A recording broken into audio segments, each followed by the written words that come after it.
What is it that calls you to such a place? Duty? Knowledge? Revenge? Or merely fate? Your journey will take you into the dark itself, to a land that preys upon its people. You clutch onto steel and faith, but you are far from the sight of your gods. Lost in the mist, where only the dead will find you.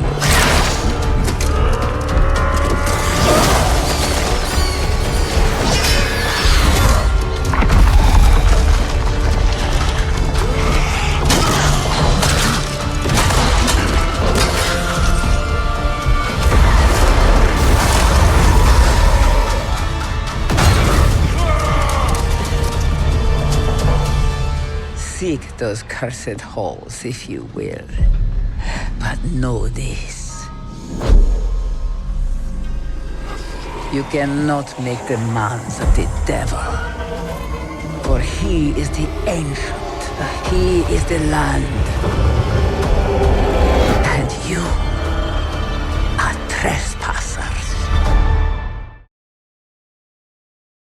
Hello! Hey, we're live. Hello, everyone. Hey. Hey. How you doing? How you doing? Hey, welcome back. Welcome back. It's me, Doug. Hello. Oh, wait. Hi, One Doug. second. Got an alert here.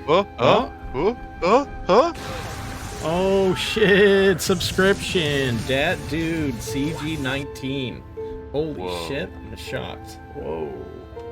Shit. What a I did cool not guy. see this. Did not see I heard that. he has a huge hammer.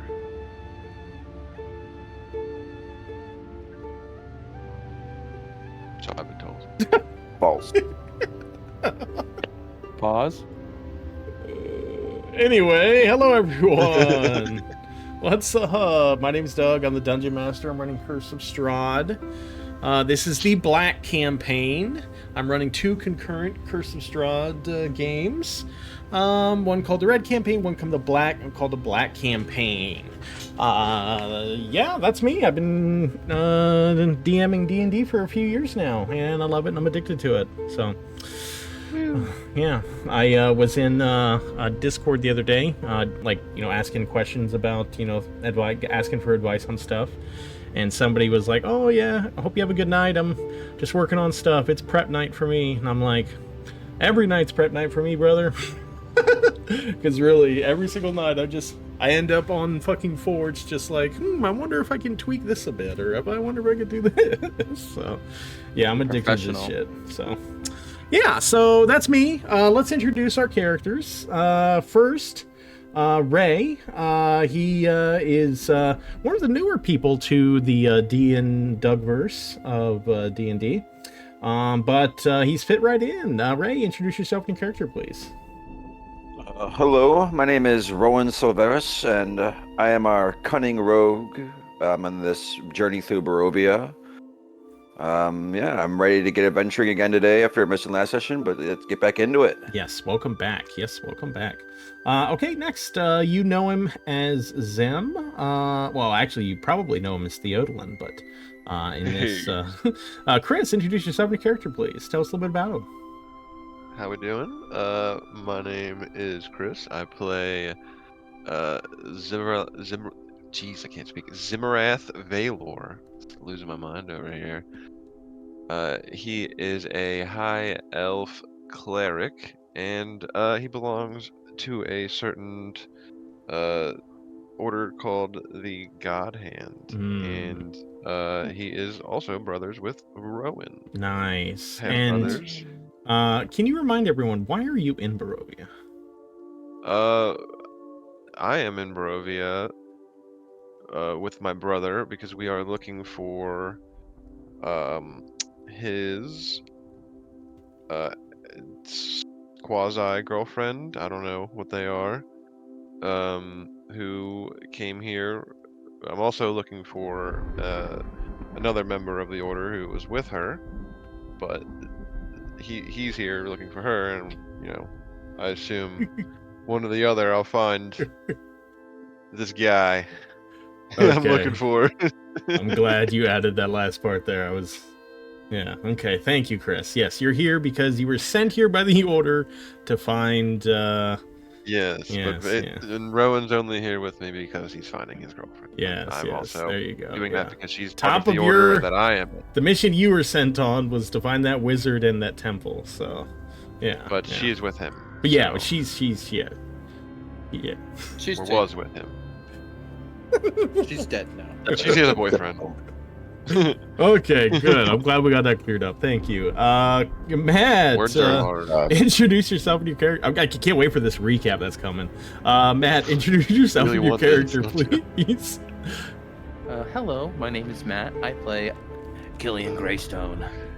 He is a halfling monk who studies the way of the shadows. He is the holder of the cane, opener of doors, he who runs between legs, cannibal smasher, jet black hero, dog whisperer, werewolf investigator, rat hunter, and the pie muncher. Oh, I like that last one. That's good. Yeah. Hell yeah. Nice to munch pies. Thank you, Matt. And next we have Jess. Jess, introduce yourself and your character, please. Hi, I'm Jess, and I play Azul Feather, an Eladrin Fey Wanderer Ranger. She's looking for her merchant friend who is said to be in Barovia. Thank you. And finally, Lauren, LB, it will be showing up. But she... Hey guys, hey! Wow! She's already here. I'm an ASMR paladin, and I put the ass in ASMR for sure. Yeah. I had sex with the guy last time we were here. That's true. Last night was fantastic. I don't think anything bad happened at all. Oh boy. Yep, that's canon. Okay, so yeah, you met all our players and characters. Let's catch everybody up on what happened last session. For this important task, I have called upon Chris to give us the recap of last session. I know he's gonna do a good job. I trust him. So good. Everything. You got the bard here, the eloquent bard. So fun. So, I can't wait for this. Chris, take it away. All right. So last time, we started at a funeral. For I'm not gonna be able to say the guy's name, so you got to tell me his name. Why don't you give us a shot? Blank in. Give us a shot. Petrov. Oh my God! What? Honestly, that's not even close. That could have went way worse. If he said like Kobe Bryant or something, maybe. Shaquille O'Neal, baby. Kolyan Indirovich. But the last name was kind of close. Yeah. I said Yashnovich. You said Petra. Some Petra something. I don't know. I said Petra Yashnovich. Yeah, that was pretty good. I was kind of close. Yeah. That's pretty close. What is it? What is it? What's the correct name? Kolyan Indirovich. Kolyan Indirovich. Yes, that guy. We were at a funeral for him. And some shit went down. What kind of shit? Why don't you expand on that? So our yeah. While we were, I was getting to it. You gotta let me. You gotta let my. Our viewers are on the edge of their seat. They need to know. I know, dude. This is a slow moving train. Yeah. It's picking up the pace. Yeah. You know how to spin a tail. Yeah. You gotta wait for the drop, as they say, as the kids say these days. Okay. While we were at the funeral, not guess who, but big old Strahd himself showed up. I legit didn't think Chris would remember that Strahd showed up, so props for that. I legit thought he was. I legit thought he wasn't going to remember that. Okay, good job. Skip that part. I don't know I can't remember the guy he was with, but he came with someone else, and they showed up at the funeral, and they talked a lot of shit to the Burgermeister. and the priest, right? Or Is that who they- smart. Is that who it was else? I can't remember who else they were talking to. And they want the Burgermeister's sister. He wants the Burgermeister's sister. He said, "Come with me." And we said no. What's her name? Do you And then he remember? left. No, I don't remember her name. Arena? Names are Irina. not my. Irina. If you haven't noticed by now, names are my worst part of Yeah, remembrance. He can barely remember his name. It took him a year and a half to remember Ashmar Forest in the last Forest. campaign. That's not You have to- SMR. You have to think about the names I have to remember in real life on a day-to-day basis. They're Okay, hard. you're doing good. Okay, Uh, what else? Let's see. So Strahd left. After he didn't get Irina, and then we all went inside, and let's see. Leona comforted. I might be passing over something, but then Leona ended up comforting the Burgermeister. Okay. We all kind of. Oh, then did we go into town after that, and that's when we got the pies? Is that the correct order of things? That is what happened, yes. Yeah. Okay. Yeah. So we went to town. We ran into some strange old woman Mm-hmm. who was selling pies, and Remember her name? Nope. No shot. No shot. Azure bought a bunch of pies off of her. Yeah. And so then, did we wait till we got back to the manor? Yeah. We Or did, yes.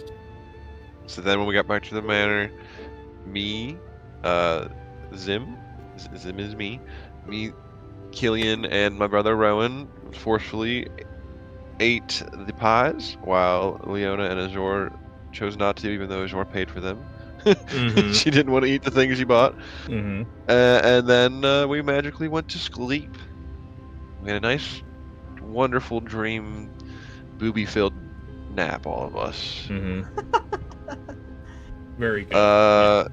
And then, meanwhile, Leona went back to old Burgermeister, and they had themselves a nice little romp.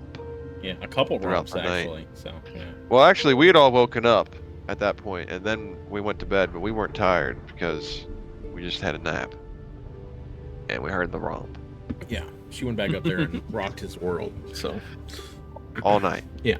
It was very loud. Yeah. And his sister was very confused. what? I don't know. Confused? That's not canon. I think she knows what sex is, okay? I was gonna say, What are they doing up there? Are mommy and daddy fighting? You have to step in. You can't let out this happen. Add a little bit of flavor there, a little bit of sauce, never hurt. After that, morning came, and I think that's where we ended. No. The session? No. No. No. No. Not close on that You're one. about halfway through the session. I was even there last week, and I knew there was more, dude. Yeah, I did I think pretty you good missed so far. maybe the most important part for you in the session, Oh fuck. and then also the second half of the session. What was the big part of RP you did at the manor?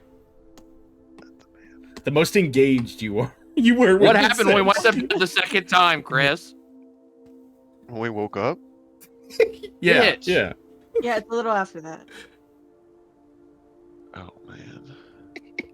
Oh my, are you kidding? It's a joke, right? You're Let fucking him joking. think. Let him think. He's gonna get it. I have faith in him. Please let this go on for as long as humanly possible. We have utter faith. We Yeah, have he plenty will of get time. Yeah. Just try and put it together. Okay, you guys went to sleep. For the second time. I had a really good dream. Everyone was sleeping. Yeah. You had a really good dream the first time. Oh well, yeah. Then I didn't sleep because I was not sleepy. Right. Then what happened? What'd you do? I went outside. Yeah. Oh, you did actually. Yeah. But why did you go outside? Oh my god, bro! Did I hear a noise? Oh, you heard a noise. That's He's for getting this. sure. He's getting this. Chris, you gotta Jeez. lay There was a noise. You gotta lay off the There- pot, buddy. It's almost like someone made you follow them. Row. No. You're killing me, dude. Oh, okay. Oh, yeah. Fuck. All right, now I remember. So, Killian had a really bad dream. Oh, there it is. There it is. There it is. And he was freaking the fuck out. Yeah. See, it's all coming back to me. I've selected brain rot memory. And so he sprinted out of the house in a tizzy, and so I chased after him, and he didn't really talk much. He was kind of blabbering about dead children. I couldn't understand what exactly he was saying, but he was talking about dead kids, so As one I does. brought him yeah. inside. No. Like all normal people do. Yeah. But he was very distraught, so I convinced him to come back inside for the night because it wasn't safe outside, and he was still struggling on the inside, and I tried to talk to him, and that didn't really go anywhere either. Okay. Then. No, and then. No, and then.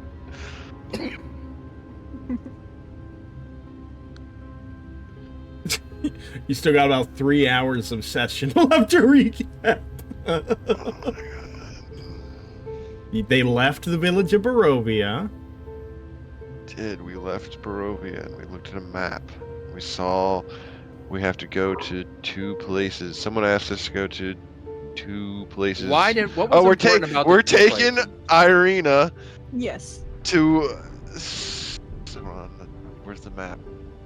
Like far away Taken- from Ravenloft. We're taking Irina. Oh, hold on, I gotta press the button. I'll help I you don't with know this part. Yeah. I don't remember the taking- name of the town. We're taking I- Irina right now to Father Oh. Petrovich in Valaki. I thought it was Kazak.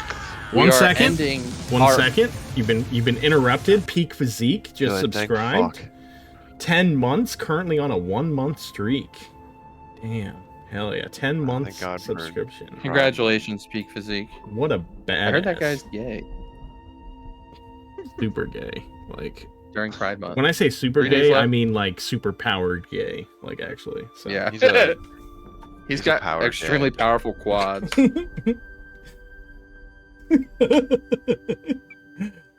I don't know. Twitch got you fucked Uh, up, man. Anyways, so we're going to go see Father Petrovic in Valaki, and then he's I thought gonna it- give us some I thought it wisdom. was the other one. I thought Our it was final destination is the Abbey it's- in Kresk. the Kretsk. Yes, that's the place. Taking her as And- far away and as from Strahd. What was the as big possible reason you guys were taking her? to get away? I just said it. But Well, why? But why? To get away from Strahd. What information why? did you find out about Irina? She's Oh, possibly she's not- related to a past Who is she not heir. related to? She's not That's related easier. to Spark. Yeah, that's easy. That's the most Strahd. important. She's, She's she's not related to who? This is for me actually. She's not related to Ismark, Me. right? Yes, correct. Correct. Yes. Kolyan found her when she was a baby at the edge of the woods. Oh, that's that's, a good right. lore They're not drop. actually real brother and sister. Okay. This I forgot recap's that. taking a long time, so Matt, why don't you pick up from here? Well, after we left, we started on the road. Started our little hexagon journey down to Father Petrovich. We met a really weird guy with a cat. Yeah. Nothing really came of that. I'm sure we'll regret that later. Then we met the gnome guy whose name is escaping me. Winkle. No, there was a Winkle. There was, That's right. there was something we met. in between that. There was a dead body. Yeah. Yes, there was a dead body of a cleric. Mm-hmm. Cause of death unknown. That was kind of a open and shut mystery, I think. I mean, we buried her. Mm-hmm. Not open and shut mystery, but open and shut scenario. We didn't try to figure out who did it. Then we met Winkle, and Winkle was a little gnome who lives under a bridge. He's less than a foot tall. And he collects flowers, less than a foot tall. Mm-hmm. He lives inside of the bricks of the things. He did fall in love with Leona. That's not canon, but we're sure he did. Mm-hmm. He made us some tea that makes us feel good, so Killian felt better about his nightmare. That's pretty much that. He was adorable. Yeah. I don't remember if another one happened after that. The skeletal rider. Yes, there was a skeletal rider who had a bone banner. dice that Leona got. Oh yeah, yes, the banner. Yeah. The silver dragon banner. He dropped trinket for Leona. Yeah, and then we ended up at the crossroads. The crossroads that had a gallows at it, and some lady was about to get hanged, and Irina was like, "Hey, I know that bitch. Yeah, she's a good lady." Yeah. And we told them to fuck off, and they did. And now that lady is taking us to the pool of the Tser Pool. Tser. Yeah, where the Vistani are. So. Or the Vistani with also, the blue scarves are. When you guys left the crossroads, Leona turned around, saw a vision of her being hung, and she is cursed. So.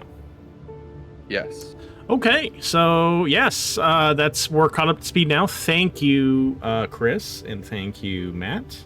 You guys little tag teamed that that recap. We are half an hour into the session. If Chris had to go through that second half, we'd be here. Yeah, I looked at the time and saw it was 7:30. I'm like, okay, yeah, we gotta get going. It was a good recap, though. It was entertaining, Chris. Thank you. So yeah, I forgot all about the gnome.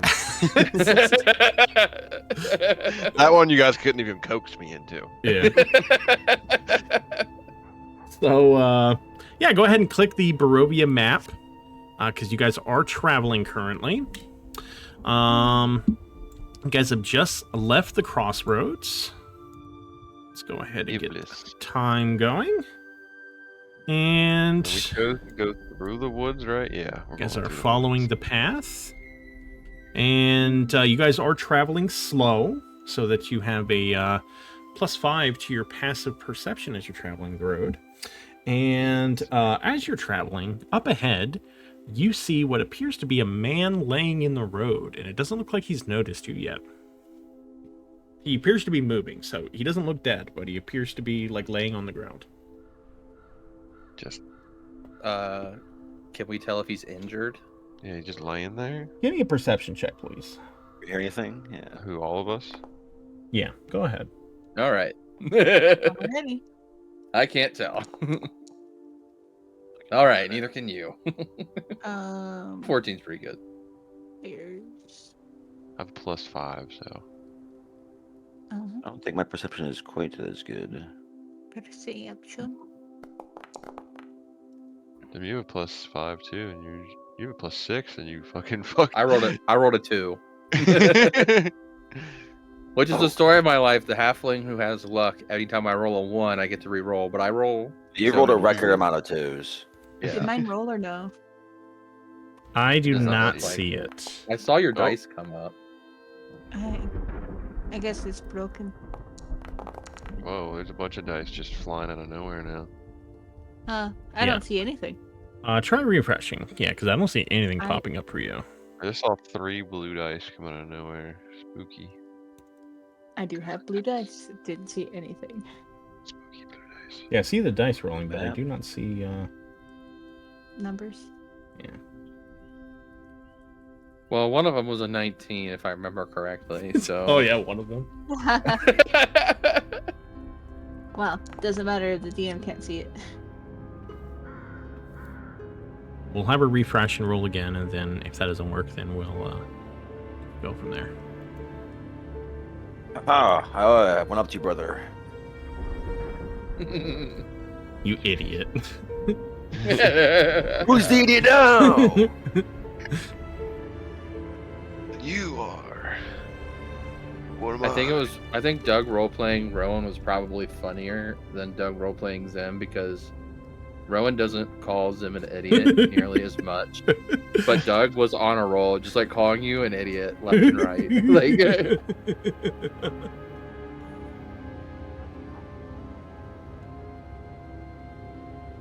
Frickin' Zim.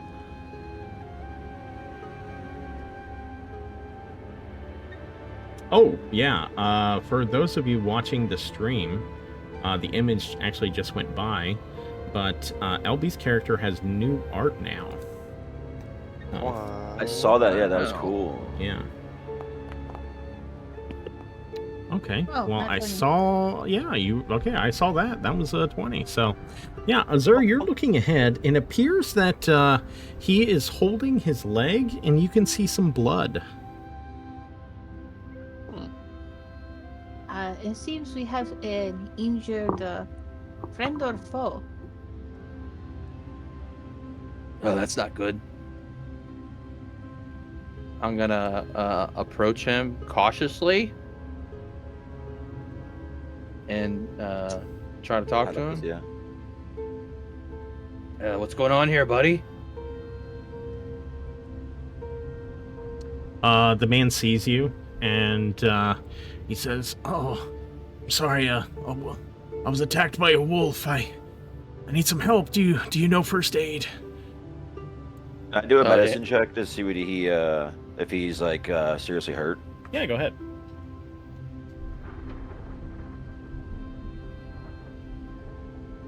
I pull up the token. Where's it at? Medicine plus 0. Wow. Okay. Net 20 though. Oh yeah. Crit. Let him roll. Let him roll. You definitely see a scratch on his leg that is bleeding. He'll live. Like, it's not life-threatening, but I mean, it is a legit injury. Okay, yeah. So it's like, yeah. Okay, I got you. Well, that's easy there, friend. Just stay still now. Now, wolves, you say? Yeah, I was out hunting for my family, and a pack of wolves overcame me. You were hunting your family? I was hunting I was hunting to find food for my family, and I was attacked by some wolves. I managed to get away, but they did get me. How many wolves, and how'd you get away? Oh, it was I don't know, 4 or 5. There were so many of them, but they attacked me, and I was able to get a couple of them, but eventually I fell, and this is where you found me. So you're telling me? I would like to You- attempt to determine if this guy looks like a guy who could fight off 2 or 3 wolves. Yeah, nothing. Yeah, go You're ahead. telling me. And meanwhile, while I'm talking to him. Perception? Yes, Insight? perception. Yep. Well, you're checking to see specifically, if he's capable of it. Yeah. So you take a look at him, and the clothes he's wearing are pretty poor. They're definitely like rags and stuff. But the guy looks jacked. He definitely looks capable of taking out some wolves. Oh, so he's just like me. I will begin to administer first aid cautiously. Okay. Give me a I medicine give you a check, hand please. here, buddy.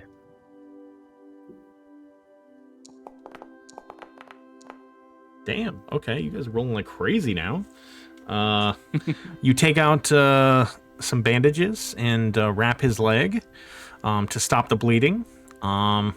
He sort of winces when you do it, but after a while, you're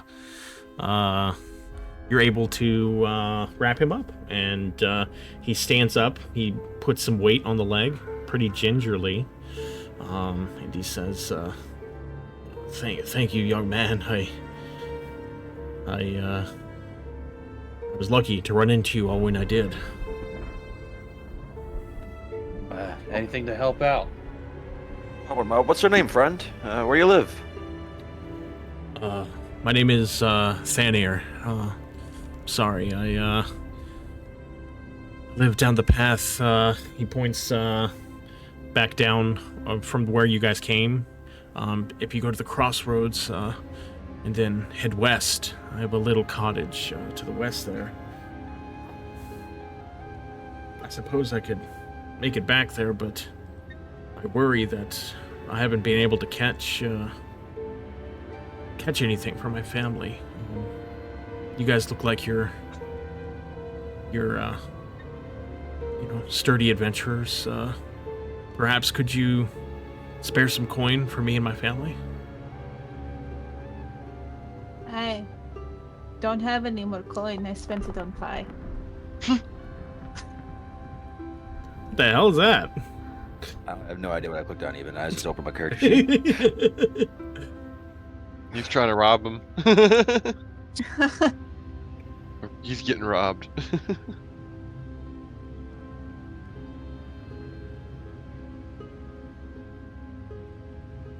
I'll give him 1 gold. Does anybody else offer any gold?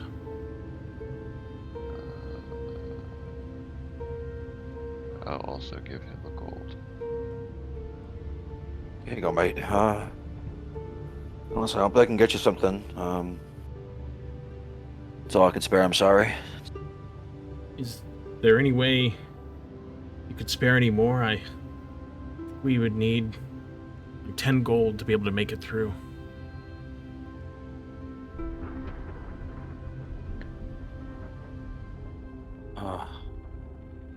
I don't know if Killian would give gold. I feel like he might, so you might want to wait for his answer. But you can all ponder if Killian, what your response may be. Did he walk away? Yeah, he had Oh, I didn't see got to that. carry a bed, he said. So. On carry bed. But we'll see what they think. I think I'm just gonna stick to my guns. I think I'm just gonna be like, sorry, man. I only got this is all I can afford to give right now. I gotta take care of myself. Yeah, I'm sorry, man. We're not a charity case here, unfortunately. We're gonna be here for a long time, and we don't have a lot of provisions. Now we'll try to heal you up, but as best we can. But this is the best we can do for you.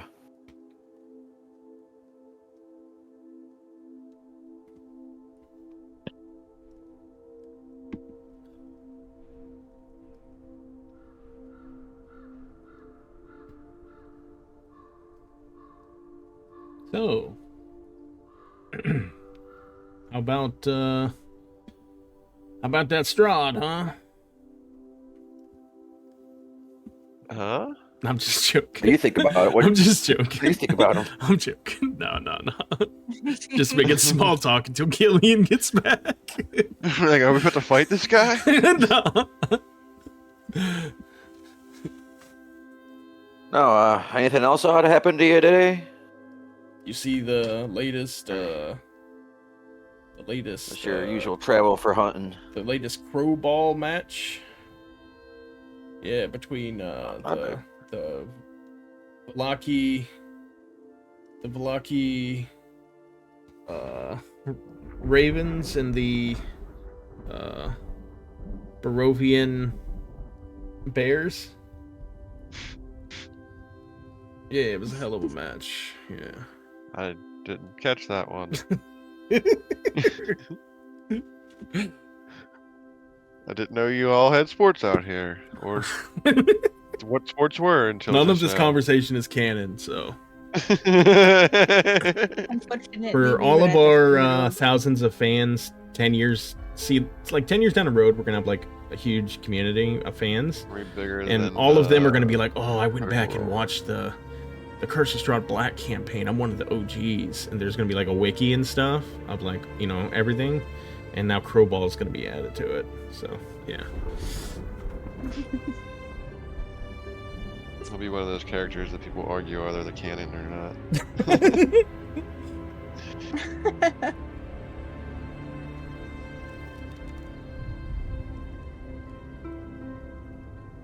Well, I don't want to move on because I don't know what Matt's character would do. He would punch. Yeah. Start punching him. Oh shit. No, no gold. Punch, punch, punch. I just, don't know how, things like this can have a ripple effect, for the future. So, you don't know. No, everything's gonna come back to bite us in the ass. We're gonna make every wrong decision. I already know it. Yeah. That's not too. It'd be funny. This guy's crack addiction. Or He's Imagine gonna, an he's extra going, meth fight. he's gonna take that 10 gold and buy 10 pies. There never was any wolves. He just hurt himself from tripping in the woods. He's trying to get that next pie.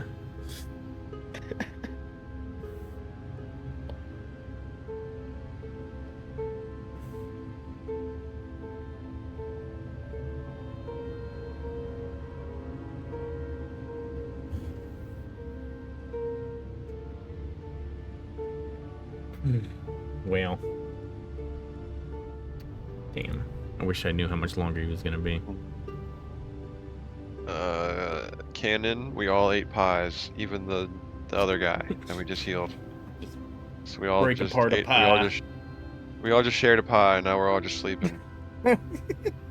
Having sweet dreams about boobies. Or whatever you like to dream about. Boobies. I think everyone does. So Yeah, even the girls. yeah, Boobs galore. yeah. Small boobs, big boobs, little boobs, Eating round boobs. boobs, square boobs. Where boobs?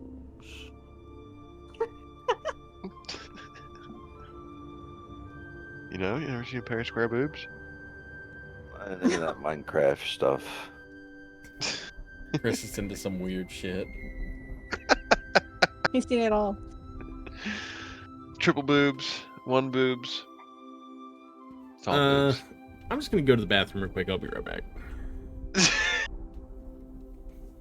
I'm gonna take a piss. That's what I'm doing. Okay. I'll be right back. Okay, I was worried it was gonna. My mouth is right here. Yeah, Chris was insinuating some weird shit. So yeah, I'll be right back. What? Guys, we have control now. What do we do? Anarchy, anarchy. I don't know what it means, but I like it.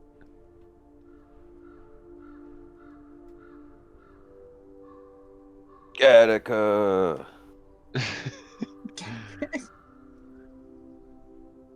There can be only one. Should we just kill Strahd right now? Dude, You wouldn't Strahd's even dead. know. We just We killed him. can't do that. Back just- door. We just mind killed him from afar with our. All right, if I roll on that 20 right now, He's dead. then Strahd's dead. It's not. It wasn't meant to be. Say it ain't so.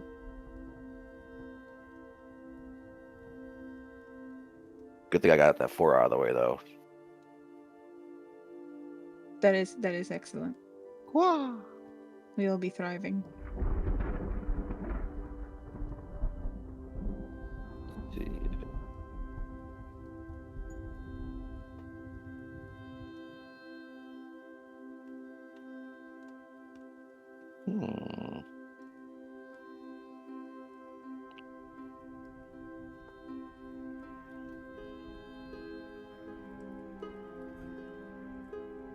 Not back yet.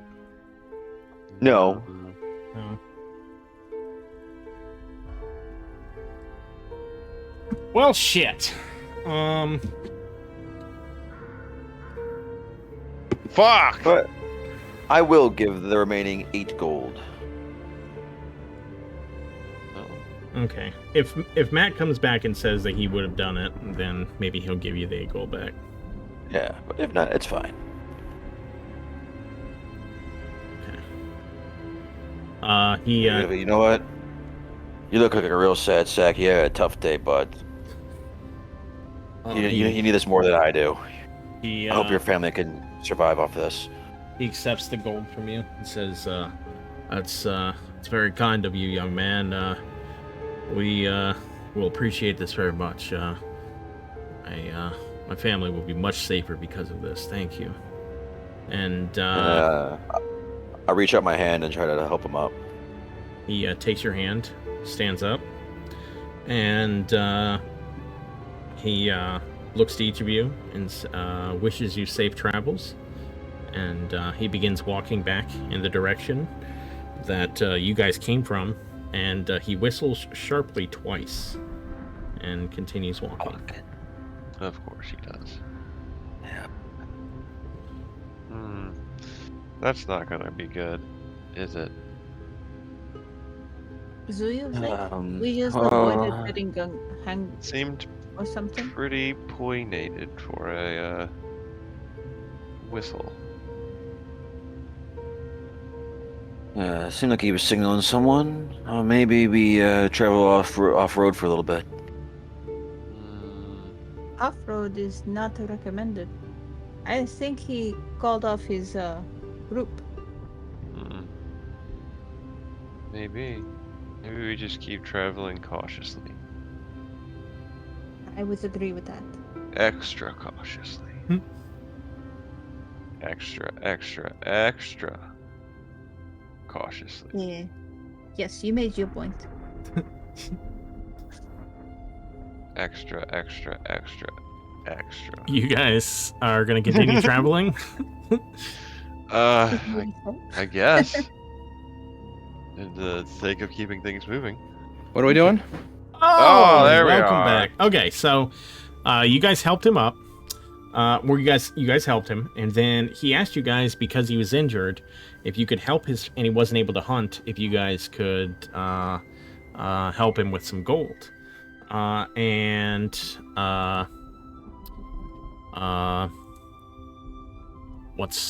What's his name?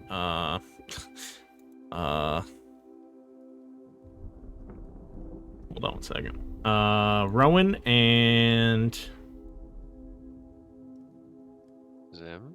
Yeah, Rowan and Zim offered him 1 gold each. And he asked for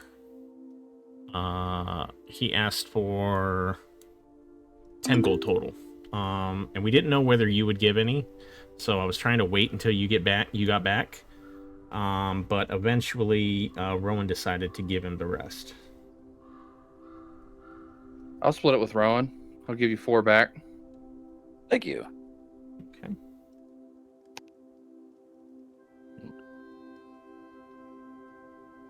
What the fuck? Yeah, no, he whistled twice on his way out. Seemed a little bit suspicious. Not quite sure what that was all about, but maybe we should be setting up for an ambush, because I'd wager one's coming our way. My gold thing is fucked up, and it's only letting me type the number 5. So... Nice. Type Oh, there we go. Hold on. Sorry, my shit's giving me trouble. Anyway, continue. Go ahead. Okay, I believe you should be left with 85 gold. Yeah, I'm trying to take this 1 off. So many gold. Right now, Which just is have fine. 185, so that's not correct. You may need to refresh your page, because I am not showing you as... Yeah, let me refresh. All right, go ahead. I went ahead and took your gold away. All right, thank you. And, yeah.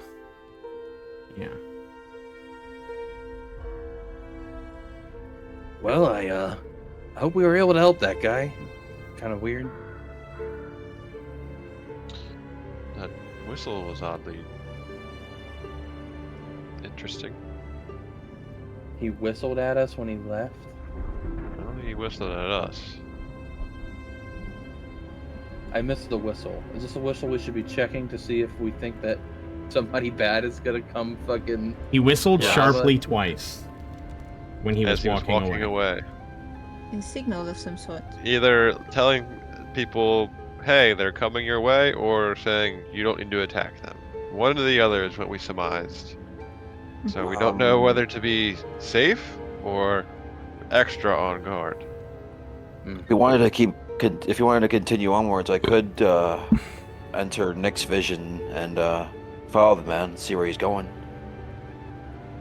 Yeah, sounds like a great idea. Yeah, sure. And then I'll connect my mind with Nix's and send her kind of fly up high and just trail the man who just whistled for just a little bit, see where he kind of heads to. Okay, can you have Nyx roll a stealth, please?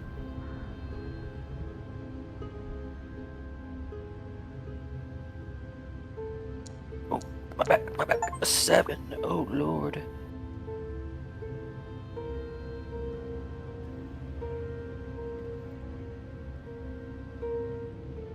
Yeah, 7. That's good.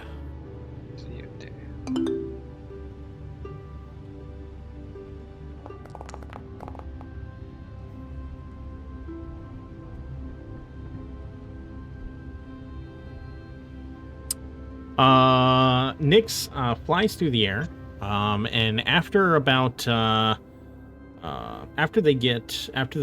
Thanir gets about a couple hundred feet from you, you see 4 people emerge from either side of the road, 2 on each side, and meet up with him. I mutter, like, while still in, like, my warg state to them, like hold on to someone, sort of, he's not alone, he's with someone. Are they, like, coming towards us, or are they walking away from us? Walking away. Back the way you guys came from. Okay, so they keep walking away. Oh, man, maybe since we paid him, we called him off. I mean, that's what that whistle was. Well, it seems to be. Let's hope that's all it was. I don't know, guys. I got a I weird would still feeling. stay cautious.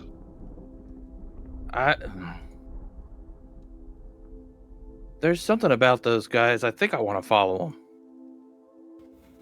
You want to turn around?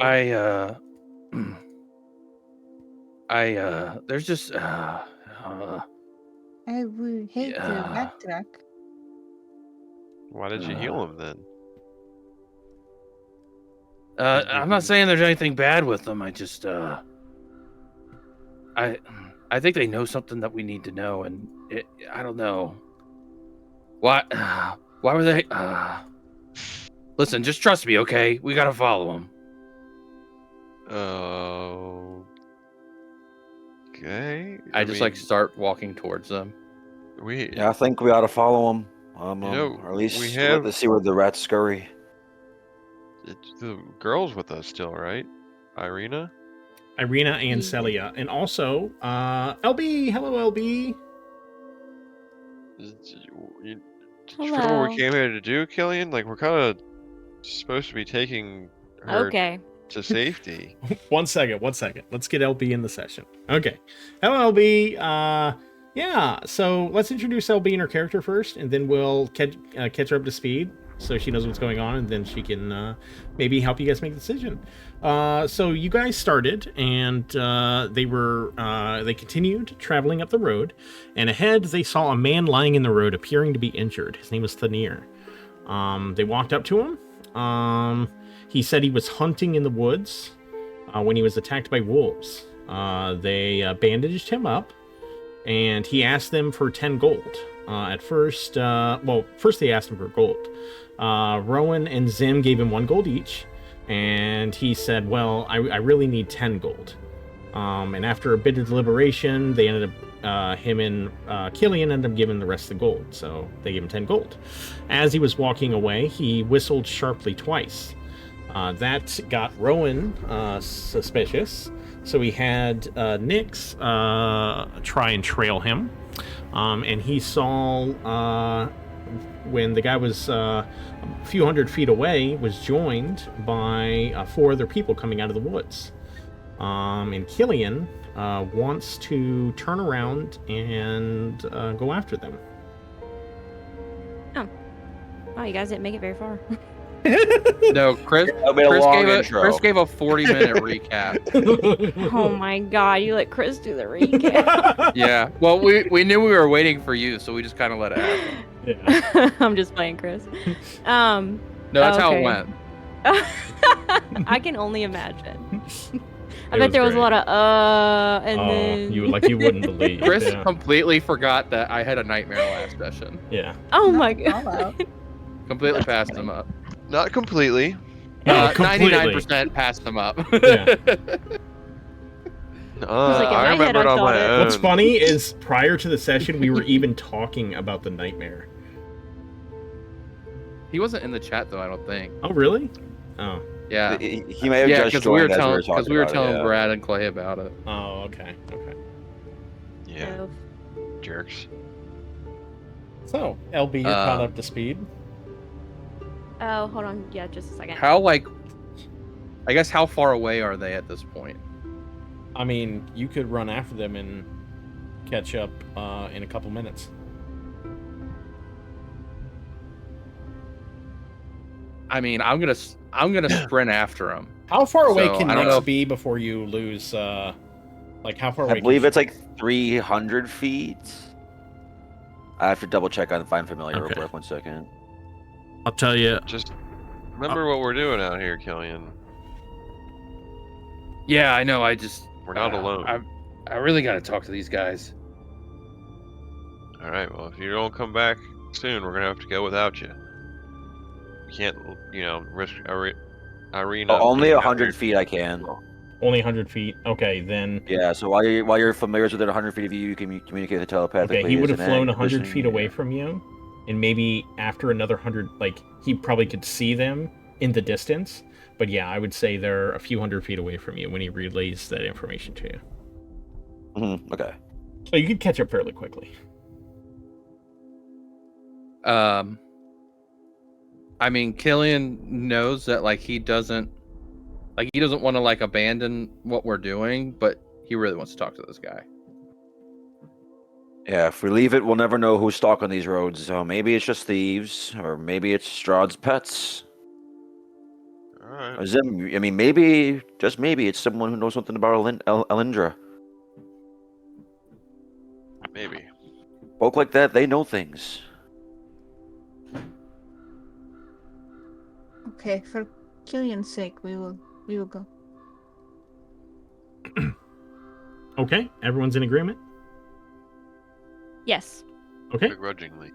You guys double back and begin rushing up the road, moving at a pretty fast pace, I would assume. Correct? Yes. Okay. Can Wait, I mean, we're moving at I'm- fast pace?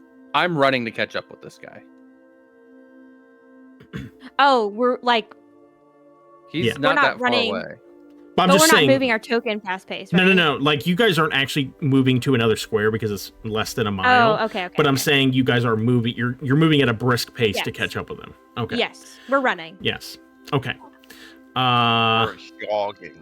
You begin traveling back toward the direction that the man went off to, and as you round the bend, you see Thanir standing in the road facing you, alone.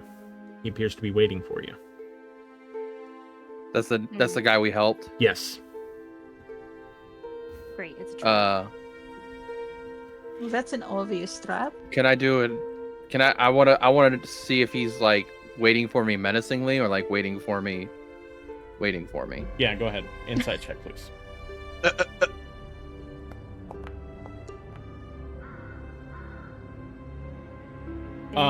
He looks to be on guard, but he doesn't look like he's about to spring a trap on you. He just looks prepared. I lock eyes with him, and I just kind of stand there, kind of silent for a second, And then I just say, can we have a word in private? He says, I had wondered if you would seek me out. But if it's just me and you, then yes, we can talk. I kind of look back towards the group, and I nod towards them, and I say, I'll be right back. You guys stay here for a second. Where are you gonna go? The trees? Killian, he's just standing probably about 50 feet away from you. So, I mean, he's just going to have Killian walk away from your group towards him. And Thanir shouts out, and keep that damn bird away from us. I nod to Rowan and have him take Nick's back. Or ask him to, I guess. With my body language. You can't speak? I'm trying to be He subtle He here. speaks with that. his eyes.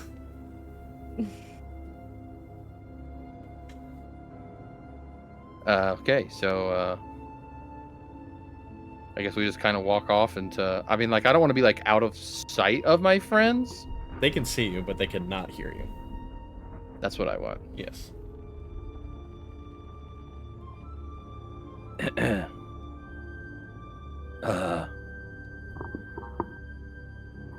I mean, you're the guy I've been looking for. I think you're the reason I'm here.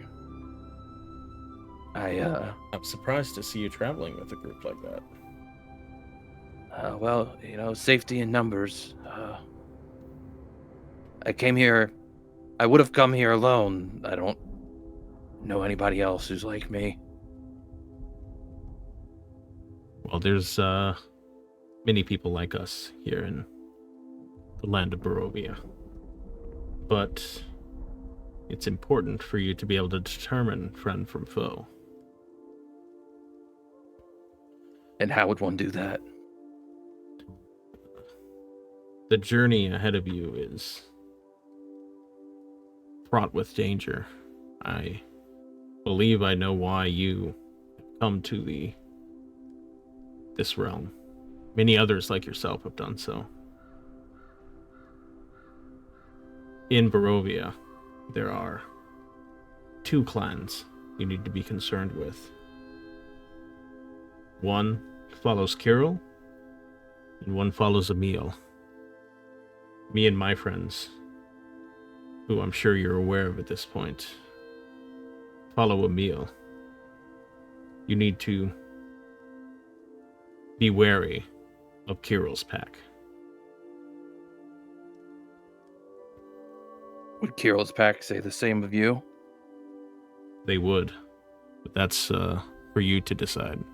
I would hope that our little encounter back up the road there would lead you to believe that our clan are a bit more civilized.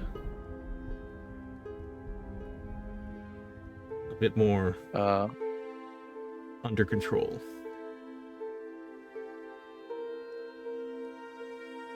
I would like to determine if this guy's bullshitting me or not. Yeah, insight check, please.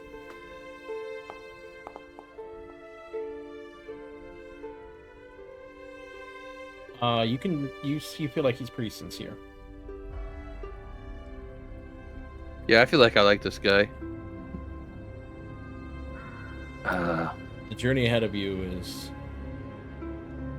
fraught with danger, and it's yours to take, but there are people who will assist you if you know where to look. He reaches out a hand to shake your hand. I shake his hand. And I say, I hope you can lead me in the right direction. Our clan is scattered, without power. We have no one to guide us. If that changes, then we may be of use for you in the future. But for now, me and my friends, any sort of motions towards the forest, we're just doing what we can to survive. Basically saying I think that we're all doing. he's giving you all the help that he can right now.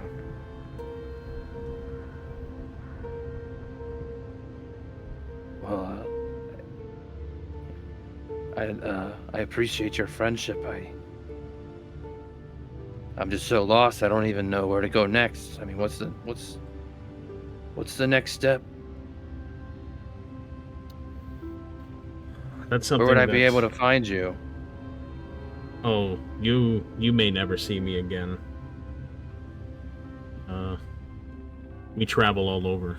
If you do, then you're welcome to spend the night with us, but you must be very careful. If you meet others like us, you may need to ingratiate yourself with the clan of Kirill. They are the ones who control Barovia at this time. But just know that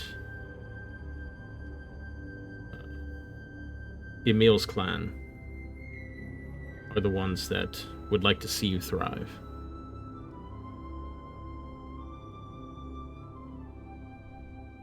I just kind of give him a nod of approval, and I reach out my hand again, and I say, thank you for your wisdom.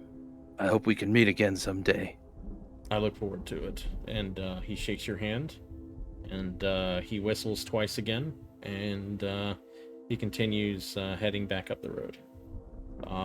As he's walking up, you see two people from each side emerge.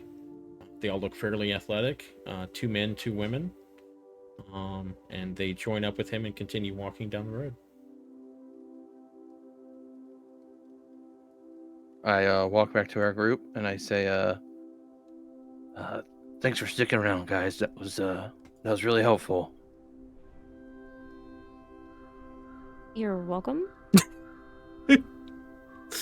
I hope the conversation was at least enlightening. Did you learn anything for us at least? What Anything is of this? usefulness? You get our money back? Well, I told you guys when we started that I'm kind of here to find people who can help me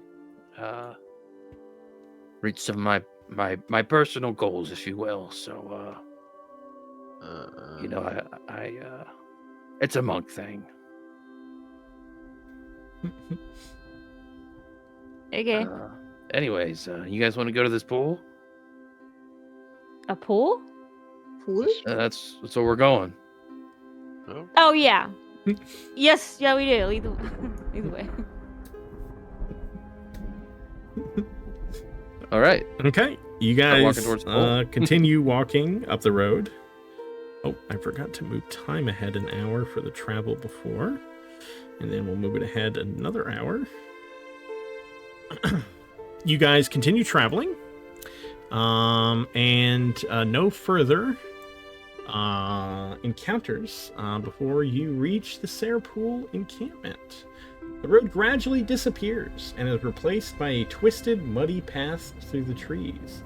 Deep ruts in the earth are evidence of the comings and goings of wagons. The canopy of mist and branches suddenly gives way to black clouds boiling far above. There is a clearing here, next to a river that widens to form a small lake several hundred feet across. 5 colorful round tents, each 10 feet in diameter, are pitched outside a ring of 4 barrel-topped wagons. A much larger tent stands near the shore of the lake, its sagging form lit from within. Near this tent, 8 unbridled horses drink from the river. The mournful strings of an accordion clash with the singing of several brightly clad figures around bonfire. A footpath continues beyond this encampment, meandering north between the river and the forest edge. We move your guys' scene.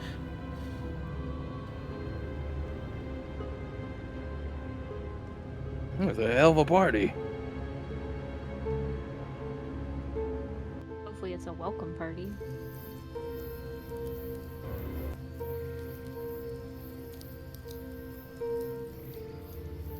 You guys can see the scene, right?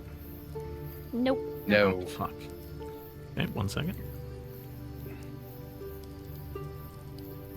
There she is. Ah, what a lovely picture. Wow. Which means there's something fucky going on. This place looks pretty sick. Place is the fucking tits. I've lost my ability to see. I can see again. Ah. My eyes.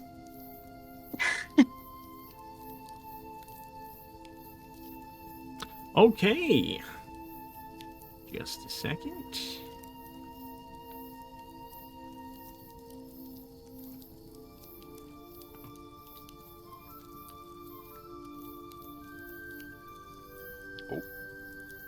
Okay, as you approach, a Vistani man sees you, walks over to you. What color is his scarf? It is blue. As you can see, it is blue. Ah. Yeah. If you look I at don't the know. It might be red. You have blood or a crit? Oh my gosh. Does he I don't think crip you can walk say that. towards us? He walks Anyways. towards you and says, welcome, welcome. You've come to stay with us? Maybe.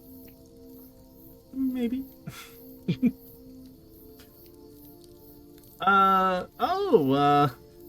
Please come in, come in. You're welcome. Stay, dance, sing with us.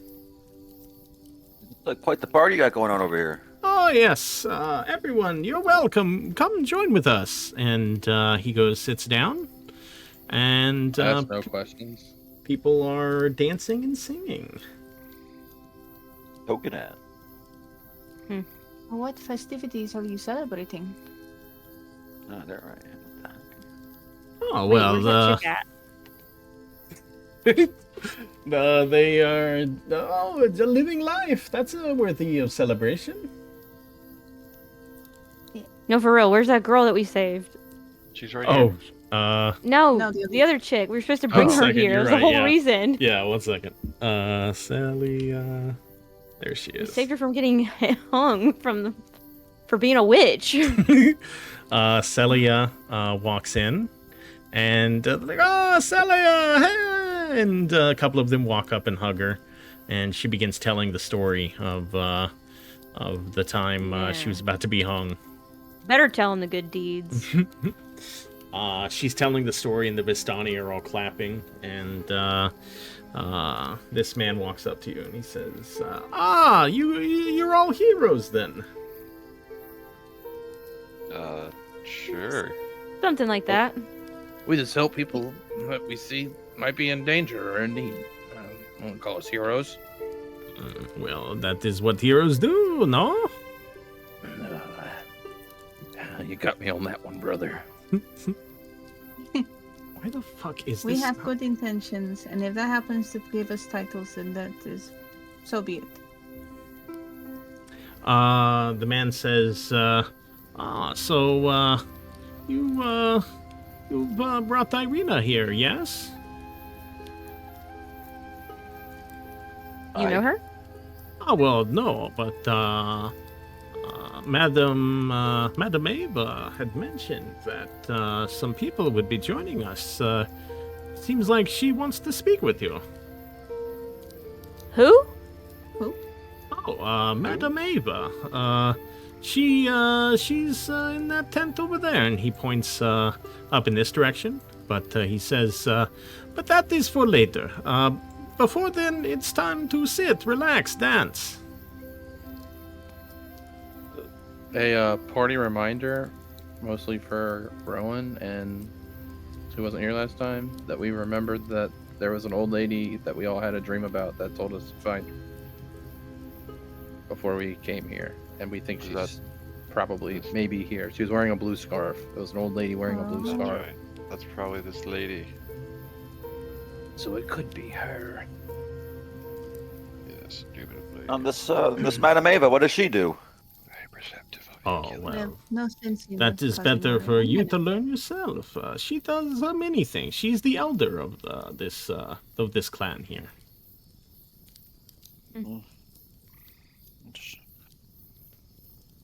Getting old in a place like this, that's certainly a challenge. Oh yes. She's wise beyond her years, though. Maybe she can help us We're out. excited to meet her. I was a little southern there. Yeah, Oh, what the really fuck? I thought you were excited. Irish. It always pops out, I promise you. That's fucking great. Hey, cowboy. Well, B, let me see her. We're darn tootin'. Give a Let's rat's see. Let's ass. play some music. How's this? Hell yeah. Okay. They come in and everyone begins dancing. Are you guys gonna, join in on the festivities? Hell to the motherfucking no. No. Leona does not fucking dance. Neither does him. Killian is for sure. Of course he is. Shock. Where are they drinking? They looks like they were pouring some wine. Oh, I can't Killian's say no party. I mind the way you throw a party. Let's get to dancing. They begin pouring wine for you, and a man comes from this wagon over here. And he sees you all, and he says, "Hello, welcome to the camp. My name is Petra. Nice to meet you." And he reaches a hand out for Killian. Is this Petra Vishnikov? Vishnikovich? No. I shake his hand. Says, "Welcome. I have a shop here where I, sell a few things. If any of you are interested." What did you sell? Yeah, I'm sure we would love to take a look around. I mean, we have time. I don't mind taking a look. I'm gonna take a look. Where'd you park? Oh, I have a wagon just up here. Oh, okay. Yeah, lead the way. That's the wrong guy. Oh, you're right. It is. The fuck? Oh, excuse me, brother. Stand up here. This is my wagon. It's like, what the fuck? That was good. Oh my god, that was great. Somebody's gonna have to clip that. Wait, why'd that music stop? There we go. Okay. So Petra sells everything on that. Here, actually, I'll just get the link for you. Okay.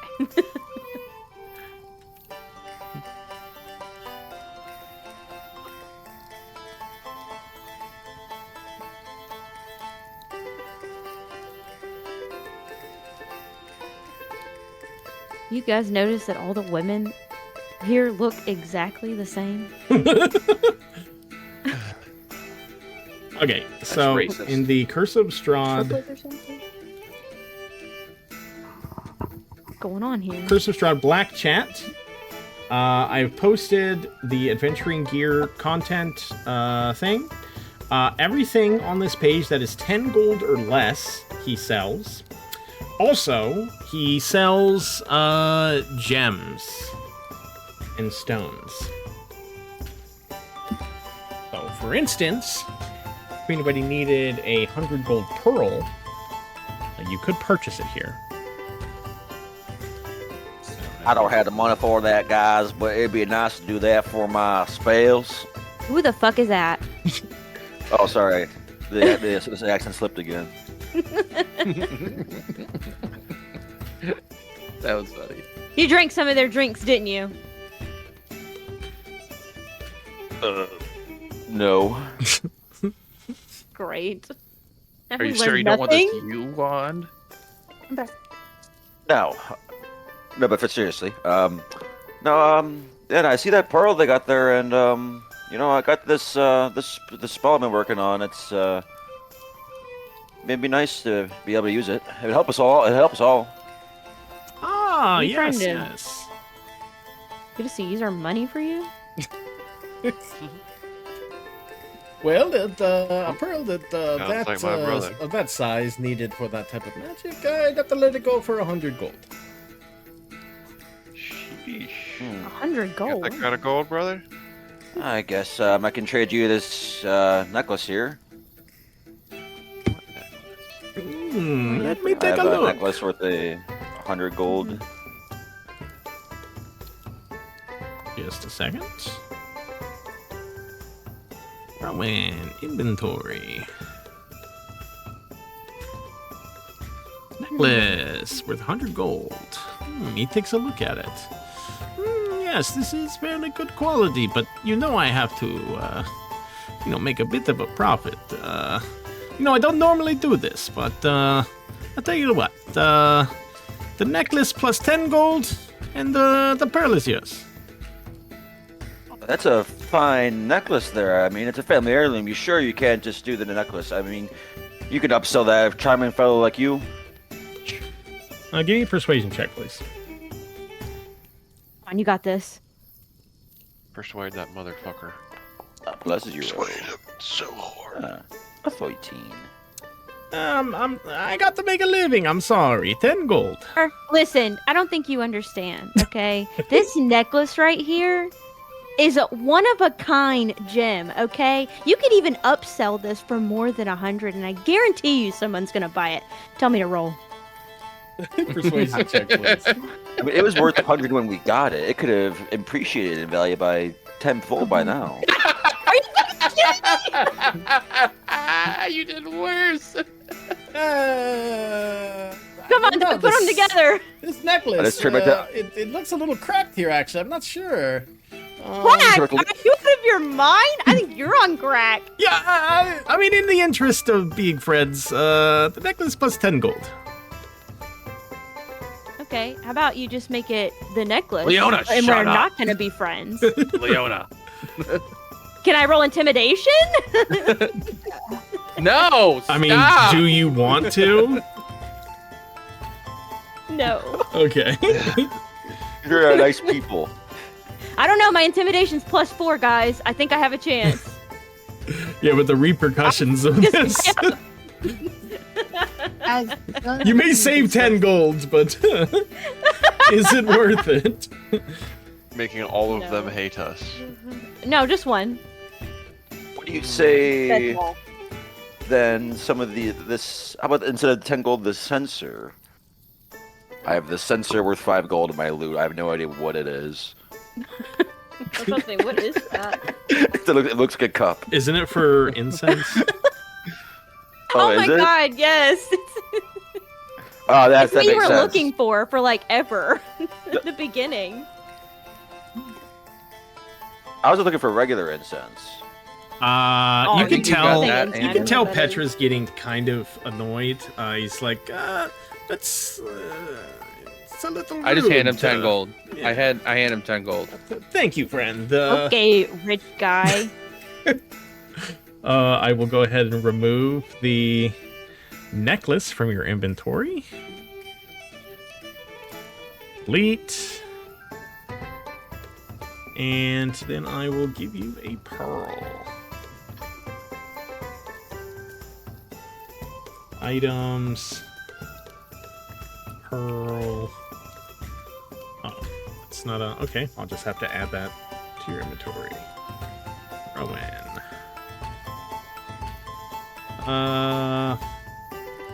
Loot, create new item. Pearl. There we go. You have a pearl in your inventory worth 100 gold.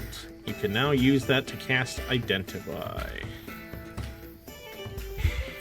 Thank you. And if there's anything else you need, let me know. Remember, look over the adventuring gear. If there's anything on there that is worth 10 gold or less, he has it, if you're interested in it. My gold thing still doesn't work. Oh. I take 10 out. Okay, I'll remove it for you. That is very weird. I don't know why that's happening. Yeah, I even tried the transfer thing and it didn't work either, so I don't know what's going on with it.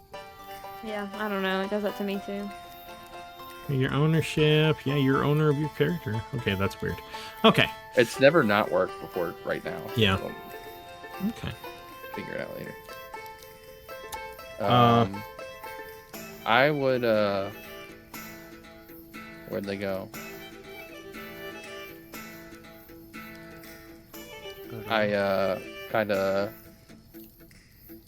point to his manacles without saying anything out loud, and I say, "How much for these?" Manacles. Let's see here.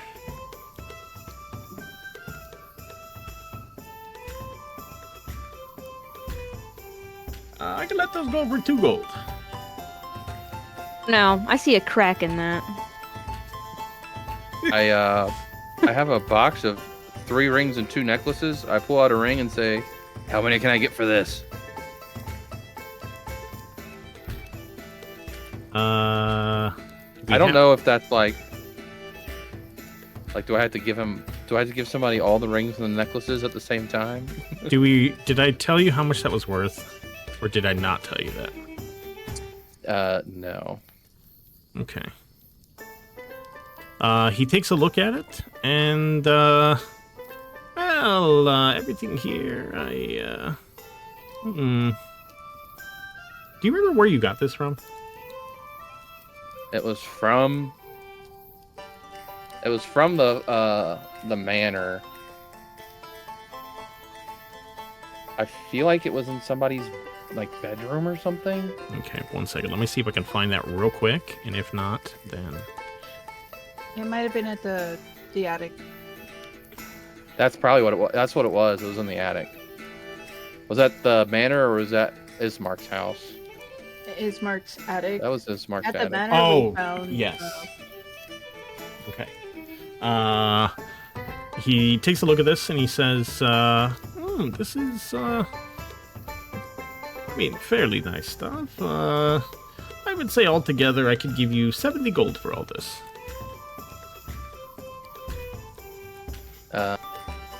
Okay, I'll take 70 gold from him. And then I'll buy 2 manacles. I would also like to buy 3 hunting traps. Okay. That would be 19. 70 minus 19 is 51. So I should have 126 gold.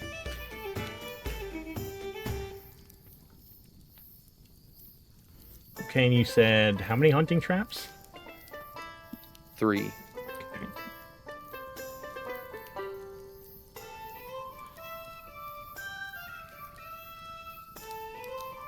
Okay.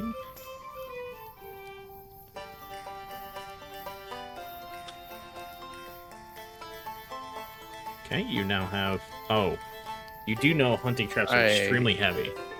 Oh, wow. I didn't expect them to be that heavy. Yeah, they're 25 pounds apiece.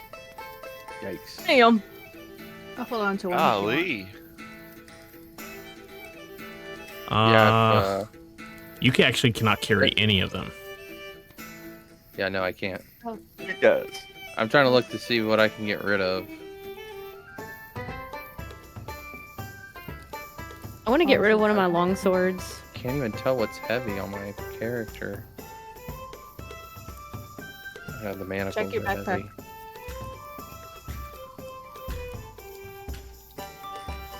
Oh, did we ever sell all those extra items we found?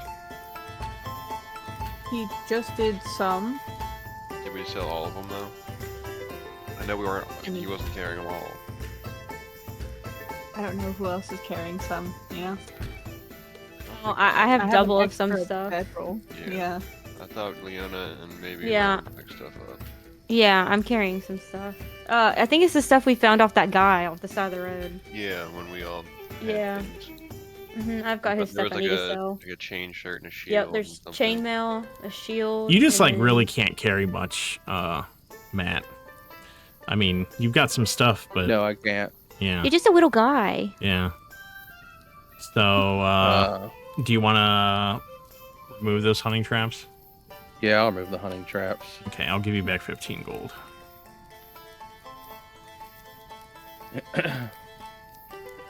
Well, I was gonna buy hunting traps. If anybody else wants one, let me know. I can give you the money for it. I'm gonna take out one of my chainmail and a shield and a longsword Okay. and ask him how much is this stuff worth? How much would you give me for it? Okay, chainmail. Okay, you said chainmail, a sword, and what else? And a shield.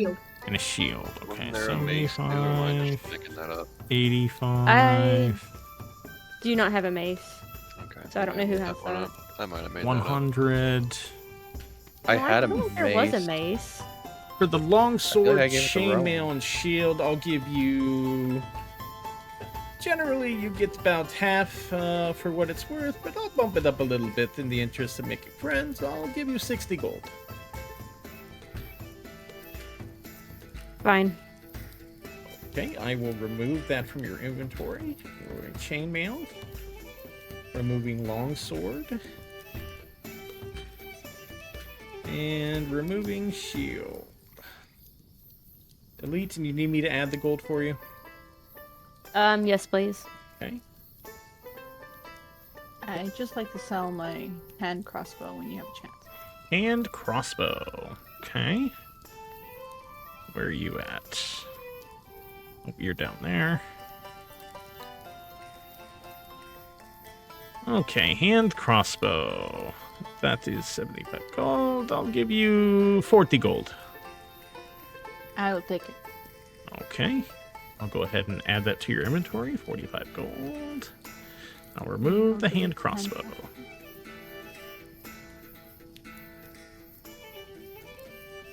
Wait, what happened? What? Oh, you I removed it. removed Okay.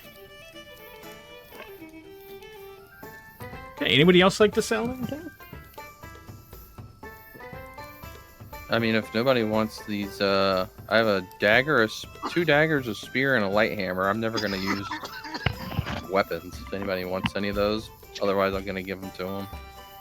Dagger. You got 2 daggers, so 4, 5.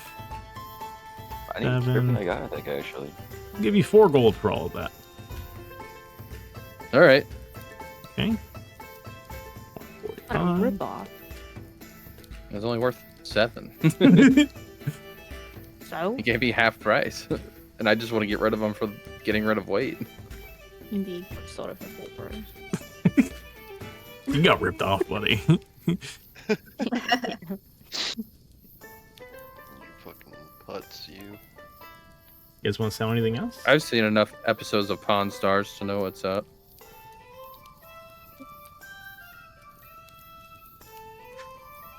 I don't think he was going to Yes, bring in hey. an expert on it. Saw Mark in the chat. Hey, buddy. Let me bring in an expert.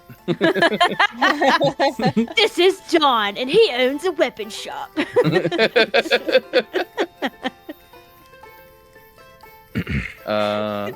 Do we see value in a signal whistle? What? Yeah? What's a signal whistle? Doesn't say anything. I think it Just a is what it whistle? sounds like it is. It's a A signal rape whistle. It's a rape whistle. It's a whistle that you use for signaling. I'd like to buy a rape whistle for everyone in my party. Whoa there. It's a spell focus for alarm. Oh my god. Can be heard Yeah, a but we half a could- mile away. That's pretty Yeah. good. That's actually, yeah, you should probably keep Fucking that. whistle. I'd like to buy one whistle per person. Okay. You're So, really buying all of us a whistle? Yeah, That's horrible. it's safety. This guy probably wouldn't be selling the potion of healing, right? 50 gold. No, he said under 10 gold. I'm just double checking. Yep. Potion of So healing is kind of important. that'll be 25 copper pieces, or 2 silver and 5 copper. I give him 3 silver Okay. because I like That's him. not bad.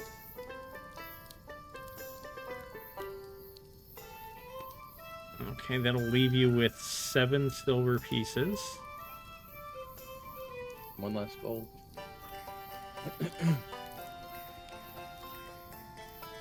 Oi, Petra, you got any bottles stashed around?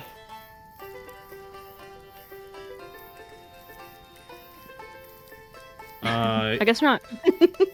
Any bottles? Any bottles of? Liquor specifically. We've got my. got bottles. Hold on one second.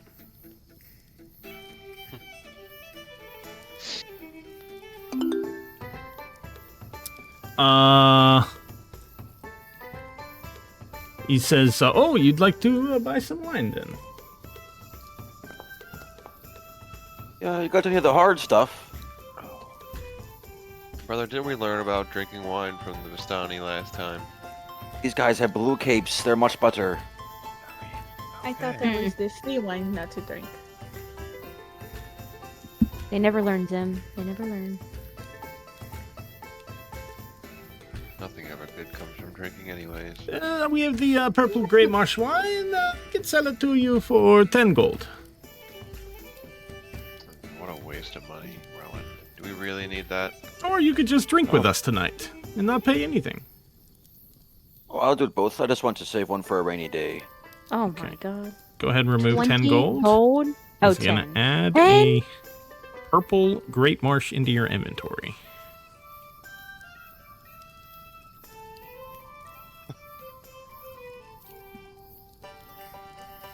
You never know when will come in handy. You're just gonna drink it tomorrow. Starting to think you're an alcoholic. Perhaps he may have reason to drink. Don't we all? I do occasionally enjoy a glass of wine. But not out here. Trusty Petra, animals thank then. you. And then I'll just drift off into the dancing crowd, cloak swirling, grab a cup from someone passing by, and just start dancing. Jesus Christ. He has the right idea. Enjoying your life. As you guys are, mingling with the party and stuff, a woman stands up, and this appears to be one of the. I mean, all the women here look, fairly young. And You look the they're same. often... Use your imagination. But one of them looks a little more, maybe I would say, prestigious than the others. She looks like she has a higher degree of maybe credibility, cred, than others. And as she stands up, everyone else sort of gets quiet. And she walks up, and the music stops. Oh, I look at Killian. Buzzkill, right? Oh, And, who's the music? He points to Leona and says, "Come, I would like to perform the prostanata with you." I'm sorry, lady. The what? It's the prostanata. It's a it should help us get to know each other. Girl, I don't got no prostate. She about to fuck you, bro. She about to clap your fucking cheeks, bro. She about to strap up and strap on, bro. I need Yeah, you to stop. We're not about that life, okay? We're just not. She about to prostate. I don't got no fucking prostate, okay? She gonna What find in the it. nine She gonna hells be is the looking. prostanata? yeah, what is going on? Sorry, lady, but I don't go anywhere alone with people I don't know. The music Sounds like you catch something if you're not careful, Leona. What'd you say? That the music Sounds like you catch something if you're not careful. Not hooking up with anyone. And That's not what I heard. he begins dancing. And Petra walks over to you guys, and she says, Prostanata is when one of the Vistana. He begins to tell. It's sort of a way to tell a story through dance. She dances, and she's one of the more talented in our clan here. But when new people join, one of them are asked to join the Prostanata. Yeah, well, Not I'm gonna me. decline. I don't dance. Well, you can do so, but people might take offense to that. Okay. Oh, come on, Leona. Hell no! Y'all, one of y'all, she could pick somebody else. But she chose you. Perhaps as seeing as you may be our group leader. It is Can I to push her? establish Can I the- push? Can I push Leona? You bitch! If you push me, I swear to God. I help push her. What the fuck? This is some bullshit. Get in there. I'm just Come walking. on, over their good here. side. Come on, get in there. got it. It's just I'm a just gonna dance. stand there. I'm not dancing. You. Leona. I'm just drunkenly chanting. She begins dancing. Well, she continues dancing, and it appears that while she's dancing, it's sort of like a lead and follow. Like she performs a series of maneuvers, a series of dance moves, and you are supposed to match them. Fuck, Doug. Why me? Oh my God. Because you're the one with the charisma. Do the dance. Oh my God. Fine. Jesus Christ. If you don't want to, then just sit down. Nope. I do the dance. I'm dancing. Yes. She's been forced. Can you roll a performance check for me? Oh my God. Why do I have 2+2 performance?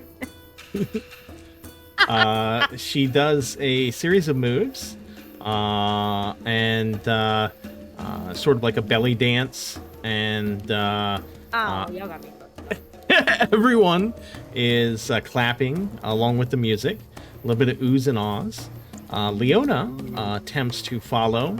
Her heart isn't really too into it, but she messes up a couple parts. The crowd cheers. It's not like a jeer, you know, like they're making fun of you.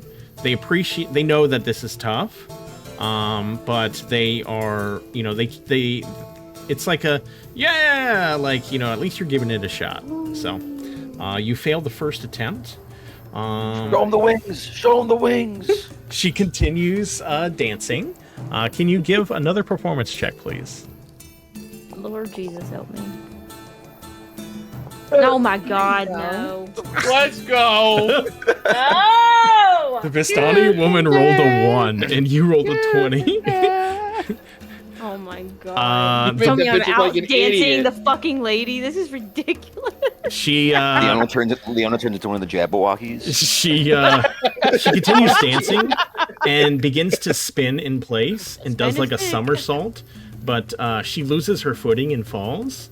Leona, however, matches her movement and she lands the somersault. And the crowd erupts like extreme, like the whole. They're like shocked. They're like, it's incredible. Like, wow, like Leona's like getting into it, and you can tell that she's putting on a show. Go ahead and roll. She's pretty shocked. She didn't know she could do a somersault. Do another performance check for me, please. Oh God. Oh, okay. The woman, attempting to get back in the crowd's good graces, removes her top and begins Whoa. dancing. You're not expected to do this, but she continues dancing, trying to do one of her more advanced maneuvers, and Leona, perhaps distracted by the woman's gambit to get in Leona's mind, isn't able to match. I am shooketh. She's shooketh. And she is. Someone give me some of that pie. She is in. Oh my god! Are you guys dreaming right now? I told you guys there was gonna be. Yeah, you guys. The crowd cheers again. You're not able to beat her in this round, but you continue dancing. Roll another performance check, please. But they saw titties, so they were right. Oh my god! No. He doesn't Any like way to that I can dance, help bro. She took her fucking top off. What do you want from me? She is shook, bro. I feel like I should. She is so nervous. She thinks she's supposed to take her top off. She's like, hell no. Hell no. You don't have to take your top off, but if you can I know, but RP she something. thinks No, I'm saying if she you can. doesn't know. If you give There's me. nothing else you can do. If you give me some type of RP to where Leona's really going for this, I'll let you re-roll that with advantage. Brother, I think I'm just gonna take it because Okay. I cannot roleplay that. Okay. No. Fine. You continue dancing again, and she's really taking the lead on you. She's trying to bury you with her dance, and Leona stumbles again, but the crowd cheers. One final performance check, please. Oh my god. Oh, damn. It's another fucking No one. fucking way. That's impossible. Shit! There's no Just way I just rolled rolled those 3 three ones. times. Yes. That's karma. No, The no, no, the no, Vistani no, no. woman I rolled can't a let 20. that happen. Okay. For the last round, the woman just goes like crazy, like summoning the ancestors of dance, and basically looks like she's walking on the air.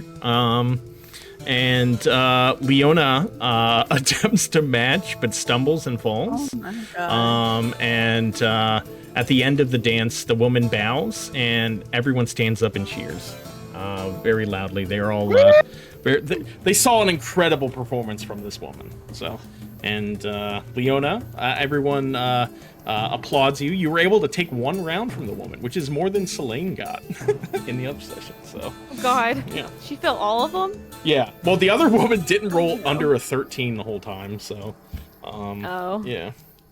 She rolled like crazy. She literally, I think this woman I think rolled 2 20s as well. But for her, she rolled 113, and then the rest of them were like 16s or higher. And that was before the +8 that she got. So yeah. Oh no. Yeah. So it was porcelain. She felt bad. But yeah, Leona, you did a good job. But everyone stands up. They congratulate you. They congratulate you on sort of stepping out of your shell. They could tell that you were a bit, hesitant to do that. But the Vistani seem very, very ingratiated by you. It looks like you have sort of, I don't want to say too much, but they seem taken in by your earnestness to do the dance. Yay. I don't know what to say.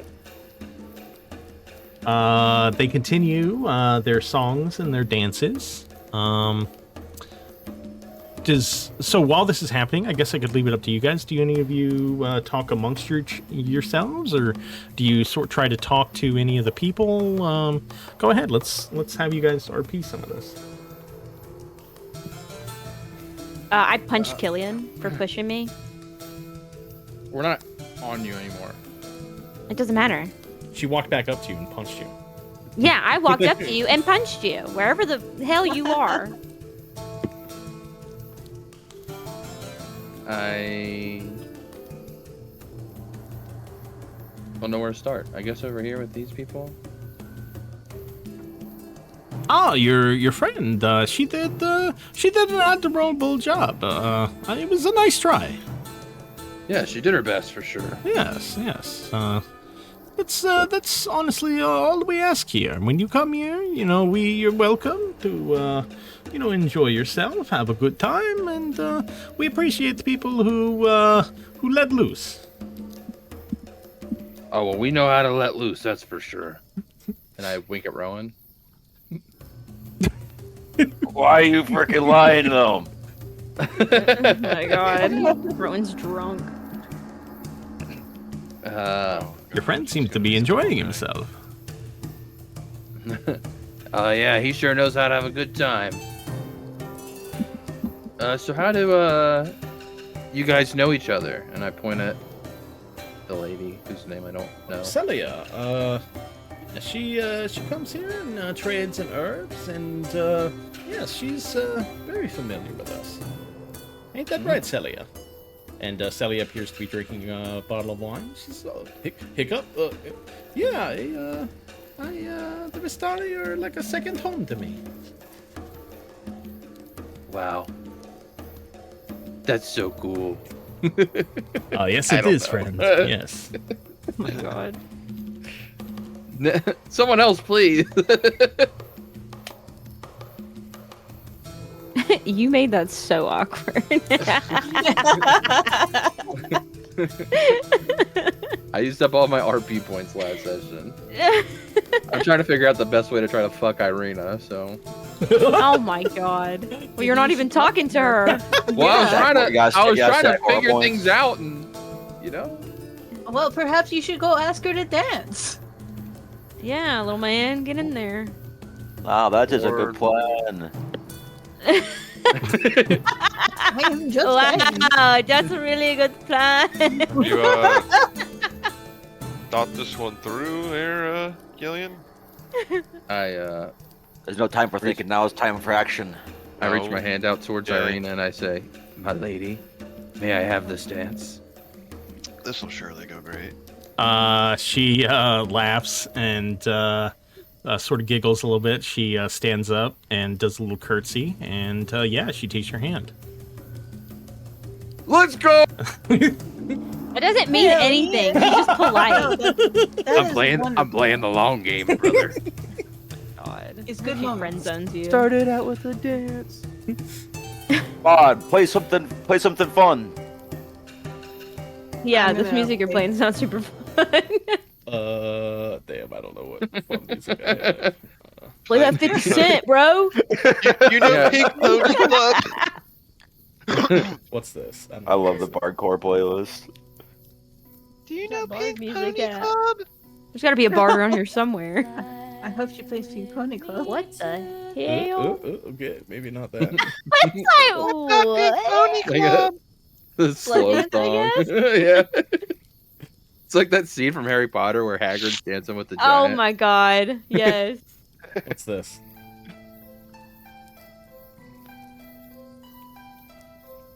Okay. Another slow song. I take a romantic dance with Irina. Oh my god. You guys yeah. head over here. Begin dancing. Alright, find the 50 Cent song though for afterwards.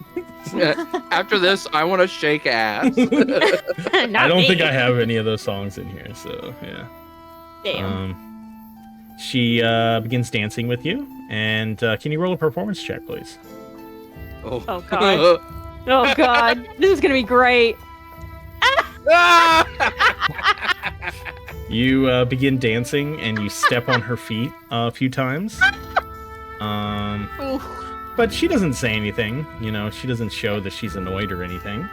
And she says, "Oh, it's our first day out adventuring. I gotta say, it's been eventful."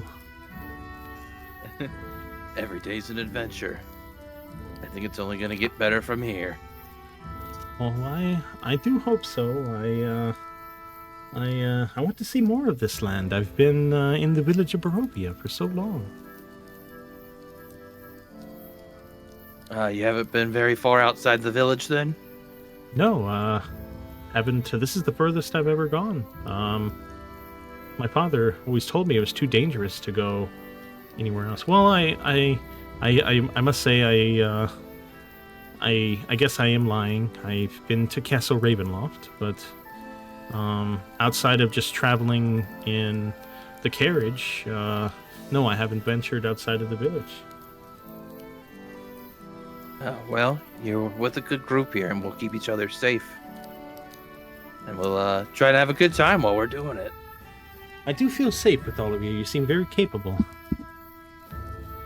No. I do have fists of steel. She laughs and says, yes, I've seen her very quite capable with those hands. Oh, yeah. My hands can work wonders. Can you roll Oh, a no. persuasion check, please? Let's Oh, okay, damn. She blushes and continues dancing with you. Oh, let's go, baby. I miss being a bard sometimes. It's at that time that Stanimir stands up and says, it's time for the Dorok. How many any of you familiar? And he looks to the rest, the new people. He says, have you ever heard of the Dorok? Oh, Not Make even a sort of check. Yeah. Could I have possibly known by reading a book? None of you could have ever heard of this. Okay. Sorry. I can't say that I have, man. He says, Dorok is sort of a ritualistic telling of legends and stories around the campfire. Sometimes you perform it with music, sometimes spoken in rhyme, but it's basically our way of telling legends, sharing lore, telling stories. Let me tell you all the story now. And he begins a retelling of the Fanes of Barovia. Oh shit, I don't have that in here. Well, basically he talks about the three Fanes, the Mountain Fae, the Swamp Fae, and the Forest Fae, and about how they watched over Barovia. He talks about the arrival of an outside force, and referring to Strahd, and how the three gems of the Fanes were spread across the land, and they were lost to time. Basically a retelling of that book. Can everyone make a wisdom saving throw, please?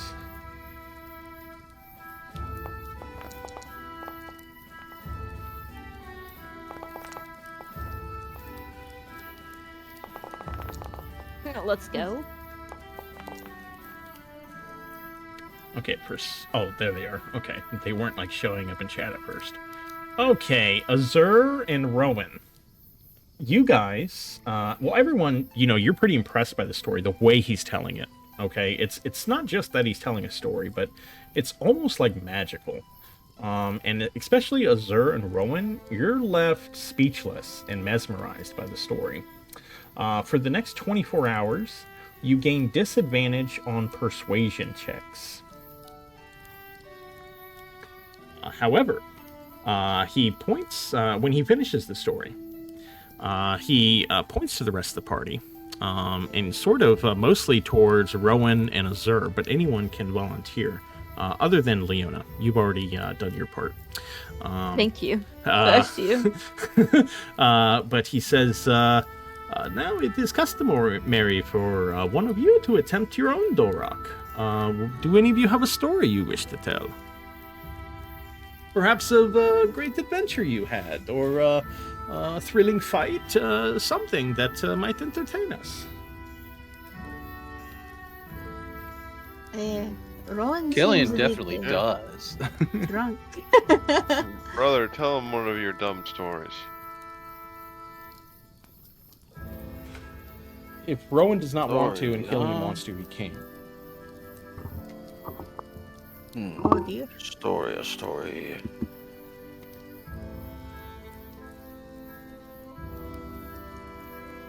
Oh.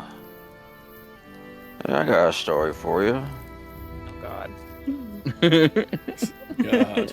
This could be very, very Okay, he Or very, very leaves the trumpet. area and allows you to take the stage. Now remember, this is supposed to thrill and entertain us. Oh, it'll be entertaining. Entertain.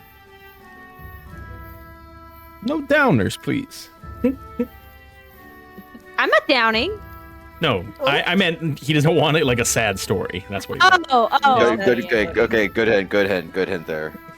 oh, God, were you gonna give us depressing? I kind of got that sense, so that's how I I was was gonna go like, heavy. yeah. One time, I had this girlfriend. Some of you don't know this, but there's this girl I like. All right, so yeah, no, there was this time I was fresh on the road, you know, looking for following leads, looking for my lady. Just some say a wee lad of a rogue, and I was strapped for cash, and I heard tale of this treasure buried in a chicken farmer's yard. Now, don't laugh. It wasn't. It was actually a lead. You know, it sounded like it was something I could have found. So naturally, I sneak in one night and start digging away. And he holds up like two fingers. And he's just like, and then 2 feet down, bam! I hit something, and it turns out it was right. But then it turns out I hit something wrong. It was a little bit of a box. It was the remains of the farmer's prize rooster Everyone sitting laughs. on the ground. And feathers just went flying, and I was screaming. The farmer came running with a pitchfork. I run over the fence, trip over the fence, cut my leg open as he shows that he points to a scar. That's how you got that? I didn't want to admit it. I mean, it was kind of embarrassing. Yeah, you told me you got in a fight. Running from a dead chicken.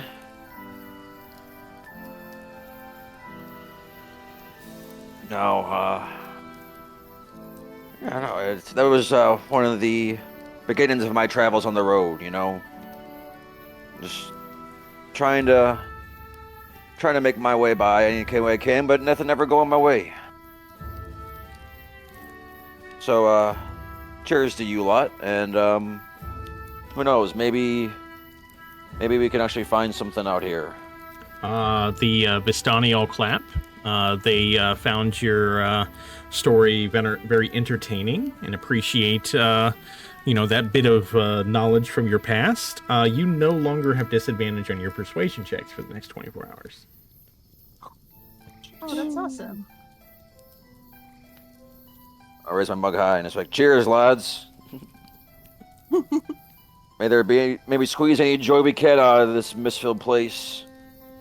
Everybody cheers.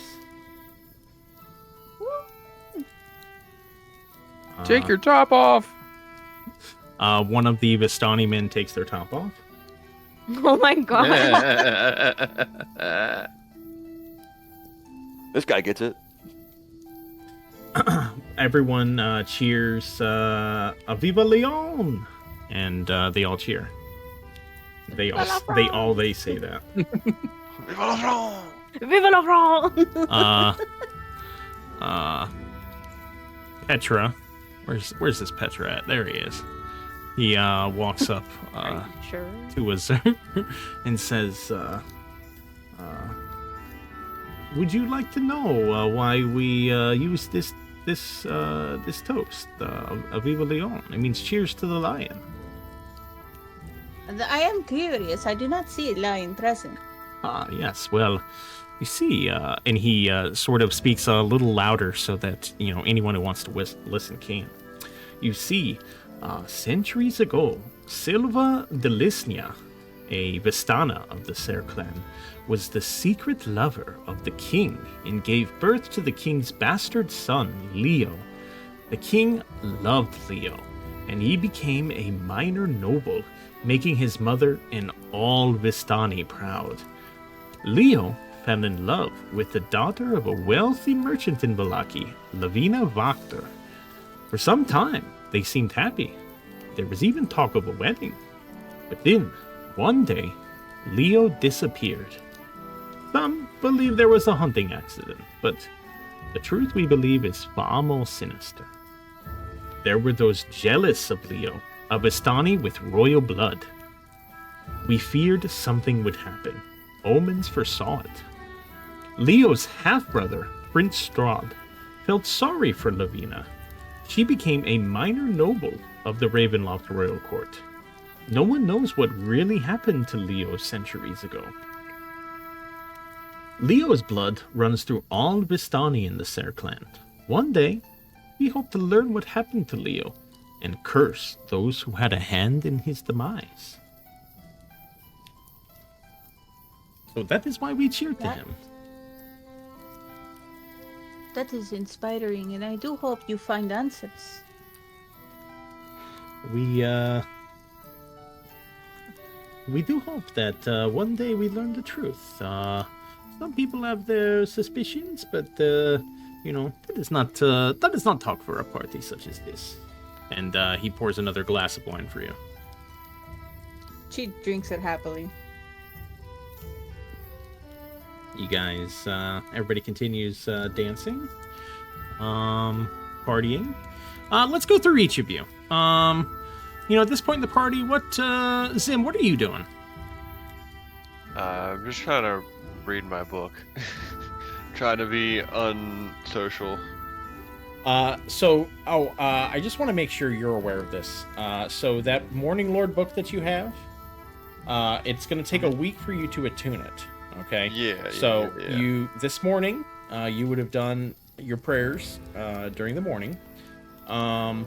You, the player, you need to keep track of this. I'm not going to keep track of this for you. So you've done one of the 7 days. So each day, you need to remember that, hey, I need to do the prayers in the morning, so that it counts. Okay.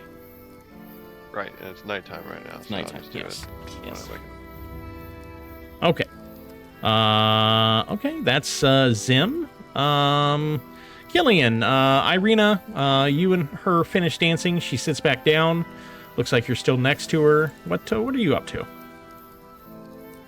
I'm just trying to, hang out with her. Have some food, maybe a little wine. Mm-hmm. And we're just talking about, our lives. Trying to learn more about her. It's at about this time that the Vistani begin making some stew.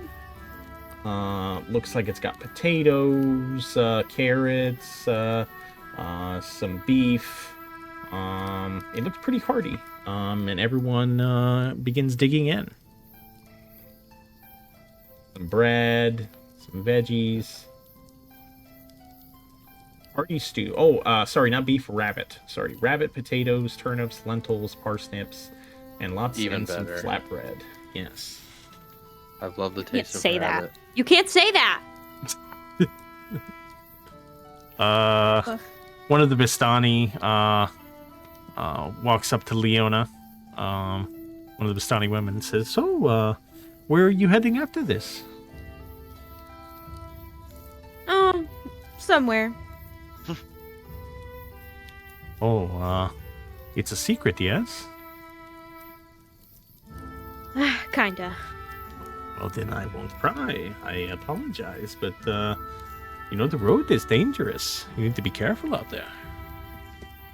Yeah, that's why we're not telling anybody where we're going. She laughs. Says, that's very clever, yes. And she can tell you don't want to talk to her, so she walks away. She's like, whew, thank God. Sir, what are you doing? I think she likes you. Teasing my friends a little bit, but mostly drinking and enjoying the festivities. Not quite wanting to be the center of attention, but definitely complimenting it. I see. So you're you're not really being outgoing, but you're you're there. Engaging. Mhm. Okay. Rowan, what about you? You finished your story. You got a big round of applause for that. What's Rowan up to now? Just kind of join back into the dance. Whoever's really just still just partying, just kind of just squeeze any of enjoyment you can out of this place. Really, it's rare that you find it out here. Nice. One of the Vistani, this guy over here. Zim, can you roll a perception check, please? Sure.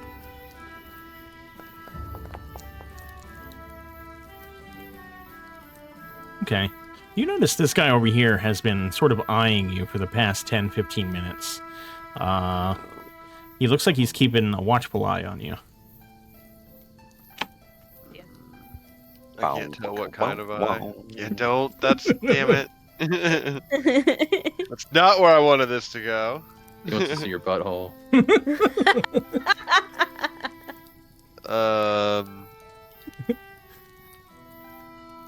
Can I get a butthole check, please?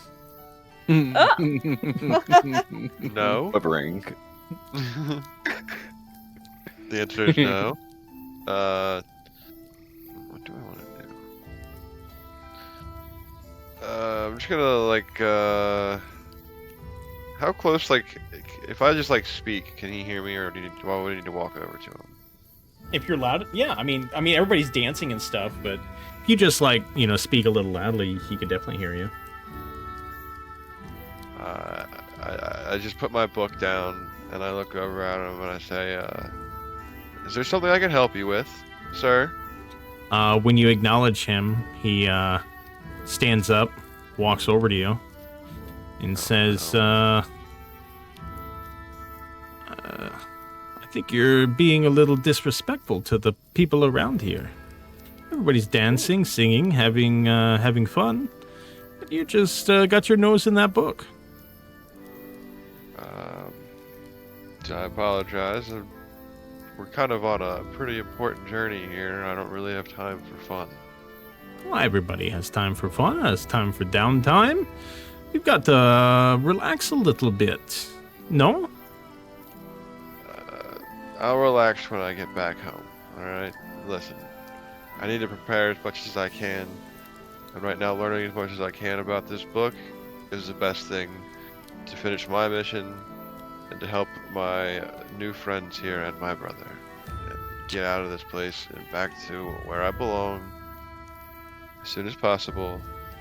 So it is not out of disrespect, it is out of preparation for trials ahead that I do not know what will come, sir. The man spits on the ground and says, "That is not good enough for me. Sir, I challenge you to CHINGARI." And when he says the words, everyone around cheers. No, I don't want to scissor you.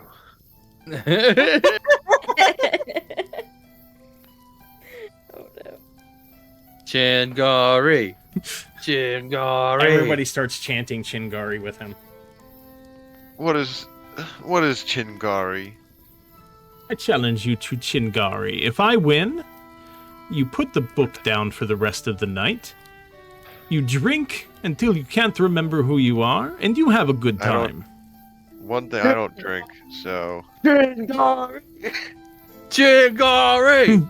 Even if you win, I won't drink.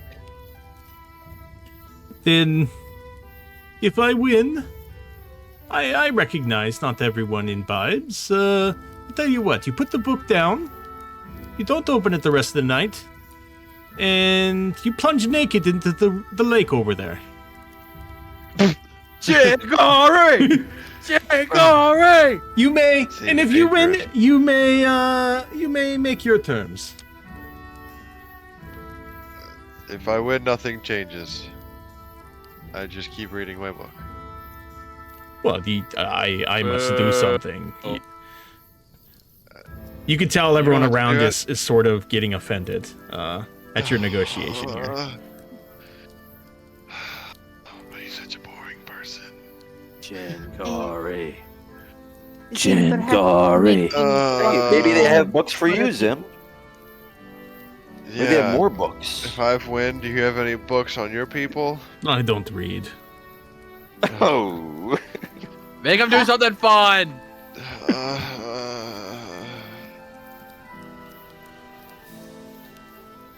I don't know. Make him walk on the fire.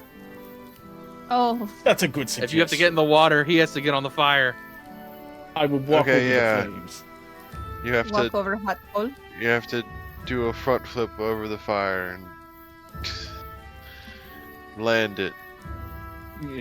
I accept your terms, and he holds out a hand to shake your hand.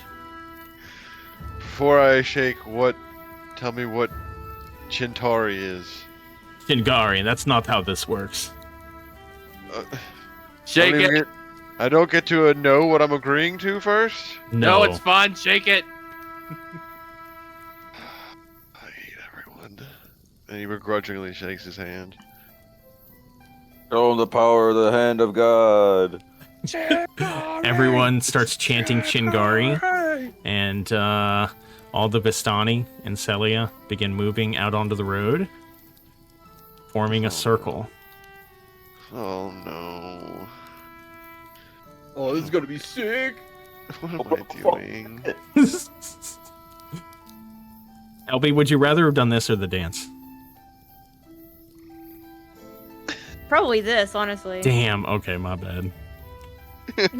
I didn't know LB would Because hate. you thought my I gotta be character would honest, wanna I did dance. not know LB would hate the dance that much. Yeah, Leona doesn't do that shit. All she's known is battle and stuff. What the fuck? I thought Em you doesn't like do any- partied and either stuff. of I'm them. sorry. No! Everyone, I never everyone's drink when we getting go off and do this right stuff. Have you not noticed? Well, You literally got your cheeks clapped twice last session. Talking to a dance. Drinking when a That's dance. different. My That's bad. so different. Hey, you know what? not That's even my bad. Close to the same. Okay, that's my bad. I thought. She Oh, would so like it's, that, you're so. bad towards her, but I have to do things. No, you gotta do it. Quit being a puss. No, the Chingari is always at the person who is not partying the most, or is being grumpy at the party. So I wasn't being gave grumpy. up. I was reading. you're reading a Yeah, book I'm at a not party, okay? And So it that's might have how I been Leona, party. but she already did the dance. So, I'm also not grumpy. well, I mean, sorry, I'm but hanging out. you are, I'm you just not are. drinking. Well, no, I'm just saying, like, I Chingari. can't choose Leona because Chingari. she already did the dance. So. Well, yeah, Okay. she's embarrassed. The man begins undressing down to his underwear. Let's go. What am I doing? I don't know if I would have done this one either now. I don't know. For a challenge, I probably would. I'm just shook. Zim is just shook. He's just appalled. Like what? This is so out of left field for him. He directs you to stand at the other edge, okay? And Petra stands and says, Zimmereth has been challenged to Chingari. The stakes have been set. We are ready to do battle. Zim.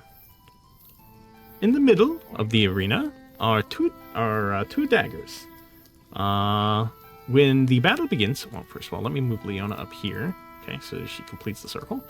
When the battle begins, you will rush towards the center and grab your daggers, and you will attempt to draw blood from the other combatant.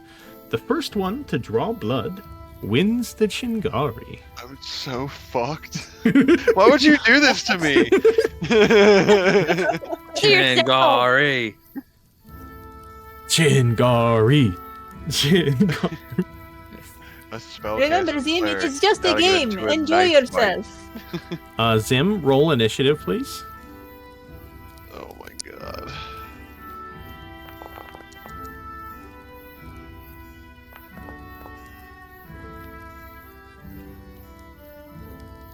Okay. Oh, let me remove your armor. And your shield. There you are. Vistani Captain. remove his armor. Let's see here. Doug, am I gonna have to participate to help in any way? If one of the combatants attempts to leave the arena, then those on the outside punch them. Okay, can you control my punch? I'm gonna Yes. go make myself a bowl real quick. Yes. A bowl? A sushi bowl. Oh. Can we go make a bowl? Just a craft some pottery pottery. Yeah. Fucking dirty dancing scene. Just sort of Yeah. spinning pottery in the background. Oh, God. Zimmereth, are you ready? No, but I guess.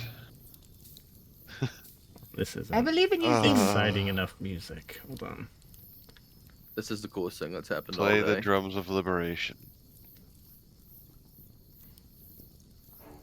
That'll go good right now. I think you'll appreciate it. Okay.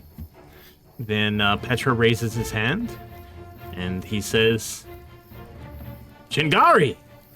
The Vistani captain. Perhaps Zimmereth was still trying to think about what this all means to him, so he hesitates. The Vistani captain moves ahead, picks up the dagger, goes in to try and stab Zimmereth. Okay, for some reason it re-equipped your shield. Hold on, let me remove that. I didn't do that. Oh, just so you know, you can't use magic. He said that. That's fine. I figured we're having a dagger fight. Yeah. He picks up the dagger and attempts to stab you.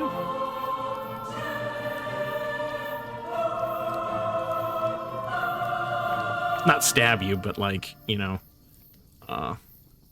slash your arm. And yeah, I assume that means I can't use shield, right? Correct, yes. Okay. Okay. Before the battle even really begins, the Vistani picks up the dagger, flips it between his fingers, and slices you on the shoulder. That was stupid. I already lost. Sorry. I messed up. He says you have to draw blood 3 times. Okay. I was like, well, that was... I didn't even get a shot. Okay, it keeps re-equipping your shield for some reason. I don't know why, but... I don't know. It might have to do with the Baldur's Gate thing. You might have to change to a different weapon set. Yeah, like that. Hold on. I think I moved. Yeah, okay. There we You go. did. I was about to do it. You changed it for me. I mean, I did it on my end, but I don't know. Okay, it is now your turn. How close are the daggers? You can just move right here and pick it up. And you Alright. wouldn't get attack of opportunity because you stay within 5 feet of him. Alright, so I do like a cool little maneuver. I just imagine a cool maneuver in your mind, listeners. Yes. Some really Yeah, that was cool very maneuvering around him in like a Jackie Chan-esque way, and I pick up the knife. Show them what. Show them what I've taught you, Zimmereth. And then can I pick it up and try and stab him in like one motion? Yep. Okay. Do I have a knife? Okay. Yep, I had the dagger. Nope, I didn't. There we go. By the way, at the end of this fight, I'm going to remove any damage you take, because it's just supposed to be, like little cuts, so. Okay. It's going to... Okay, you go in to hit him, but just as you're about to slice him, he parries your dagger. You can parry me? What a bitch. I can't do that. Filthy casual. Chingari. Chingari. Vistani Captain? I don't think you can do anything Can I else, kick right? him? Kind of like bonus action kick him. Nope. I can. Alright. Cut me again. Oh, he crits? I mean, it was basically whoever goes first wins, especially if it was him. Who's losing? Me. He's losing 2-0. No. Oh, yeah. Zim, your turn. Can Get I him, go Zim. into Nyx and poop in the guy's eyes? What? Oh, there we go. Okay, Perry will not help him. So Zim, down 2-0, goes in for a hit. The Vistani, the Vistana, maybe underestimating Zim, dodges, but tries to do it with a little bit of flair, and the dagger slices his cheek. Ha.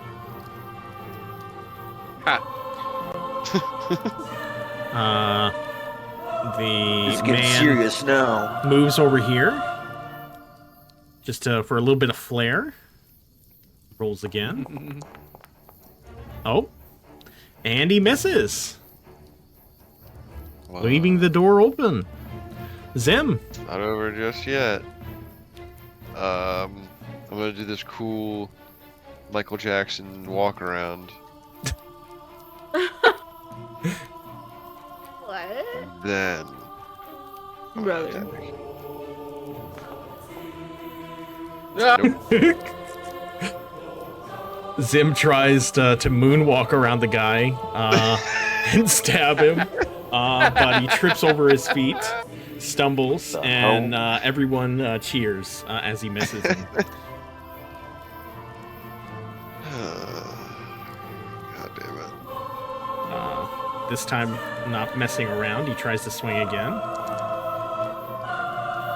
And connects for the last hit, Of course. slicing Zim across his cheek. Chingari. Chingari. Chingari. Okay, I'm gonna put you back up to 27 HP. As that last slice goes across, everyone cheers, and they are chanting "Chingari, Chingari." Chingari. You know what? Hell yeah, I'm chanting too. And everyone is looking towards you, Zim, to hold up your end of the bargain. Where's the river? To the north of camp. The big lake to the north of camp. I just start walking. Many people follow you. Just to watch. You can guys I move guess I'm, yourself like, just back to the campfire. That way you don't have to move yourself disrobing back. But as I yeah. walk, and then right as I get to the banks, I take off my panties. Your panties? What? You wear panties like a girl? as Yep. Zim T-Bara's wearing a G-string. as Zim cannonballs into the lake, into the little pond You also have here, the bra on? and makes a splash. All the Vistani cheer and whoop, and they all are very excited. You've ingratiated yourself into the camp here. Now I put my clothes back on, and I just come over by the fire to dry off. Now I'm grumpy. And you can't open your book. I don't like being wet. The man you just fought walks over to you with a cup of wine. He's holding one too, and he says, "To a well-fought Chingari." I don't drink, remember? Yeah, he says, "Oh, yes, I'm sorry," and he pours out the wine into his own cup, and he pours out some grape juice for you. You little baby. Child. Here's your grape juice. Can I just drink water? No, it's grape juice. Chingari. Chingari. Grape juice. Okay. At least I'm you drinking have a some story, grape Nightwing. juice. I'll drink Don't some grape spit juice with them. Oh my god.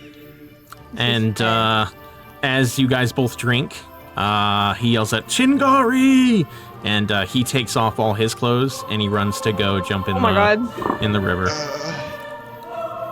Does he have panties on too?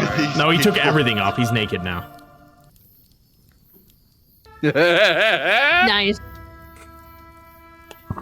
Truly a celebration of life. I really enjoy this.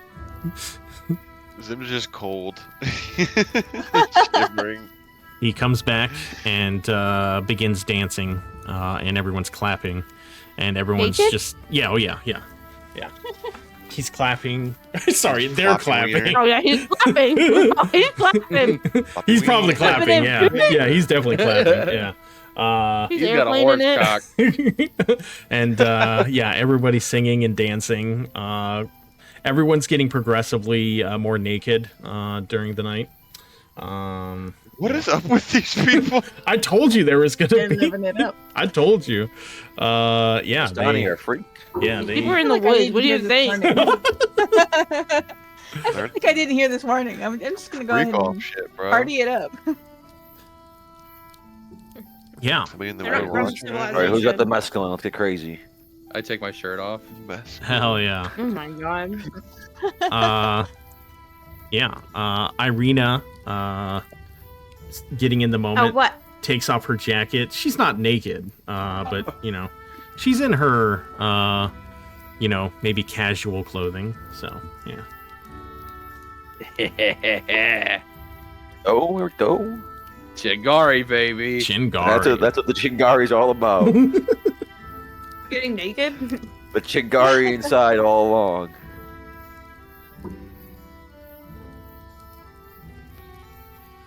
Viva Leon. Viva Leon. Viva la France. Viva Leon. Viva Leon. France. From So let's see here. We've got LB's character, Leona.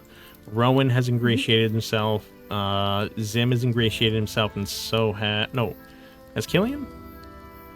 Killian is not. Killian right? hasn't done anything. Except Yeah. flirting with He's Irina done this whole Irina. time. Yeah. Good, I'll So, say. okay. You guys continue, Chingari. you guys continue dancing. Petra. He walks up to Killian. You've been, next to him for most of the night. And he says, so, my friend, you guys are adventurers. You must come across many interesting items, yes? Yeah, sure, so far. Well, you see, there is one particular bottle of wine that I have been searching for. It's very, very rare. And I was hoping if you came across it, you might bring it back to me. Yeah, sure. What's the wine? It's called Champagne de la Stomp. It's from the Wizard of Wine. It's very hard to find. There's no bottles anywhere that we've been able to travel. But there are rumors that it's out there. If you are able to retrieve it, I can offer you either 500 gold or a magic item from my shop. Hell yeah. If we find some, we'll definitely get you some. Champagne de la Stomp. Remember, keep an eye out for that. Champagne de l'Eston. You say, you say it quite well. I've been around. So, my friend, where are you traveling after this? Well, we're, our next location is Valaki. Valaki, well, it's probably the most fortified, one of the most fortified villages in Barovia. That's probably a good place to be. That's what we've heard. You must. That's our goal, is to get there. You must be careful, though. He sort of lowers his tone. He says, "Not all Vistani are as welcoming as our tribe here." You mean the Red Scarves? Oh, so you run into them? Oh, yeah, they robbed us. Oh, that's sort of their thing. Yeah, the- they're bastards. The Velaki, they have a camp near Velaki. I'm not saying that they're evil bastards, but you just have to keep your guard up around them. What's the difference between you guys and them? Why are they so rude and you're so nice? Well, Get his ass. can you roll a persuasion check, please? Oh, fuck. Get his can. ass. I You need me believe to come Dear. get his ass. Dear Yondala. Does Leona want to please come over here bless and me get his with ass? persuasion. Well, Leona had an opportunity to talk to somebody about it, Did she do? and she said, "Please fuck off." Oh, hey. What do you... yeah, I didn't want to talk to her. I had just got done dancing in front of people. Okay, She was embarrassed for a yeah. little But bit. after Leave her Chingari, alone. she's doing a bit better now. Yeah, after Chingari, she's like, all right, hell yeah, it's fucking fun. She doesn't drink or anything. Leona walks up, joins the conversation, says, Leona, I want to congratulate Would you you on... like to roll a persuasion check? I would like to congratulate you there. on the Prostanata. Or he sort of blows off Killian's question, tries to change the conversation. He says, "Oh, the Prostanata, you did an admirable job. Don't feel too bad about yourself. That Pistan over there, she's incredible. I mean, you saw, she can do some things." Yeah, I don't really dance. Oh well, you seem so natural at it. You are too kind, because I know you're lying. Don't need an insight check. I don't even need that, no. I rolled 3 fucking ones. You can't tell me anybody thought that was good. Well, it was the effort. That's what we appreciate. You at least stood up there and did the dance. So that's all we can really ask. You're welcome. Have to, guess, give in to some people's culture. He just ran away from me? No, Irina ran away from Irina, us. she Oh, went. okay. She's not in this conversation, so she Yeah, went to fuck go off, talk Irina. to Celia. She went to the potty. You know that, stalker? Killian's like, I'll be right back. I gotta go watch her. No. I gotta go stand guard. So, what are you guys talking about? Oh, your friend here was just telling me you're heading off to Valaki. Ah, yes. Yeah, we are. We have important business to take care of. So yeah, we're just heading there, traveling. Ah, yes. So, yeah. It's the open road. Nothing like it, eh? Yeah. Any Yeah, he was just thing we telling should me look out? Okay. He would just tell me about the red scarf people are pretty bad guys. Well, no, I Yeah, didn't fuck say those they were guys. bad guys. I just. Oh no, he didn't say they were bad guys. He just said that they. They're not are bad more- guys. Oh well, I mean, we disagree. I mean, they robbed us. They drugged us and robbed us. I mean, You guys into that kind of thing? oh no, not at all. We would never do that. But I mean, from a certain point of view, I guess it could be said that maybe I mean, I wouldn't say this, but maybe from a certain point of view, it could be said they were teaching you a lesson. Teaching us a lesson. So are you guys gonna teach us a lesson? Oh no, we welcomed you here tonight. We would never do something like that to you. So what makes you guys different then? Why do you guys not do what they do? Why don't you wear red scarves? Can you roll a persuasion check, please? Yes, I can. Please, please, please, please, please, please, please, please, please. Rolls at please, 6. Please, please, please. Let's go. Thank goodness gracious. He I know, he Jesus. looks at you. You could tell he's a little apprehensive. But after your I smile. he was a little apprehensive, but now he's not. He says, well, I suppose I can say the Vistani are I mean, as you know, Strahd is, lord and leader of Barovia, and formerly, we all serve him, obviously. But the Vlaki, maybe they take their allegiance to Strahd a little more seriously than we do here. What is your take on Strahd exactly? Just out of curiosity. Well, to the general public, we would say we're apathetic. We try to stay out of it. Live and let live. But he sort of leans in and whispers a bit. He says, but some around here are not as enthused by the ruling of Strahd. Oh yeah? What has he done something to affect you guys in a way? Well, I would say that the story of Leo has left some of us less than enthused with Strahd. Ah, yes. That was a interesting story. Yes. I really shouldn't be saying too much, but, I think after your meeting with Madam Eva, things might become a little more clear as to what side all of us here at the Tser Pool Encampment are on. Yes. Your leader. Yes, Madam Eva is the elder of this village. We all look to her with great respect. I see her in charge of things instead of Strahd.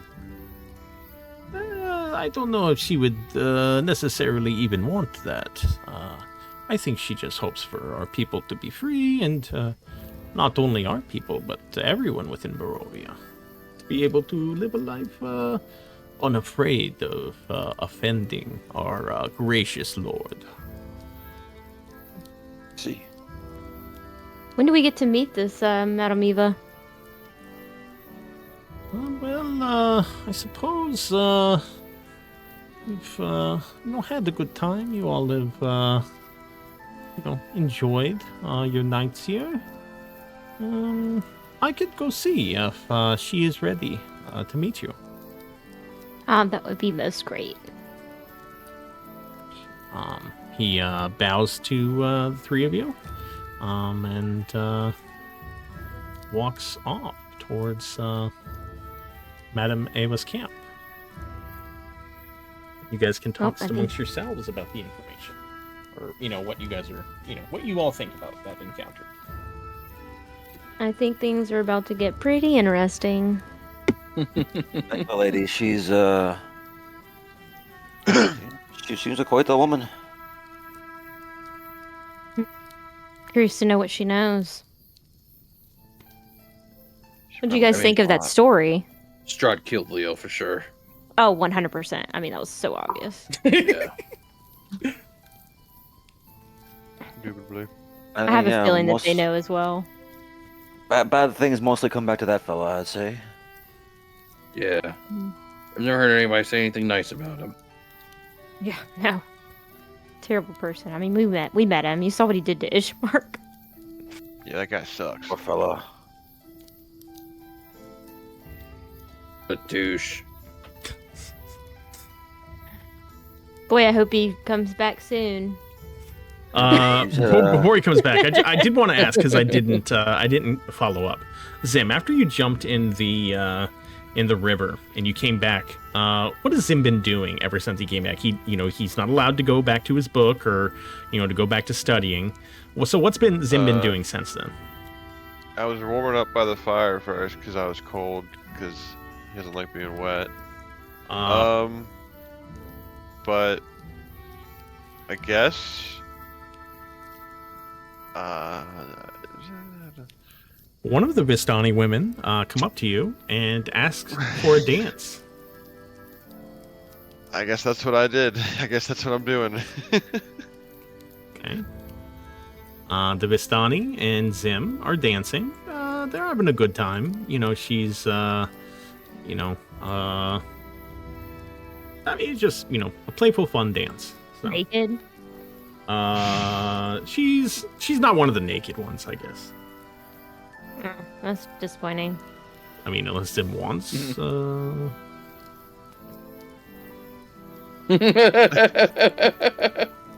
Zim? Zim? Sam, would you like her naked? Sure. Fucking ad-libbing whether or not these people are naked. The Vistani, when she goes to dance with you, she's, you know, just wearing maybe like a I don't know what that's called. What's the top called? Where it's not like a bra, but it's like a what's that called? Top? A what? A shawl. Like A tube top? A tube top. Yeah, something like that. Where it's just like, yeah. I think that's what it's called, right? It's a bandana, basically. Yeah. She's just got a scarf tied around her chest. How about that? Her blue scarf is tied around her chest. Okay. And she's dancing. Everyone's clapping. And Zim's having a great time. So.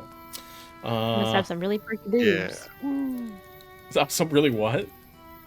Perky boobs.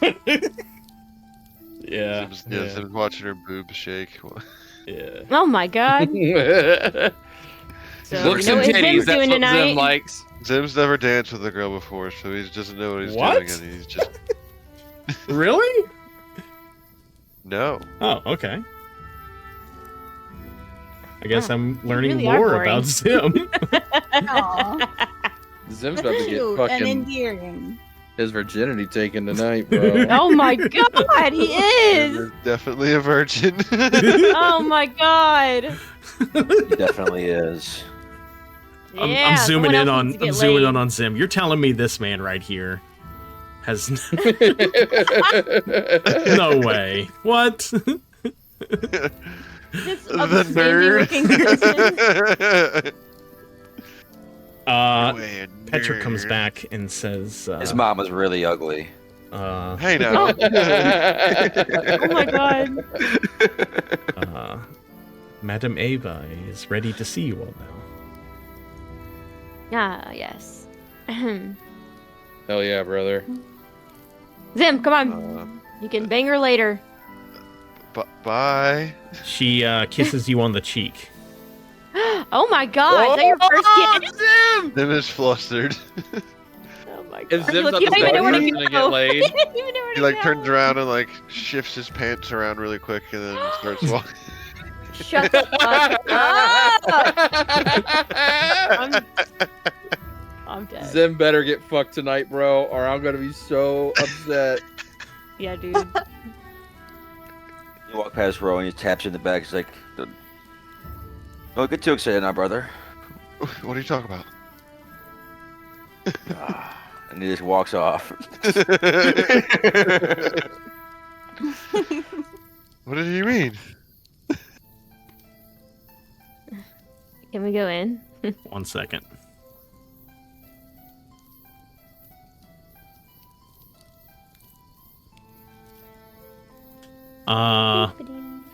Petra opens up the tent for you, and Madam Eva makes a motion towards Petra, and Petra says to Irina, I am sorry, Irina, but Madam Eva has asked that this reading is for our adventurers here. May I escort you back to the party? And, Irina looks a little disappointed, but she bows slightly, and she says, oh yes, of course. And she looks towards the rest of you and says, just let me know what happens. And Petra and Irina. Stop and look at her real quick. I look at her though, and I'm just like, stay close, please. Don't go too far. She gives you like a knowing look, and she says, I'll just be right out here. And she just walks like here, like where she's like kind of still in the party, but like able to see the tent. Okay, good. It's my one fucking job. Okay, 1 second. My brother won't fuck me anymore if she dies. Okay, let me change the music. Well, you don't know that. That's true. I probably could get him in the time of grief again. Yeah. The only time he fucks you is when someone in his Take family dies. advantage of it. I'll take it. It was pretty good. You guys start finding some cousins or something. What? She's on the hunt for more family members to die. Yeah, next time Start I meet him, I'm killing like, his family so any cousins or long distant brothers? As soon as he comes. Tell me about your family. Can you guys hear that music? Yes. Yes. Yeah. Skyrim, right? Yeah, I was gonna say that's Skyrim music. Is it? It's so quiet for me. I can't hear it. Oh, it's Skyrim music for sure. I like this one. It's good. Okay. If anyone knows Skyrim music, it's me. She says, as you look inside, you see that the tent is larger than it looks from the outside. Vast, dark, and pulsing, with warmth and something older. 100 candles flicker from corners unseen, their flames unmoving despite the lack of breeze. The air smells of dry herbs, ash, and rain. Rich tapestries drape the walls, depicting beasts with too many eyes and stars that burn the wrong color. In the center, a round table carved from blackwood. Cards sit stacked at its heart, smooth, old, humming faintly. As you enter, you feel it. A weight, like time slowing down. You guys can enter the tent. Like something watching. From the shadows beyond the candlelight, a voice calls, "At last." A woman steps into view, older than her bones should bear, with eyes like burnt amber. She is draped in crimson and midnight cloth, rings glinting with cloudy stones. Her gaze falls upon each of you, not in greeting, but in recognition. "I've seen your faces before," she says, settling into the seat across the table. "Not here, but in dreams, in smoke, in the marrow of this land." She nods once with a crooked smile. "I am Madam Eva. Sit, please. The cards are restless." Okay, so it's Killian, Rowan, Azur, Zim, Leona. Remember where you are in the in this scene here, because I'm about to move you to a overtop view scene. Okay.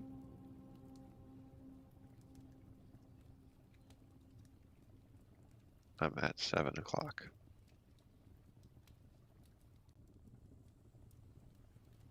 Oh wait, nope, that's the wrong scene. Oh, here it is.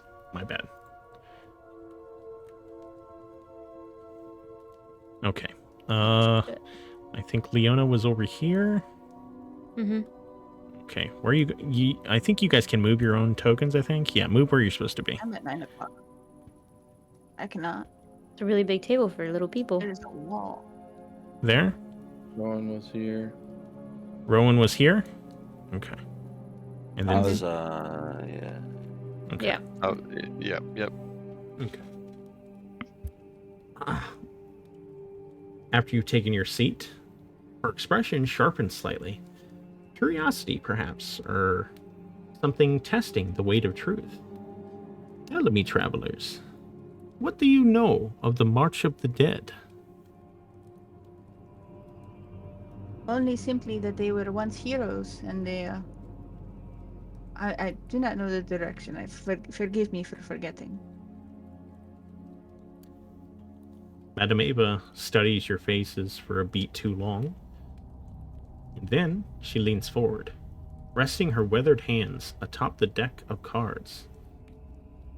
"The March of the Dead," she repeats softly. "You've seen them, perhaps, or heard the stories." Her eyes shimmer like wet stone in the candlelight. "Every night they rise. Hollow-eyed warriors, clerics, mages. All of them once brave. All of them once convinced they were the ones to end the devil. They died with purpose, but they rise without it, and they walk to Castle Ravenloft again and again and again. She flicks her fingers. Her fingers once across the cards. They shift slightly, though she hasn't drawn a single one yet. They were adventurers, like you. They sat across from me, just like you. And now they march. Her voice lowers to a hush, not for drama, but as if truth requires reverence. Do you understand, children of the mist? You are destined for the same end. Unless... She lets the word linger, like incense in the still air. Unless something breaks the pattern. Unless you are not just bold, but wise, clever, relentless. She looks you over again, searching, not your faces, but what lies behind them. Do you truly believe you can kill the unkillable?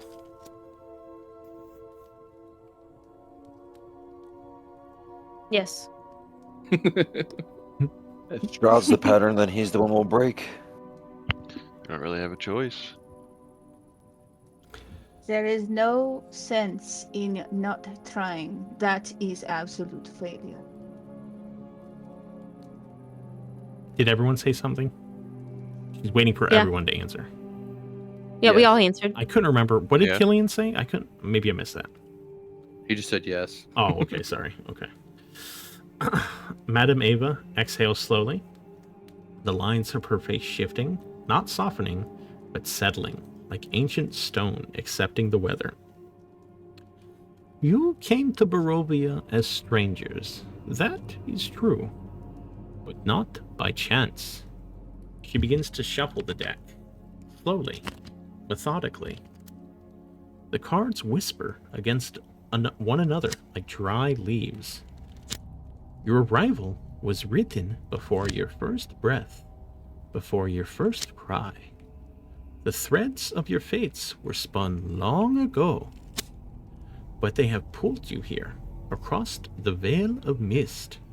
The candlelight flickers, shadows bend inward, and now you shall glimpse what may yet come. She lays the deck before her with care, pressing her fingers lightly to its spine. These are not mere cards. They are a mirror, a map, a whisper of the path that lies before you. The trials that may yet tear you apart. Madam Eva's eyes lift to meet each of yours, one by one. This is the reading of power, of prophecy, of purpose. Watch closely, listen well, for what I reveal is not fate set in stone, but a storm in motion. She draws the first card. The fortune begins.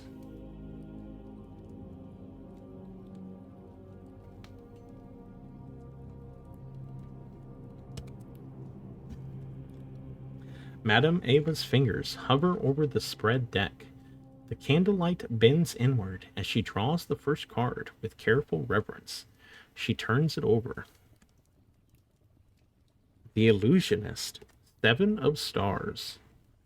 Her eyes flicker as she regards the image. A cloaked figure, half faded, standing in a hall of mirrors. This card speaks of what came before, she murmurs, of the knowledge buried beneath layers of dust and deceit. To know your enemy is to unmask the very age he was born from. She taps the card once, her finger resting gently on the illusionist. There is a man of means, of power, of taste. He surrounds himself with elegance and secrecy in equal measure. Yet, beneath the silverware and silks, his heart beats for knowledge. Dangerous knowledge. She leans forward slightly, her voice low, conspiratorial. Find his home. Look beyond what is offered. Behind the masks lie the truths you seek. She draws back and folds her hands. Do not be fooled by comfort. There is rot beneath the marble. Okay, first card, the Illusionist. Madam Eva draws the next card. Are we supposed to see these cards? Oh, I'm sorry. You are right. My bad. There we go. Do you see it now? Yeah, I see that one. Mhm. D.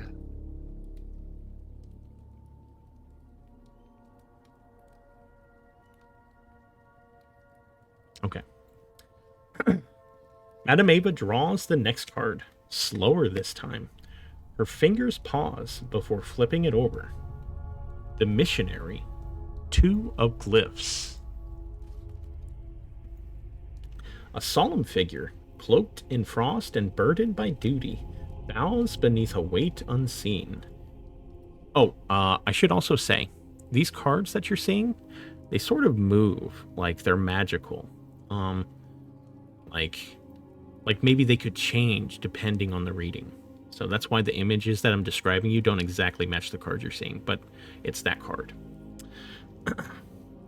She closes her eyes for a moment before speaking. This card speaks of a power not forged in battle, but in sacrifice. A symbol, not of conquest, but of protection. The kind of hope that endures even when the light retreats. Her gaze sharpens as she regards you all. A graveyard, blanketed in white, quiet, watching, waiting. She leans forward, lowering her voice, as if afraid the wind itself might overhear. What you seek lies entombed within, but be warned, even holy things can be buried for a reason. She sets the card aside.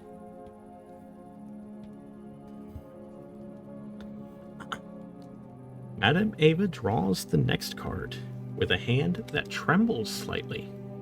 Not from fear, but reverence. She turns it, revealing the sigil. 1 second.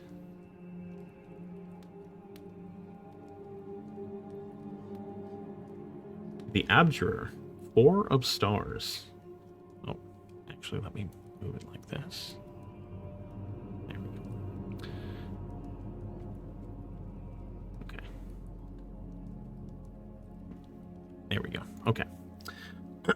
The Abjurer, 4 of Stars. A figure stands with a broken half, hands outstretched in a gesture of defense. Yet behind him, fire rages and stone crumbles. Her eyes narrow. This is a card of strength and of sorrow. It speaks of a weapon born not of pride, but of loss. A blade forged to banish darkness. Vengeance in the form of sunlight. He leans over the table, voice low. I see a fallen house, broken, proud. Its halls echo with forgotten oaths, and the bones of honor lie thick within. A great stone dragon watches over it still. She taps the card gently. Look to the highest peak. Then her voice falters just for a second. But what I see is not the whole. This weapon is incomplete. Only part of it sleeps in that hollow place. She looks towards the mist beyond the tent's edge. The rest is veiled. Even the cards will not pierce that fog. A brief pause. But remember, even a broken blade can wound the night. She sets that card aside. Madam Eva's hands hover over the final 2 cards before selecting one with solemn care. She draws it, holding it for a moment, as if weighing its weight in memory before turning it over. The Ghost.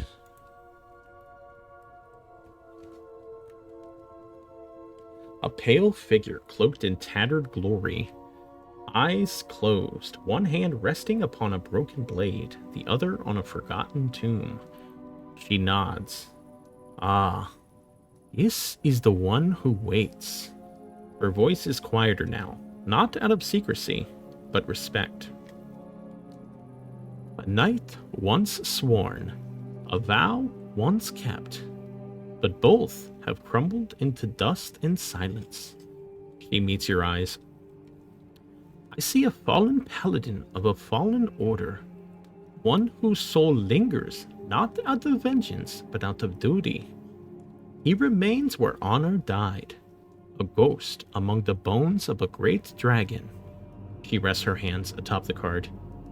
He may not remember who he was, but if you remind him, he may yet rise to fight at your side. She exhales almost wistfully. Even death cannot silence every oath.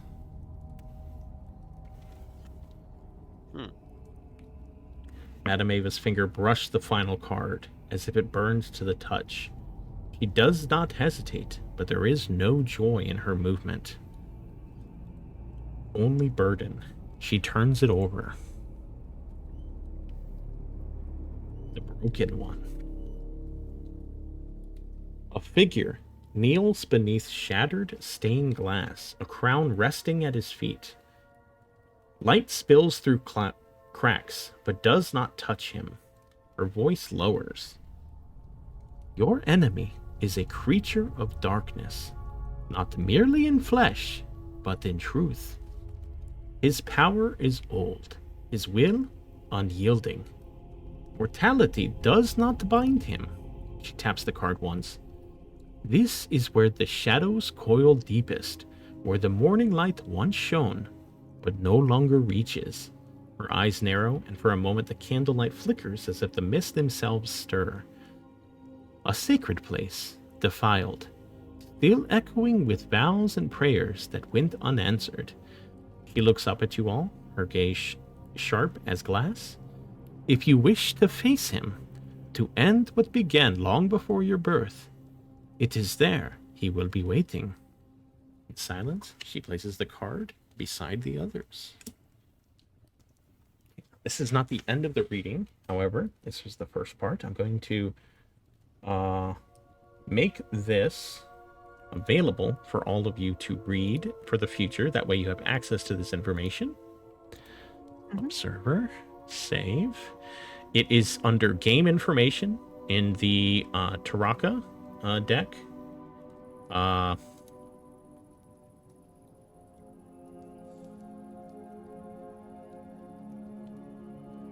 Whoops.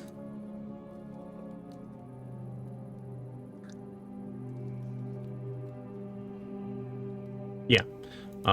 Under Game Information Taraka and Madam Eva's Tent, the reading. I'll just show it to you. That way you all can see it.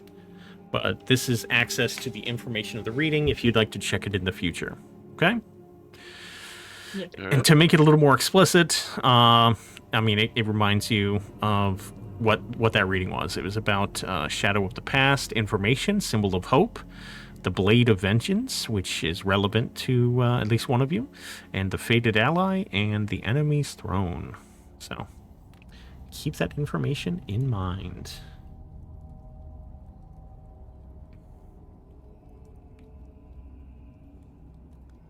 Okay. Madam Eva begins gathering the cards once more, but her manner shifts. Slower now, more careful. As her fingers dance over the deck, her eyes never leave yours. She offers a thin, knowing smile. Ah, young, stout-hearted ones, seekers of more than just steel and vengeance. I see it in your eyes. The hunger for truth deeper than the blade, bolder than the tyrant. She pauses, her voice softening, touched with reverence. You carry knowledge most would call a myth. The old ways. The Fae sisters. Their gems. Her hands tremble slightly. Oh, 1 second. Let me move you all.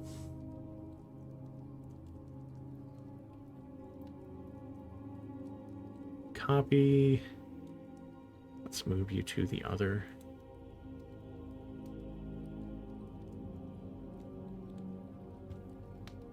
Oops. 1 second. No problem. Oh, come on. Activate.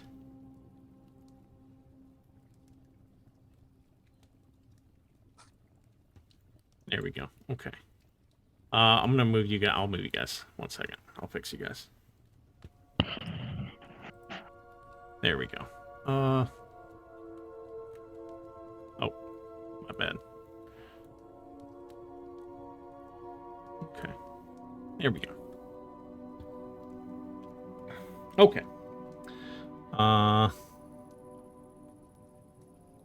The Fey sisters their gems. Her hands tremble slightly, as if even naming them carries weight.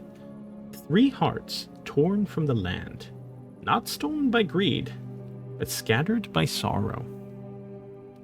The valley weeps for them still.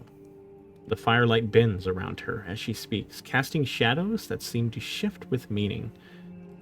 If you are truly meant to restore what is lost, the cards may whisper their secrets. She begins to lay 3 cards face down before her, each one with an eerie finality. But understand this, the Fae do not choose lightly. Their gifts are not for the unworthy. To seek their magic is to step into stories older than memory. She looks up from the cards now, her eyes bright, unblinking. Let us see if your hands are guarded by fate or merely by hope.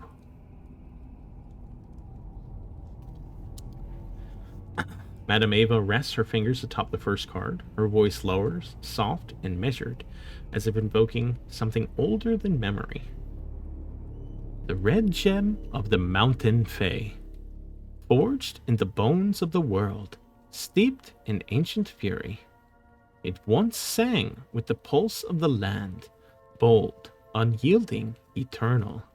She turns the card. The Wizard, Master of Stars. The figure of the card is cloaked in starlight, arms outstretched, scrolls swirling like constellations around him. Eva gives a faint, knowing nod. The Master of Stars, a sorcerer of towering brilliance and teetering madness. She exhales slowly, as if remembering something personal. There is a tower, cracked by time, guarded by silence. The wizard who once called it home is gone, scattered by ambition or curse, but the echoes of his mind remain. Within those ruined stones lies a clue, etched in madness, preserved in magic. She leans closer to the card. Find the tower, unravel its riddle. Only then may the path to the red gem be found. But tread carefully. Wisdom left too long in the dark tends to bite. He lays that card down.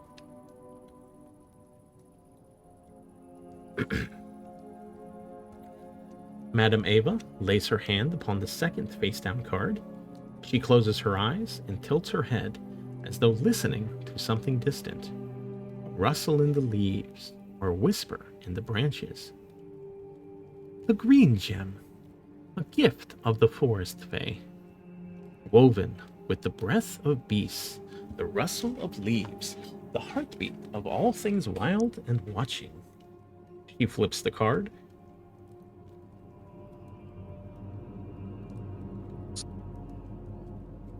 The Raven, Queen of Stars. The card depicts a great raven, wings outstretched, perched upon a broken branch beneath a starless sky. Its eyes gleam with unnatural intellect. Eva hums low, her voice touched with an eerie reverence. Ah, the raven, the omen, the wanderer, ghastly, grim, and ancient. This feathered shadow knows more than it speaks. Not all creatures are what they seem. Some wear feathers not as ornaments, but as mass. She leans in slightly, her expression unreadable. Look to the skies, to those who flock, who watch, who caw but never sing. One among them keeps the forest fae's secret close, hidden beneath beak and wing, cloaked in a mantle of misdirection. But beware, ravens do not give freely, and their memories are long. She taps the card once with a single pointed nail. Find the right flock, and you may find the green gem still cradled in talons. She sets that card aside.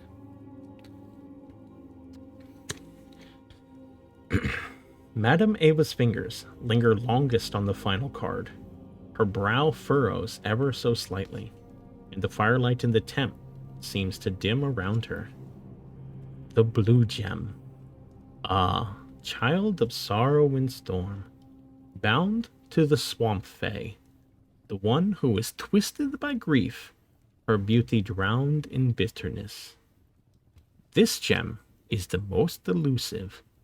Some say it is lost forever. Others whisper it still cries out from the bog, unheard by all but the dead. She closes her eyes and begins to recite, softly like a half-remembered lullaby. To destroy evil's heart, you must find its counterpart. Last gem you seek, the road not for meek. Lost its way from its fae, the cards will tell where the gem fell. She turns the final card. The Miss, Queen of Swords.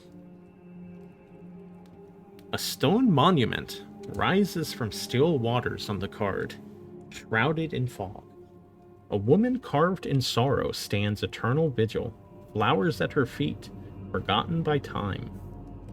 Madam Eva speaks low, as if even the swamp might be listening. The Miss, a card of mourning and memory, of love lost, and of the ruin left behind. There is a place where the reeds grow thick, where stone weeps for what was taken, a forgotten tribute to a lover lost, swallowed by the marsh and buried in grief. Go there, if you must, but know this, what the swamp fae lost, she seeks still, and not all things buried wish to be found. She lifts her hand from the card slowly, as if it burns her fingers. To find the final gem, you must brave the swamp's lament. Walk with care, for even the fog has teeth. Madam Eva's fingers fold over the 3 drawn cards, the wizard, the raven, the miss, and she looks over them in silence for a breath too long. The firelight flickers. Somewhere outside, a wolf howls.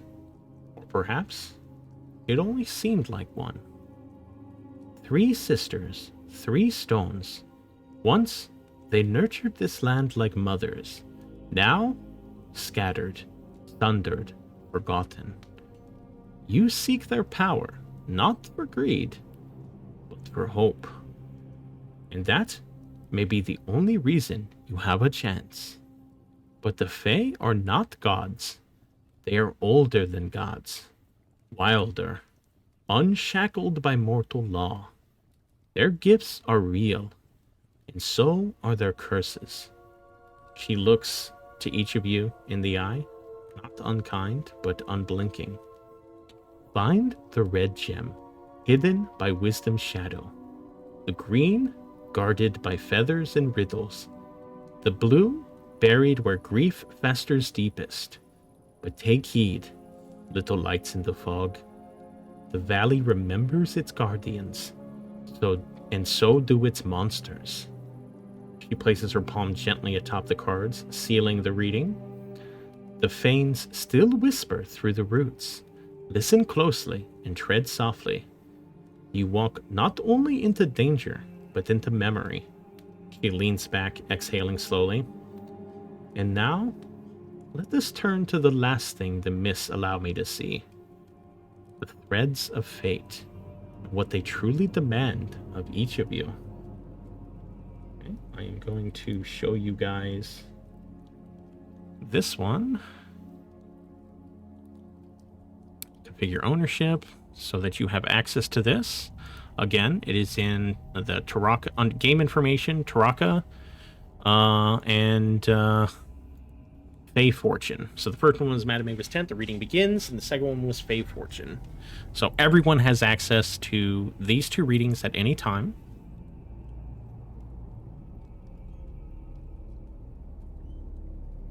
I know this is a lot of, talking by me and not much by you guys. So, I apologize, but I hope you're still enjoying it. So Just taking it all in. Oh yeah. Brain is cranking right now. I'm doing so much solving right now. Everybody else still good? Yeah. Yeah. Okay. The candlelight dims as Madam Eva pulls her shawl tighter and lets her fingers glide across the worn deck. Her eyes, clouded with age but sharp as daggers, pass over each of you in silence. I see it, yes. The threads of fate cling to you like cobwebs in moonlight. She smiles faintly, but it never reaches her eyes. You want answers, da? A glimpse of what lies ahead. But fate is no open book. She lays the deck on the table with reverence. 2 cards I will draw for each of you. 1 for your wheel. A gift, a guide. Something that may help you if you are clever enough to see it. And 1 for your woe. A warning, a danger, a price waiting to be paid. A slow breath escapes her lips. But listen close, little flames. These cards, they do not lie, but they do not always speak plain. Truth wears many faces, and the cards love their riddles. She taps twice on the top of the deck. Weal and woe, hope and hurt, light and shadow. Then her gaze sharpens, and she gestures to the room. Each of you, 1 at a time. No one else hears what the cards say for you. Some truths, they aren't meant for more than one soul. She leans back and beckons, first to Leona, with a curled finger. Come, sit. Let us see what fate has planned for you. I'm going to share this one for you guys as well. Configure ownership, observer, everyone, and show players. So she's going to do individual readings for each of you. The first one will be done for Leona. I'm going to everyone's going to hear all the readings, but you just have to keep in mind that only your character knows your character's reading. So just keep that in mind. Sound good? Yes. Okay. So, Killian, Rowan, Azur, and Zimmerith, you all stand up and leave. Leona, you are sitting there with Madam Eva. How's Leona feeling right now? Sorry, I was saying goodnight to my kids. What am I doing? What am I here? It's just me? Yeah, Did you not hear the Wheel and Woe thing? I did not. I'm sorry. I had to put them to bed. Okay. What was the last thing you remember? The cards. Okay. She did a reading for, she did a general reading for the party. Okay. Telling you where some important things are within Barovia. I'm not sure if you were here for it. I remember that. Okay. Then she did a reading for the Fey gems. The 3 gems, the red, blue, the green and blue gems. Okay. Yep, Then she explained that she's doing the Wheel and Woe reading. Okay. Where she's going to draw 2 cards for each of you. Wheel, which will be sort of like a gift or a guide, something that may help you within Barovia. And Woe, which is a bit of a warning. Okay. And she's doing a reading for each of you individually, but it is in secret. So she's starting with you. She's going to do a reading for you. Then you're going to leave and someone else is going to come in and she's going to do a reading for them. So each of you, the players yourselves, you will hear everyone's reading, but just keep in mind, you only know your character's reading. And whatever you choose to share with everyone, that's up to your character. Okay? Okay. Okay. So we'll start. So how's Leona feeling about the reading so far? I mean, it's super interesting. I mean, there's a lot that she's like trying to piece together. Yeah. That she's been listening to, especially like the cards earlier about like what she's here for. Mm-hmm. So she's like super interested in like learning more and trying to like figure out like where she needs to go and like what she needs to do, because it sounds like it's going to be a little bit more complicated than she thought it was going to be. Okay. Nice. Okay. So, Leona, you sit there. Madam Eva doesn't speak for a bit. But then, after a moment, Madam Eva regards you with a long, appraising look. Her eyes soften, but the weight behind them is immense. There is a name you do not speak aloud. Belfour. She leans forward, the firelight dancing in her eyes. His face still haunts you, does it not? And I wonder, how many lives must be taken before you forget it? She does not elaborate. Her fingers find the first card.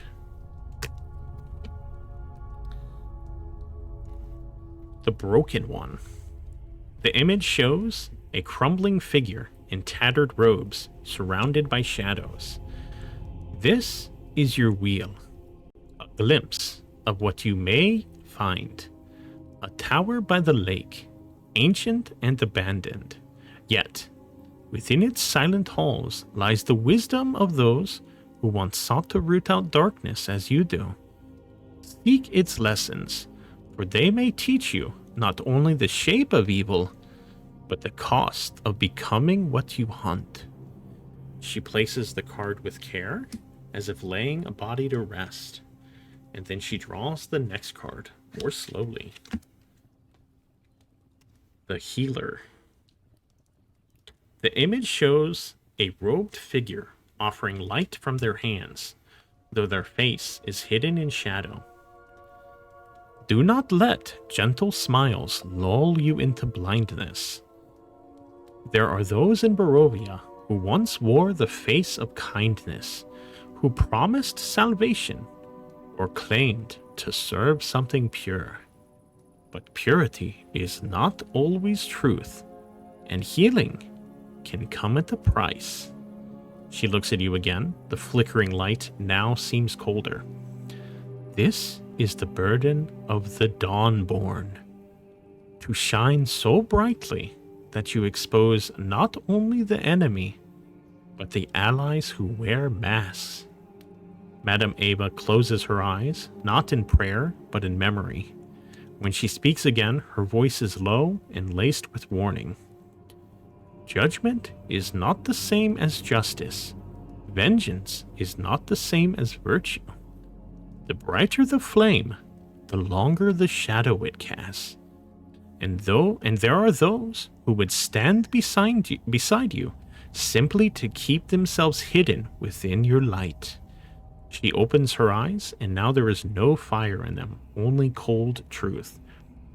Trust slowly, Dawnborn, and watch who gathers in your glow. I'm going to share this with you, only you.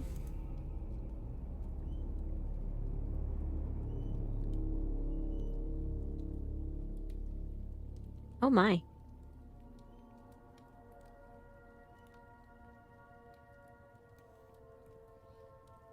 She has dubbed you the Dawnborn.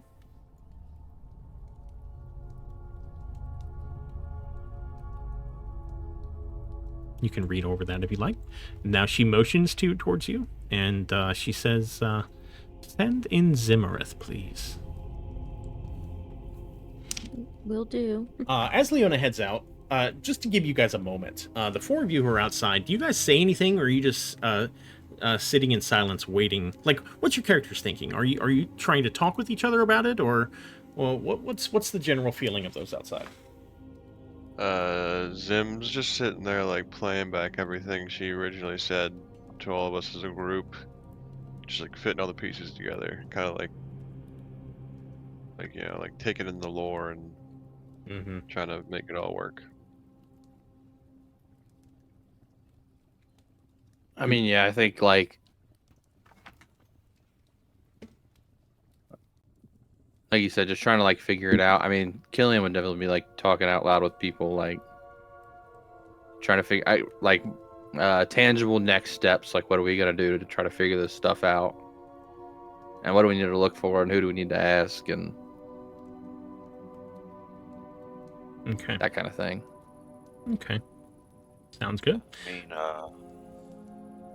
I think, yeah, these splits a little weird, definitely. Just like all this talk of fate, it's got him a little creeped out. Like, are we gonna be just another one of these marching dead or not?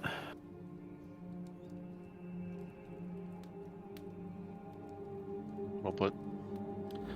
Leona heads outside and lets the Zimmerith know that she is ready for his reading. All right.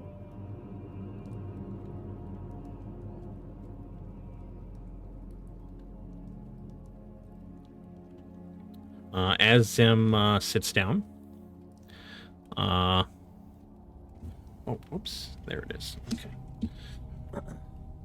Madam Eva's fingers hover over the deck for a moment longer than usual, her eyes narrowing slightly, not in suspicion, but in memory. When she speaks, it is softer than expected, touch with something almost mournful. There is a shadow on your soul, Lore Keeper. One that has followed you since the forest stole your mother's voice from the world. A shadow born not from evil, but from silence, from the terrible weight of inaction. She draws in a long breath, her hands beginning to shuffle. 1 second. Oh, okay.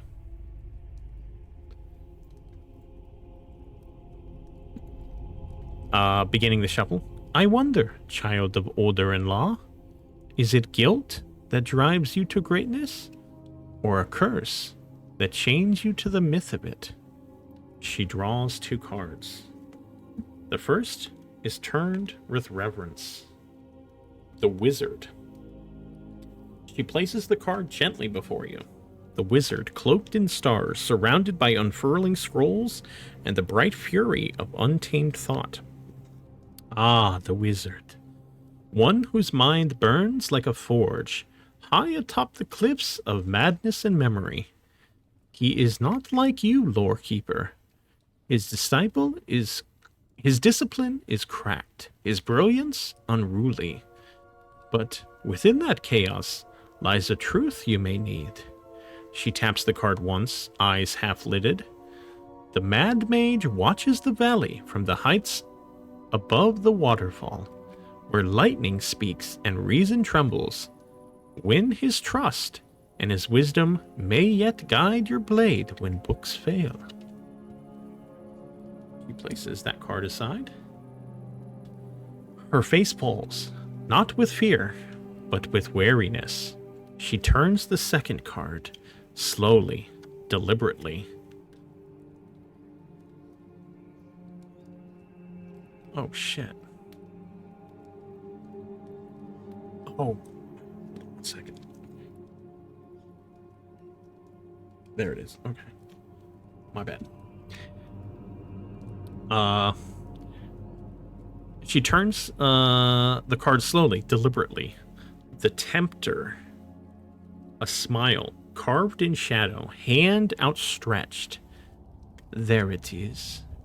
The voice in the darkness that promises what you deserve. The easier path, the faster answer. Power unearned, wrapped in perfect logic. She leans forward now, her voice just above a whisper. There is a place in this valley where desire wears 1,000 masks.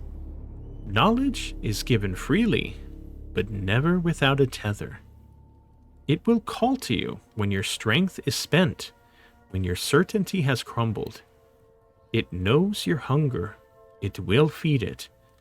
But if you are not careful, it will... Oh, I'm sorry. It knows your hunger. It will feed it. But if you are not careful, it will own it. Madam Eva's hand folds once more. Her eyes find yours through the candlelight. To keep the lore is noble. To live by it, harder still. But remember, when the scrolls turn to ash and the light flickers low, it is not what you know that saves you. It is what you choose. I will go ahead and share this with you. You will have access to this, Chris, whenever you'd like. Save, deselect all, that dude, show player. She has dubbed you the Lore Keeper. I like that. You may send in a Zur. You got it.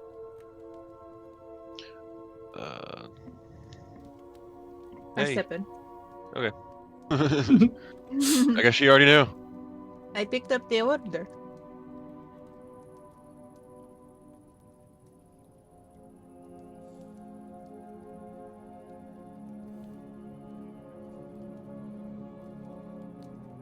Okay.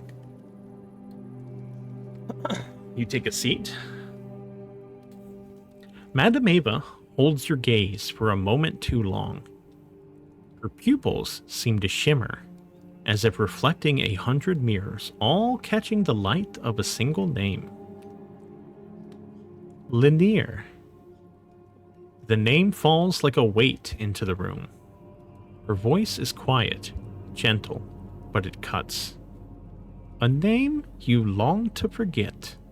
A name tied to your voice like a thread to a needle, binding what was never meant to be stitched. She leans closer, her breath like morning fog over a frozen lake. There is a debt you carry in your melody, but not all debts are paid with silence. With a flick of her wrist, she draws the first card. The Merchant. The card lands gently. A rotund man with sun-kissed robes, standing beside barrels overflowing with grapes and golden coins. Here is a place of trade, not of here is a place of trade, not of power, but of purity. She taps the card once, thoughtfully. There is a family whose roots run deep in this soil. They are no kings or warlords, but their hearts are unclouded. They deal in wine and truth, and they know the one you seek, though they may not know they know him. Her eyes soften just slightly. If you offer your story, they may offer theirs. In doing so, you may find what was lost behind your voice. Madam Eva exhales, then draws the second card with a trembling hand, as if it resists her touch. The Druid. The card's image writhes with wild thorns and painted men, their bodies adorned with blood and bark, their eyes hollow with ancient fury. This card, she says softly, is old, older than reason. It speaks of wild truths, of those who shun the veil and bow only to the dirt and bone of this land. Her expression darkens. There are those in Barovia who believe they are the only voice that should be heard, that all others must be silenced. They will not challenge your blade. They will challenge your song, your story, yourself.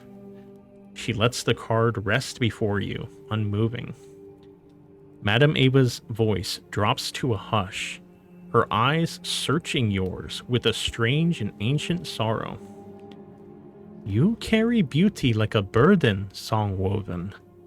And here, in this broken land, beauty is too often mistaken for weakness. Do not let them take your melody.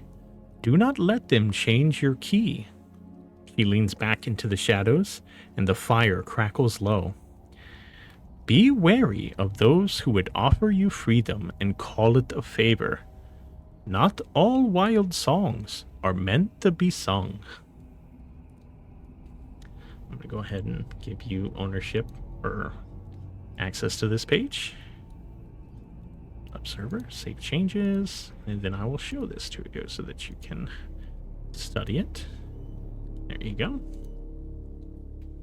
Yes. And she says, send in Rowan, please. Yes. Thank you. She's too stunned to speak. She just nods to you. Zur steps out. Rowan, you are requested?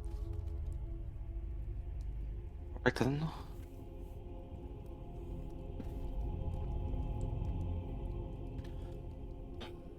Okay. Sorry, it's a lot of talking. I'm sorry. You're doing a great job, Doug. I hope you guys. I know you guys aren't doing much right now, but I hope it's interesting at least. So. Oh, it's very interesting. I like it. Okay. Right then, Madame, let's see what you got for me. Rowan sits down. Madam Eva's fingers ripple over the worn deck, her gaze heavy with something deeper than sight. And as the candlelight bends around her, her voice sinks low. Not in a whisper, not a chant, but something in between. A man once begged for mercy in the dark. You left the door open. A kindness or a cruelty? I wonder, Veil Piercer, how many more will there be? How many silent sacrifices will pave your way to the woman who lingers like smoke in your thoughts? And when the time comes to open one last door, will you still be the one walking through it? Her fingers move, practiced and sure. She draws the first card. The Dark Lord. A figure, robed in shadow, crowned but unseen. Eyes that burn like cold stars. A throne that consumes more than it grants. The one you seek dwells in a cage not of iron, but of longing, illusion, and the velvet throne. He is close to the night now, closer than you ever were. Madam Eva's voice tightens, not with fear, but with restraint, as though the card demands silence more than speech. When the table is set and the feast begins, the heart may recognize what the eyes cannot. She places the card with a motion like sealing a door. The next card turns slower.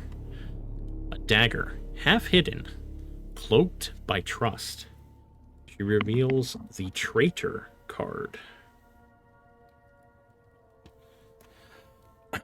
A knife waits in shadow. Its edge knows your name.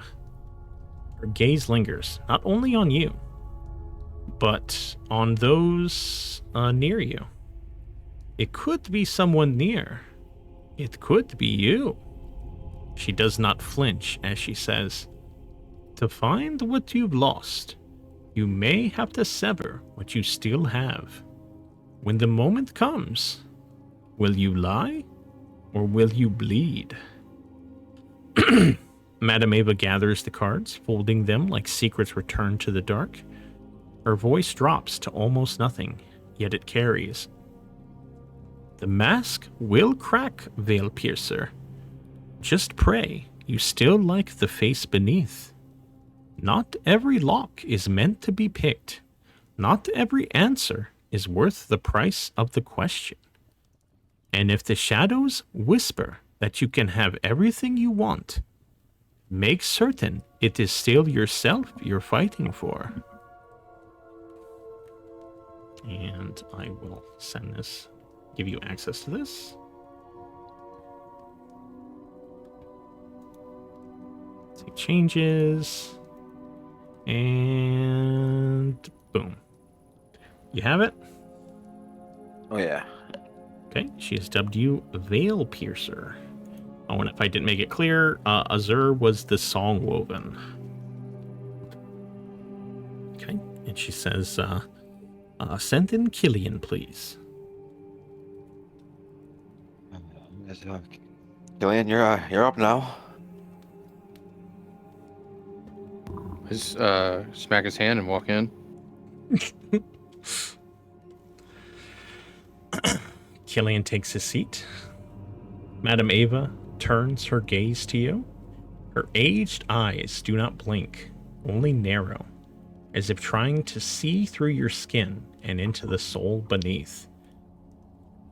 You carry your name like a lock, chain bearer, but the key is buried in another life, a life with another name, a life soaked in blood.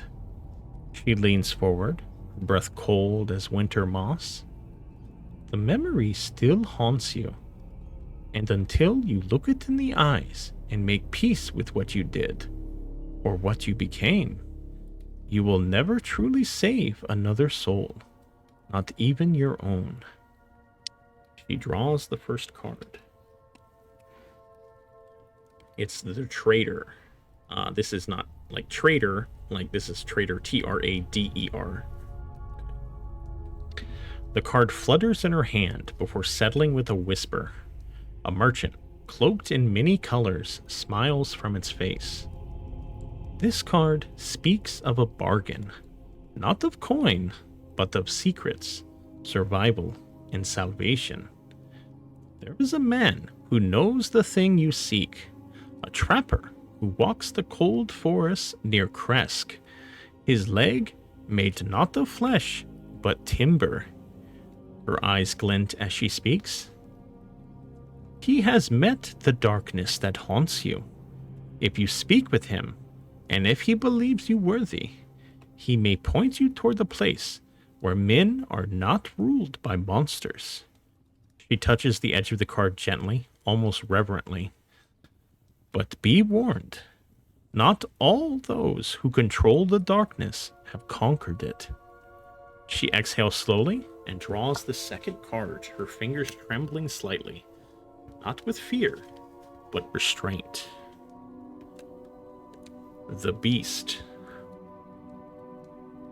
A flash of yellow eyes, a maw of hunger, a terrible silence. This is the mark of a predator. She traces the edge of the card with her thumb. It is ancient. It is clever. It waits where you least expect it. Perhaps it hunts you, or her eyes rise to meet yours. Perhaps the beast is not hunting you at all.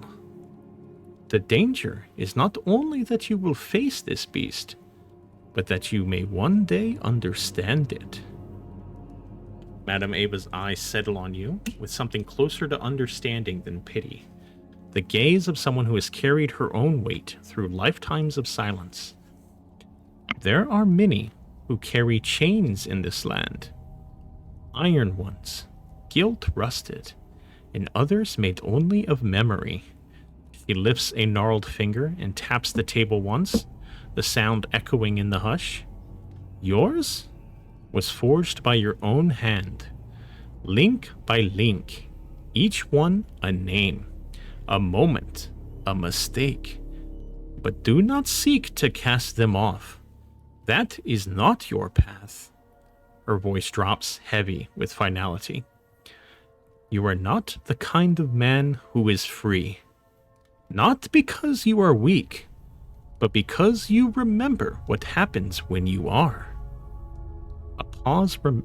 She pauses briefly.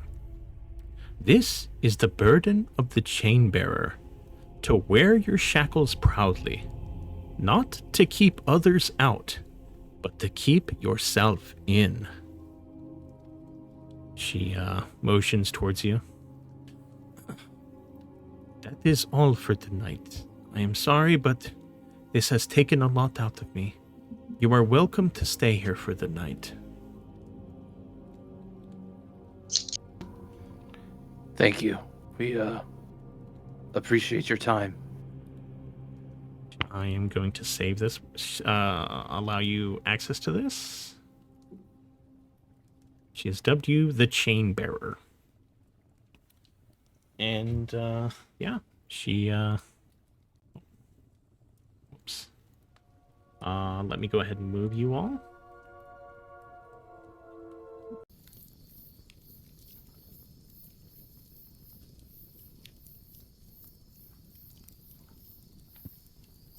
The reading is now complete.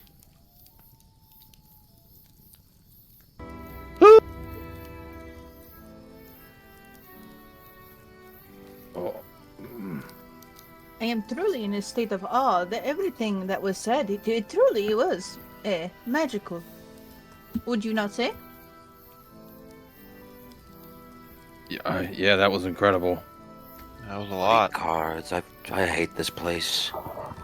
What do you mean? It was fascinating. Definitely not terrifying at all. Which is a good change of pace. Yeah. I don't know. I'm pretty fucking scared right now. Yeah, I mean, that was horrifying. Did your the cards come out unusual? Yeah. You could say so. Well, I do not. I feel like I have a better sense of direction now. That is at least better than when you started in coming to Barovia.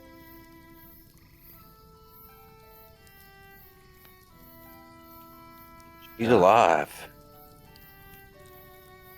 The card said that she's alive somewhere. She's close. I mean, I don't know where to start looking, but I don't think you've ever stopped looking, which is good. Now you have more purpose when you search.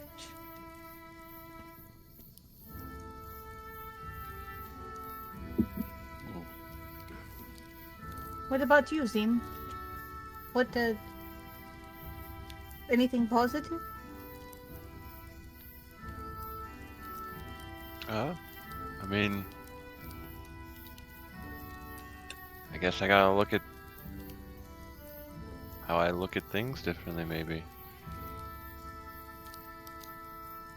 Perhaps a change of perspective is good for everyone. No? I agree. I do feel like perhaps we should not worry so much about these wolves, especially tonight. Let them swim in our dreams and then think about them later. For now, continue the festivities. That's true. There's a time for thinking and a time for drinking, am I right? Mm-hmm. Exactly. To the wine. I just, before you guys continue, I haven't heard from LB in a while. Is LB here? Or... Huh? Okay. Yeah, I'm here. I hadn't heard you say anything, so I didn't. Okay. Where did you Yeah, I share just didn't that, have anything that to say. information with us at, Dougie? In the journal tab under game information and the Taraka folder. Okay, game information. Gotcha. Okay. Yeah, Taraka folder. I've shared with you both of the cards. The first, basically, they're. I actually should change this. Hold on. Madam Eva's tent. Fortunes of Barovia. Fortunes of Barovia. So that reveals important item locations, 3 relics that will be of help to you. That gives you like a glimpse of what they are. One that will tell of the history of Strahd. One is a symbol of hope. It's not explicit on what that is, but it's a symbol of hope. And the last one, it's a blade of sunlight. And then the fourth card is for your fated ally, someone who will aid you in your battle against Strahd. And then the last one is the location of your final battle, should you make it there. That's the Fortunes of Barovia reading. And then the Fey Fortune, the second journal, is the location of the 3 gems that were mentioned in the Fanes of Barovia, which will be necessary for you to defeat Strahd. And then there is the Wheel and Woe readings. Each of you were given a wheel, which is, sort of like a boon to you within Barovia, something that may help you in your own personal journey within Barovia. And then a card of Woe, something that your character personally may need to watch out for, that may be a danger to you within Barovia. So you are just so you know, you players know, you're welcome to discuss whatever you want. Like, Madam Eva wasn't like, you can't talk to anyone about this, but she did each reading in solitude, just so you have that option of not discussing it if you don't want to. So.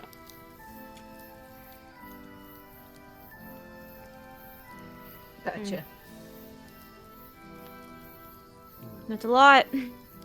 And yes, I know this is a ton of information, okay? I know I talked for a long time, so I won't feel bad if, like, a lot of this went over your head. I will post this in the Discord. The journals are available for you to read within Forge, but if, it's a lot of information, I'm going to post it in the Discord for you so that you have access to it should you want to just look over it and maybe think about what it means for, your party. Also, I will be adding this information to the landing page. The landing page has a Taraka section in the landing page that's been empty up to this point, but I will be filling that out now for you. So you'll also have access to it there. Okay? Very Gotcha. good. Hell yeah. Okay. Yeah, you guys may continue. Go ahead.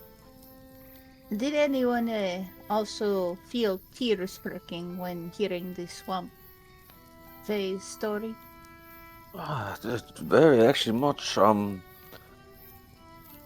I wonder what this place was like before the corruption of these other forces. The Fae seemed like they had a wonderful balance.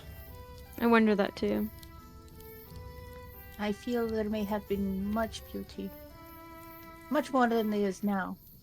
I have to dig for what beauty there is now. Yeah, for Leona, this may have, even caused you to think about Winkle. He told you about how, he used to live in the forest with the rest of his, friends and family. I know, long I ago. thought about that one. Forest one. And, what this darkness Poor has done Winkle. to people like Winkle. Poor Winkle Yeah. and his family. His kind. Yeah. I miss that guy. Yeah, he's a good guy. Just before we move on, did LB, do you know what happened with the other group in Winkle last week? Did anybody I do tell not. you? Okay. No, So I haven't had a chance to talk to anybody. They went to they showed up. They saw Winkle. Selene went in there with him, her and Filbert. And Selene had a very similar interaction with him as you. Like, they bonded. She Winkle hugged her foot or whatever. But Cade was extremely upset at this time, like extremely angry. He was like angry to everyone. He didn't interact with Winkle. I remember some of this. Yeah. Yeah. Didn't he get like cursed or something? No. Selene actually got cursed. You got cursed as well. But Brad's character Cade, he was so upset, and once he smelled one of the flowers, it made him like forget like his nightmare. So he started tearing up all of Winkle's flowers. And when Winkle learned this, Winkle cried. Oh my god, Brad's a monster! Ooh. How could you? Yeah. It was Oh really my sad. God. It was really sad. Fuck that group. It was We're the best so group. sad. It We're the was best so group. We would sad. never fucking do that. I'd like to go to court again. Yeah, I would like to take them to court. This is bullshit. I call Winkle to the stand. Exactly. Winkle as I witness. call Winkle to the stand. Flowers as evidence. Yep, and I have flowers as evidence and pictures. I even have witnesses. I He call was a Slim very, to the very stand. sweet boy. God, poor So, Winkle. yeah. I know. It looks like Azura started heading back towards the party. Do you guys continue talking? You guys can have your conversation. I know I talked a lot, so if you guys want to discuss anything you heard in there, absolutely you're free to right now. I would actually like you guys to because I talk so much. So.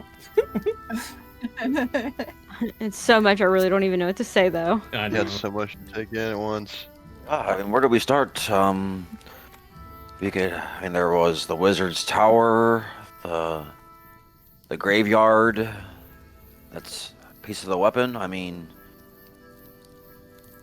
I mean, a laundry I feel list. like, It seems like we have a laundry list of things to do now.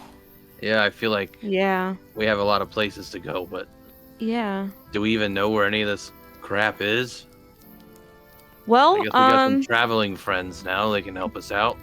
I was about to say, I mean, This best Vistani place must to be well start is to traveled. ask. Yeah. I mean, they were here before that time, correct? What? I mean, No. weren't the Vistani here before Strahd?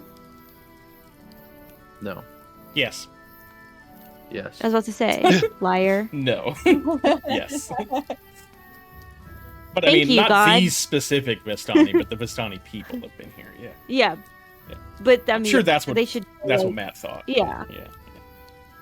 Yeah, I thought you meant the people that we're currently talking to. I was like, No, you idiot. Why the fuck did I think that? that's why I was confused. You can see my confusion. If you think I'm stupid, just say that. Okay. Anyways, so By the way, When I was... Go ahead. go ahead. I was just gonna Go say ahead. we hadn't said this since LV came back, but I mentioned it at the beginning of stream that Leona has new art now. So LB, how do you like your new art? I love my new art. Yeah, Thanks, it Icy. looks fantastic. I love it. She's so cute. Yeah, She a bad bitch. yeah, she is. She's a pretty bad bitch. For sure. Putting the ass in Very ASMR. cutesy. For sure. That is true. She's glowing. I'm sure if Icy was to draw her butt, it would be very fat. The funny thing is I keep looking at the stream, and that's one of the things I look at Leona's character. It just damn, she looks like she has a fat ass in this on stream. This is true. Except for when I stand, it kind of looks a little flat. But that's when fine. you're sitting, it's like, damn, she got a little junk in that trunk for sure. I do. Yeah. Thank you. Don't judge me. There's no judging happen for sure. Yeah. No, this is great. Yeah. Yeah. So go ahead. I'm actually gonna go to the bathroom real quick, so you guys can continue talking about your stuff. So. Okay, go tinkle. Oh.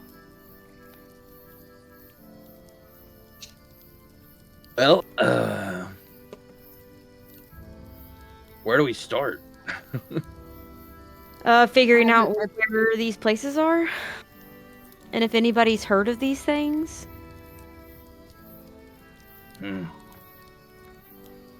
But which ones do we want to start with? Is the real question. I gotta What do find we a guy want with a to- peg leg and crest. That's the only one that I know. That can be, Where's Kresk? that's where we're taking Irina. Oh, okay, yeah. Why did I think? Isn't it called? I thought he said it's called something else. We're going to Starts with a V, doesn't it? Valaki first. Valaki. Okay. And then, so after Valaki, then we're going to Crest? Yes. Okay.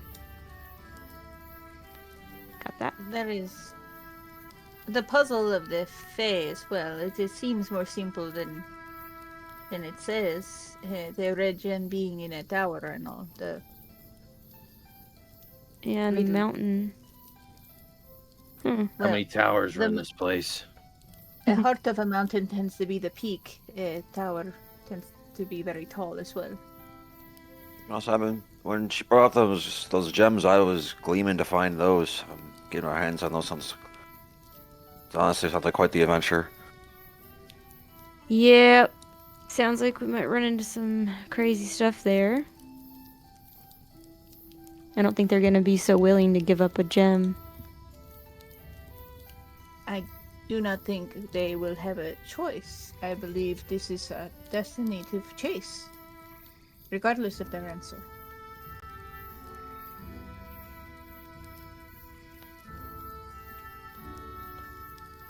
Now, a quick hypothetical for you.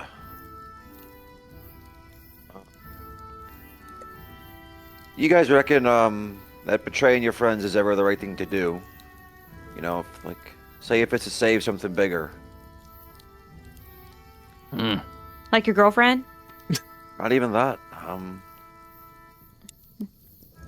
you save this asking realm. if it's okay if you do something shitty to us to save somebody else? I'm not saying that at all. I'm just saying, what would you do if you were in that situation? Don't you understand he is asking a hypothetical? Something that will probably never happen. Yeah, and I'm hypothetically asking questions as well. The fuck?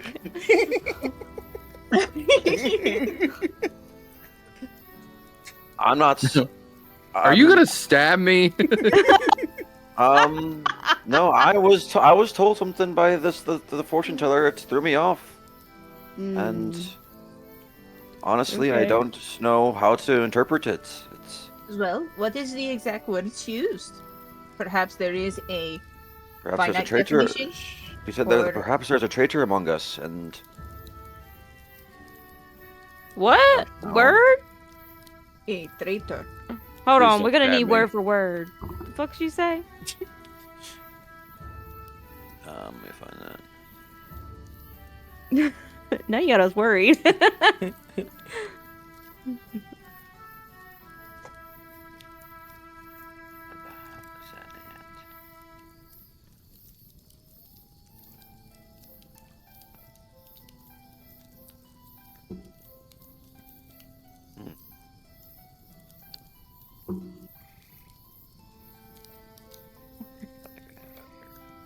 So you're asking us that question to see what our answer would be, because if we're the traitor or not.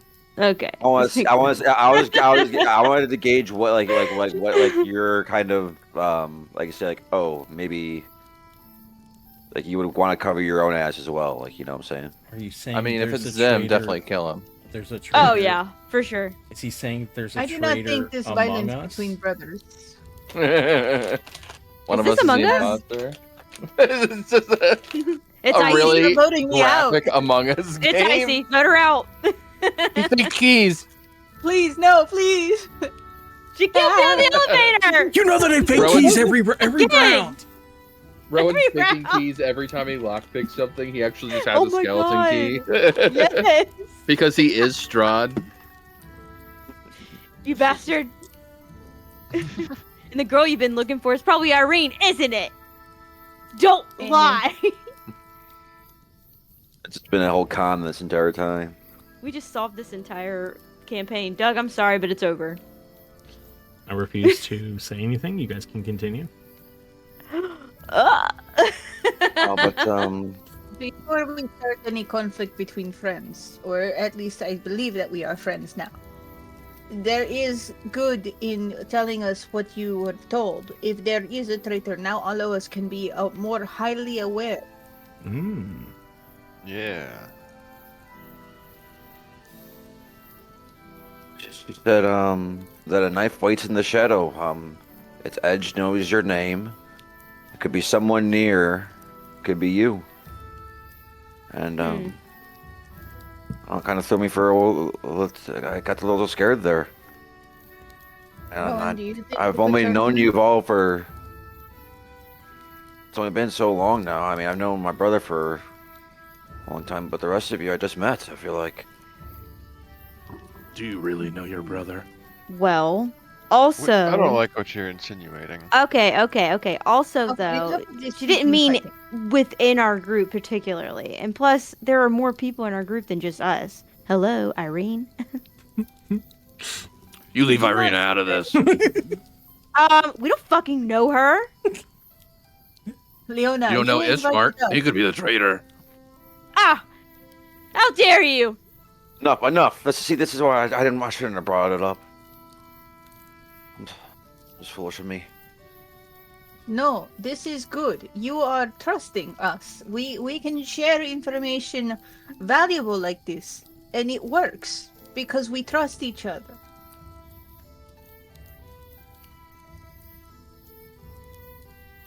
We can't afford to be fighting at this rate, and we can't afford to close ourselves off from these allies. We've all heard it. We have an ally here that will help us. We cannot just shut the doors on them.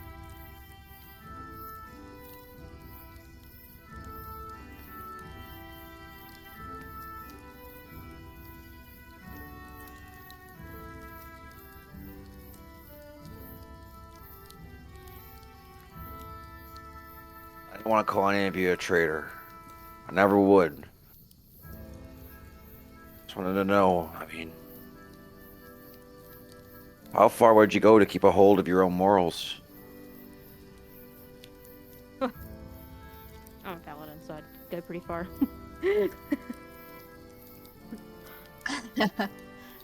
Our morals run deep, and most Kind of of a them start given. with honesty. Are there lines you wouldn't even cross, even to save Barovia? That's a very philosophical question. Yes, it is. I mean, saving Barovia, I feel like anything we do is the right thing, correct? What would be I mean, in a situation, hypothetically, what would be the wrong thing that we would face? Killing one of us? Yes. Or setting the entire place ablaze. There are wrong things.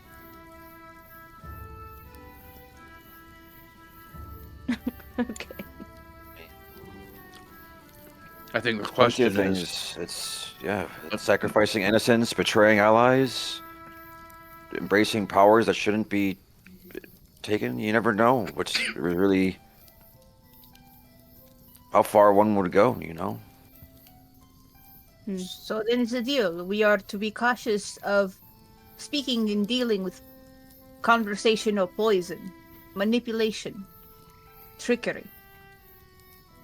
I mean, we've seen some scary shit out here. I mean, it's hard not to lose yourself.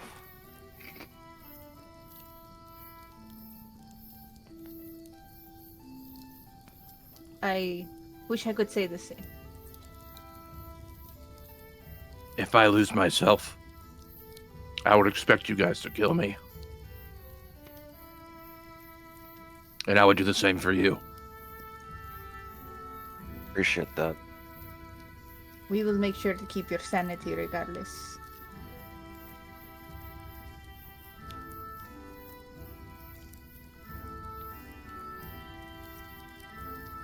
Anyway, let's drink. You can do that. The festivities ahead before we continue the night until we all pass out. Will we be doing shift changes or just passing out? I'm gonna go to sleep. That's what I would like to do. I am a tired boy. Is that what you'd like to do? Well, Maybe? Mickey is a little sleepy.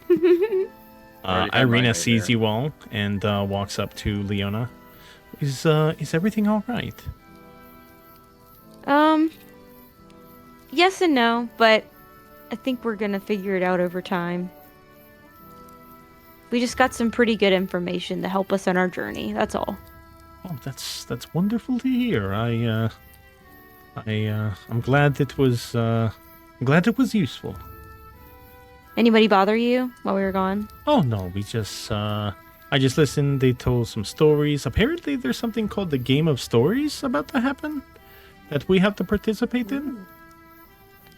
Yay! perhaps this time I can say a story.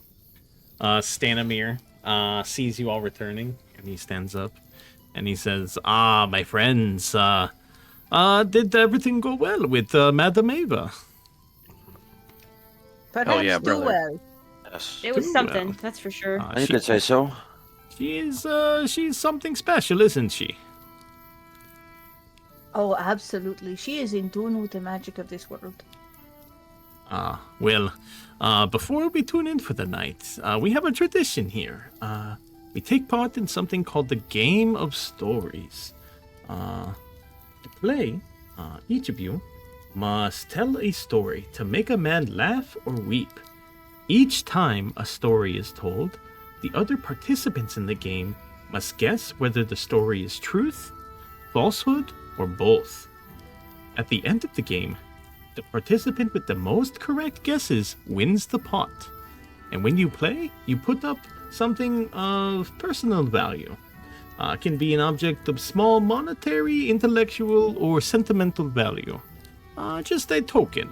And then who wins will have those tokens from everyone who participated. The memories, you know? It's a terrible game. It sounds I don't fun. know. I don't- That sounds fun. I do not want to put up anything You know, valuable. I love it. It sounds fun. That sounds terrible. Do we have to participate? I mean, it is expected, but if you really don't want to, we don't want to make you uncomfortable. Oh, good. I will not be participating. Thank you. I don't Leona, think Jim please. will either. I will gladly listen to the stories, but I will not be participating. I mean, that is for you to decide, and yes. Irina says that she will participate. Who else is participating? Me. I will. I've been writing something. And Zim is not participating. Rowan, are you participating? Yeah. Okay. Stanimir says that he will be wagering his deck of Taroka cards that once belonged to his late wife. They've sat unused and dusty in my wagon for long enough, he says with a sad smile. I think she'd like it if they were out in the world again. Irina says that she will wager a painted wooden hair clip in the shape of a sunflower that she once wore as a child. She says, I've had this for a very long time. It was a gift to me by one of the people in the village. But, you know, perhaps it would give others more joy. I will wager my hair clip. I will wager one of my daggers. Has to be I- sentimental value. Yeah, Is it that is. a sentimental I've had this dagger for a value? while. I've had this dagger for a long time. Is there something etched So- into it, maybe? That would... Yeah, it's like, what's Make so it- special about it besides Well, having it's just it something that forever? would All right, separate fine, it from fine, other okay, daggers. Okay, I'll change it. So, I will take off a necklace that I am wearing, and Zim, you immediately recognize this as a necklace from our childhood that you lost a long time ago. What? Thief. Hold on a second. Now, where'd you get that? Something I've been holding on to. So first you steal my necklace 15 years ago. Now you're gonna pawn it, or use it as a gambling tool. Oh, all right.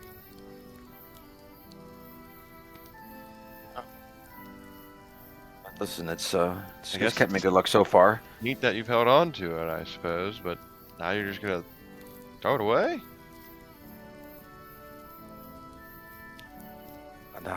It's not throwing that away. It's just my good luck charm, you know. No. I guess that is if you have it. Yeah, that's the point. The fuck?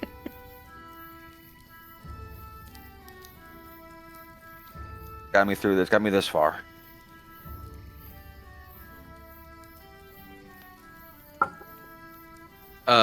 Killian is gonna wager his the Zolcoon that he has that belonged to his good friend Randy Bramblebrook.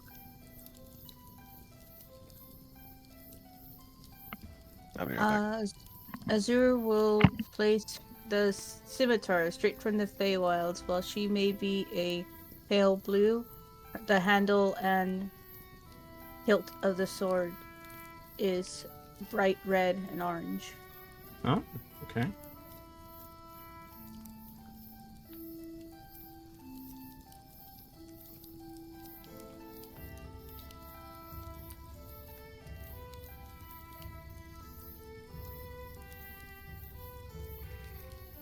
I'm back.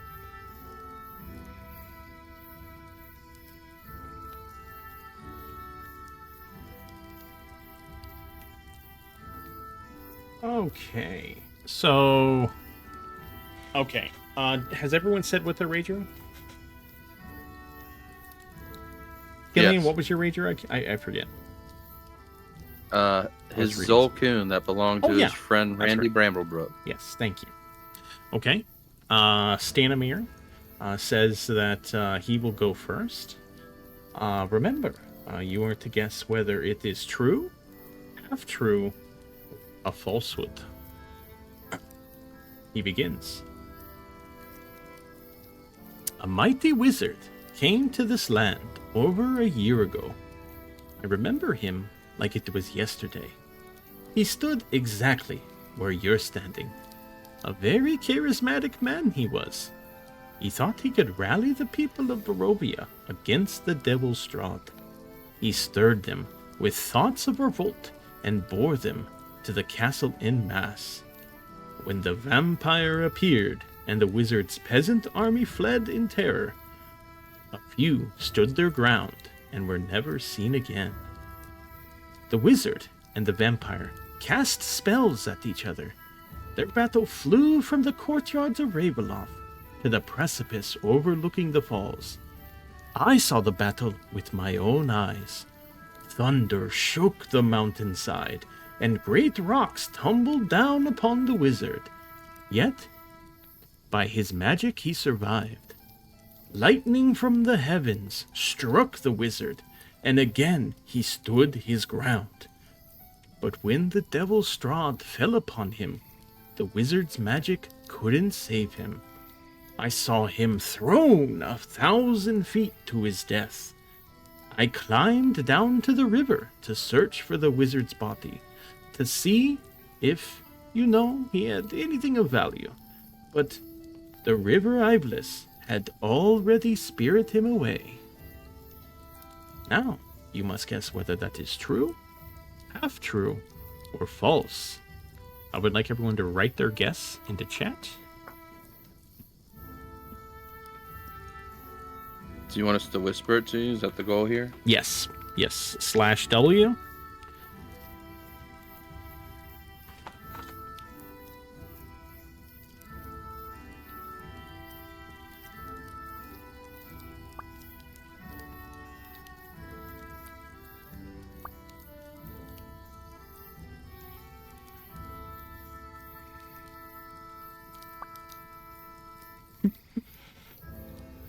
Irina guesses half true. The man looks at each of you. Killian guessing half true. Azur guessing half true. Rowan guessing half true.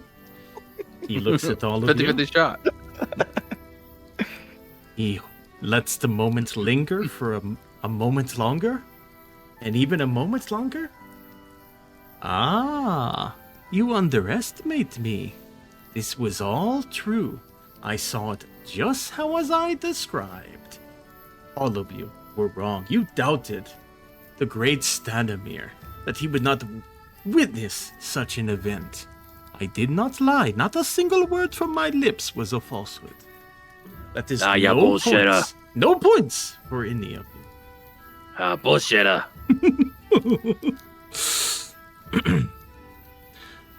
Now Irina steps up. She looks to all of you. She appears to be smiling. She's enjoying herself. When I was a child, my father took me and my brother to a vast, tranquil lake. I remember the sand beneath my bare feet and the lapping of the waves against the shore. But then, something broke the silence. A low growl that echoed through the wind. As I turned, I saw a beast emerge from the fog. A wolf, far larger than any I'd ever seen. I still remember its name. I still remember its eyes. Yellow, cold, and hungry. My father screamed for me to run. I took off for the woods, and the wolf followed, its snarls echoing through the underbrush. I remember branches whipping against my face, thorns cutting at my feet as my legs burned and my breath grew ragged. But my fear drove me forward. It was only much later, when my heart had quieted in my chest and the wolf's footsteps had faded into the silence, that I finally allowed myself to stop. By then, though, the woods were strange to me, and my father's shouts had faded. A heavy mist had descended around me, and the shadowed shapes lurked in every corner. I stepped forward, one hand reaching fearfully into the log, and a wolf made of mist leapt forth, its jaws opened wide to devour me. And then everything went black. The next thing I remembered, I awoke in my own bed, my father's humming echoing from the kitchen. I don't know how I got there, or what became of the wolf, but I can still remember his teeth as clearly as ever. Go ahead and whisper me whether you think that is true, half true, or false.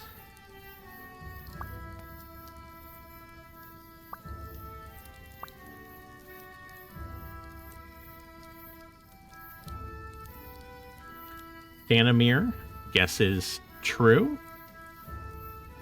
Rowan guesses false. Killian guesses half true. And Azur guesses false.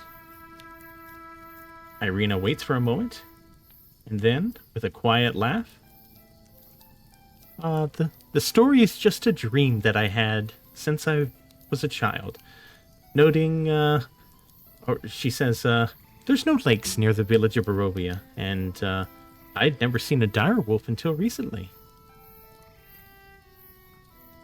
So I think that counts as half true. It happened in a dream. You have not earned your points. Rowan and Azur both have 1 point. Nah, it's bullshit. Irina laughs. She walks over and sort of playfully pushes Killian and says, you should have known better. I told you I hadn't left Barovia. I know, but I knew it was a dream. It was true. Half true. I thought that counted. Azur, it is your turn. Okay. Oh, before you tell your story, I need you to send me a message in Discord telling me whether it is true, half true, or false. Don't send it in Forge, just in case we've got any cheaters watching. So.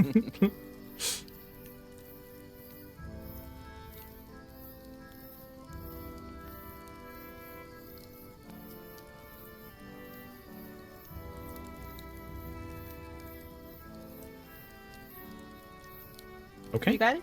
Yes, go ahead and tell your story. In the forest deep, where the moonlight plays, roams a wolf with a human face. Eyes like storms and lips that sing. He sings his song through even dreams. His howl is soft, a silver thread that weaves through stars above your bed. No fangs to fear, no growl, no chase. Just a song of love from his strange kind face. He sings of hearts that never stray, of waiting through the longest day, of loyal pause and silent trails, of patient love that never fails, of a day his voice rings with words again.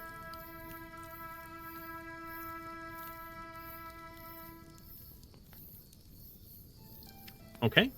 Matt and Ray, go ahead and send me your guess.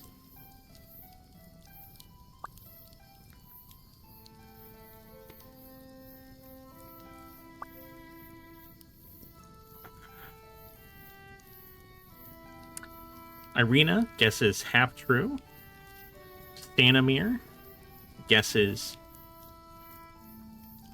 He guesses true. Killian guesses false. And Rowan guesses half true. Go ahead. The story is only half true. Damn. You must explain why it's half true. The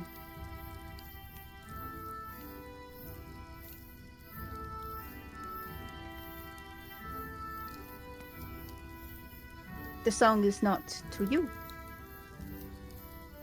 And that is all I can say. Stanimir seems upset. I feel like I just got cheated. Irina, she laughs and says, I didn't really understand it, but it felt like there was at least some truth in there, so. I'm sure you've heard me mentioned. Irina has 1 point. Rowan has 2 points. Killian Killian has 0 points. 0 points. Him and Stanimir. Literally can't come back. Him and Stanimir both sitting at 0 points. Stanimir's pretty upset. His Taroka deck is looking like it's gone. Okay. Rowan or Killian, one of you can go next. Rowan, are you ready? Yeah, you can go if you want. Sure. All right. Go ahead and send me a lean message forward. in Discord. Yep. And be prepared to say why your story, fits the description.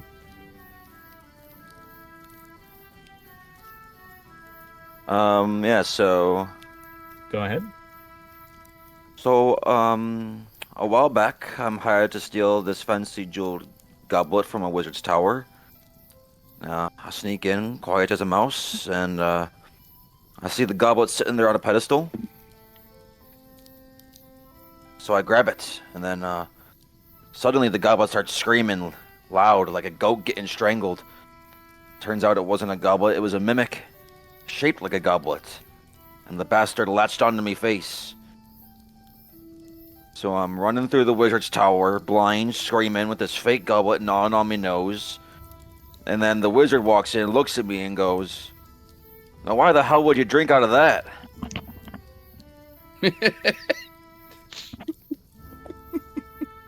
Cost me my eyebrows to get it off, but the wizard still paid me. Said it was the best entertainment he had in years.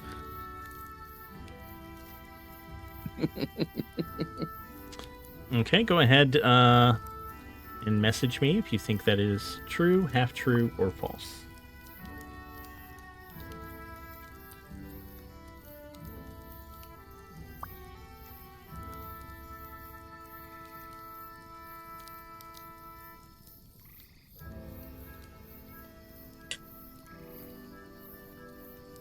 Okay.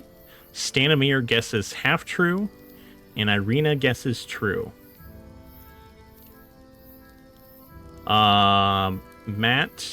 Killian guesses true, and Azur guesses true. Go ahead, Rowan. This one's true, as he kind of like points to a little scar on his nose.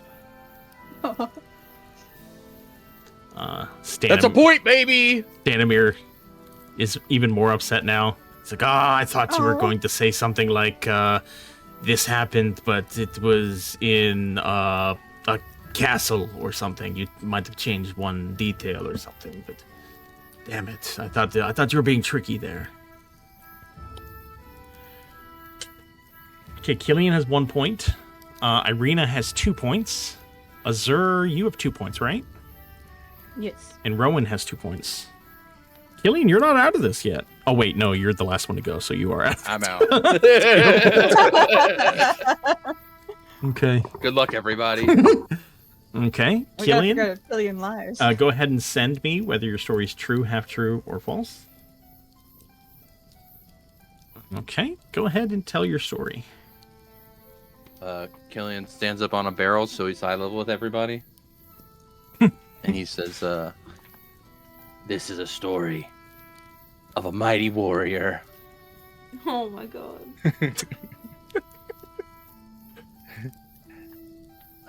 Late one night, under the pale moonlight, all the halflings gathered around for a good old halfling boxing match. And in halfling boxing, there's only one rule. Kick some ass. And he says, Randy Bramblebrook came out and announced the fighters. In the red corner, we have Patrice Krabby Patty Crabapple. And in the blue corner, we have Tomness Abernathy. These two fighters fought all night long, trading blows, sweeping feet. But there was one final move that did the Krabby Patty in. Tomness leaped up from the ground and kicked him straight in the nuts. Everybody laughed so hard when Krabby Patty fell down that Randy fell off of his stage, and his face on the I forgot the word already. Stand, we'll say that. And everybody laughed and had a great time. Okay, thank you. Rowan has already guessed about 15 seconds into the story. Sir, go ahead and send me your guess. Okay. Thank you. Stanimir guesses true. Irina guesses... Ooh, what'd she guess? Hold on, I'm gonna roll something.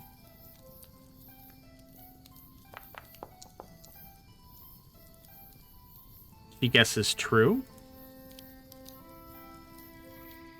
Azur guesses 50-50. True. Go ahead, Killian. What did Rowan guess? Rowan guessed true. It's true! You should have seen the look on his face. Sounds like an unbelievable one, laddie. Stanimir stands up, clapping. He's like, "Oh yes, I could tell the moment you started telling the story. I could feel the passion in your voice. I knew that was true." Stanimir got a point. He's happy. Irina and Rowan both tie with 3. So Best naked cannonball. Oh. Perhaps they can just split it. Best naked cannonball. Stanimir says Caligra. I call Caligra. Stanimir says, well, this is highly unusual, but in the event of a tie, then each of you get the other person's item. And the other 2 items, the other participants get to choose who gets it. So, Rowan, Irina receives your locket, or Zim's locket, Zim's necklace, and you receive her hairpin. And then the other 3 people get to choose who gets their item. You can base this on whatever you'd like, whether you like their story best or you liked how they were guessing. You can choose who gets your item. Stanimir says that he would like Rowan to have his Taruka deck. He says, "So you seem like a very traveled man who perhaps would get some use out of this."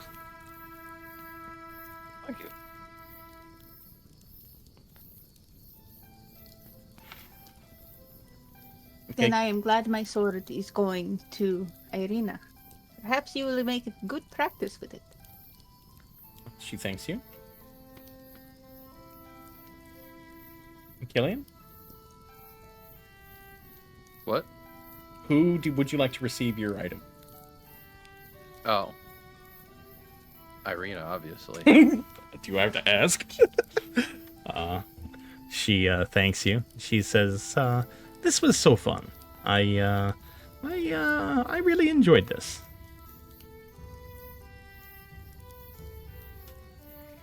Stanimir, wraps his arm around each of you and says, "You all have done quite well for yourself tonight. I really appreciate it." And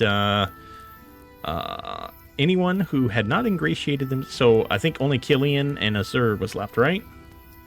Yeah. Yes. Okay. You guys have made a mark on the Vistani. So everyone has done something tonight. Hell yeah. Leona and Zim, did you guys listen to the stories? How'd you like them? They were something. They were something. I am glad I did not participate. Why? First of all, I don't want to give up anything that means something to me. I think that's really silly. And I wouldn't have came up with a good story. Okay. Zim, are you still there? My bad, I've been muted. I'm back. I was pooping, so I missed some of the stories. Okay. Okay, well, You're nasty. everyone is, people are going to be partying throughout the night. You have been offered to be able to sleep within any of the tents. You are also offered bedrolls if you'd like to sleep outside. Zim, one of the women that you were hanging out with earlier, she's been giving you the look. Do it. Take the old lady's sage advice and act and not think. Oh, okay. Let's go, brother! Zimmerith, going into this camp, he was maybe a different person. He was a little reserved, reading his book. Part of the action, but a little withdrawn. But after Chingari and the reading, maybe has seen that he needs to, let loose a little bit. He's presented with an opportunity, something that, the old Zim would have never taken advantage of. But one of the Vistani women have invited him to her tent. So He will follow. okay.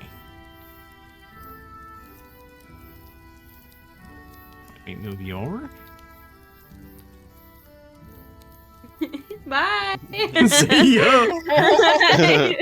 Bye-bye. Runs by. You guys see the woman leading Zim away, holding his hand. He sort of looks at you with like wide eyes. Oh my. Like, I don't know. Oh. I think your brother's about to have some fun. He's about to have some fucking sex. About damn time. Older than me and still hasn't gotten laid. The Vistani woman leads you into her tent. It is well maintained, and let me hold on. Yeah, there we go. And she leads you over to her bed. She sort of senses your inexperience, and she takes the role of sort of a mentor and leads you through the encounter, Intercourse. I would say. The intercourse. She starts by having you sit on the bed while she dances for you, telling a story. Oh my god. Provocatively. And yeah, she What's her vagina? she dances for a bit. Can you make an insight check, please? Yeah. Trying to tell if you want the fuck. He has no idea what's going on. No.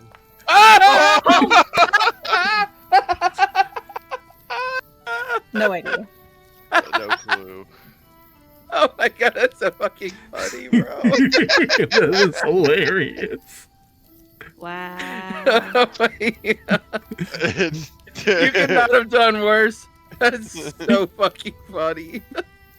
She dances in front of you for a bit, and she begins removing clothes. But Zimmerith, though he's sitting in the bed alone with this woman, sort of misses the first couple cues of that it's time for more than just dance. But she recognizes that, he's new to this. So she sits down next to him and caresses his cheek, and asks if you are okay. I'm great. Why? What's up? I could be better. She takes the initiative and kisses you. Oh. And pulls you back onto the bed. She I mean, there's not much more to say. Yeah. She's can You you guys have sex. Yeah. Can you roll a performance check for me, please? Oh, Oh, God, let's see it. Come on, baby. Oh my Okay. God. I mean, it's not the worst. This Vistani woman, though, rocks your world. She leads you through in your first physical encounter with a woman, and you perform admirably. Yeah, I think we've done our thing. We beat that horse. Yeah, she's you guys do the dirty. Oh, she so, beats her horse, all right. Yeah. Okay. The rest of you, you can continue drinking into the night. Just so I know where all of you are, how many accept, invitations into other tents? How many of you would like to sleep outside? What can I just know where each of you are going to be? I'll just be What's up, close to wherever Irene goes. What's up, Irina? Not that close. What's up, Irina? Irina says that she's fine sleeping outside. Yeah, me too.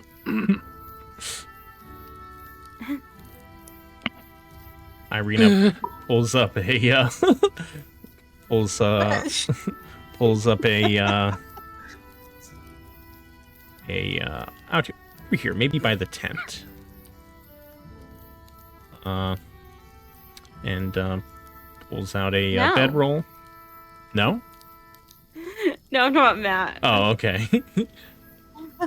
Flanked on either side by Killian and Leona. Leona perhaps making sure nothing happens. Leona, do you sleep in between them? I do not sleep in between them. The Okay. fuck? Well, I thought you were like trying to protect her from Killian. I mean, there's not Talk much I about a can. cock I don't. block, brother. I don't care about who she fucks or what she does in that spare time. My Okay. only goal is to keep her alive. Okay, I made okay, a promise, okay. a vow. Okay. I'm not trying to cock block anything. If he wants to take her in a tent, fucking go for it. I don't care. No, she's not going to. But yeah, she sleeps in the bedroll. She's fine with Killian and Leona, sleeping near her. And Rowan, looks like you're sleeping by yourself by the river. Oops. Oh, yeah. With the horses. They're just looking up at this, or by the horses. Yeah, you're. Oh, there's no horses. What did you think Oh, that was? over here. Birds? I don't know what they were. They're small horses. Yeah. Those little horses pulling that big ass cart. The tokens are a little small, yeah. It's ponies. These are the babies. The stallions are elsewhere. Rowan was right there with them. Okay, Rowan, yeah, you're sleeping next to the river? Yeah. And Azur, how about you? I'm not sure if you're feeling frisky tonight. You know, there's probably some Vistana man who's willing to go to bed with you, or you can... Wow, willing? Just one? Just kidding. Hey, this is your guys' playground, so, you know. No night of entanglement and just cuddling. Okay, yeah. I mean, there's definitely man or woman, whatever you're into, you know. Both? Man. Man? Okay. I mean, wow. Is that a tent full of people? A tenfold? Yeah, I mean, hey, the Vistani, they're free people, so, you know. Let's do that just for the shenanigans. Okay, so Azur goes into a tent with a few other people. Who knows what happens in there, you know. Wait, maybe not that tent. That looks to be where all the food is. Sorry. Oh, That sounds like Oh, the perfect God. place to sleep. I don't No defiling. Yeah, maybe, you know what? Yeah, she goes in that tent. That's fine. They're just chilling in there. Okay. Everybody has their resting place. You guys drip to sleep, thinking about the threads of fate and what Barovia has in store for you. And that night, most of you have pleasant dreams. However, one of you is not. Oh no. Oh god. Oh god. Oh no. Who is it? Leona.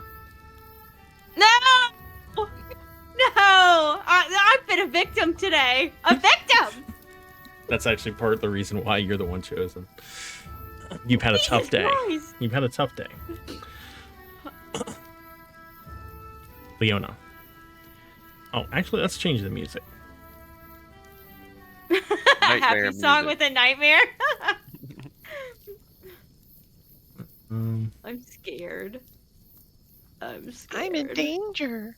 I am in danger. Either I am or you all are. I'm the danger. Can me and Irina start clapping cheeks just so it's fair? What? No.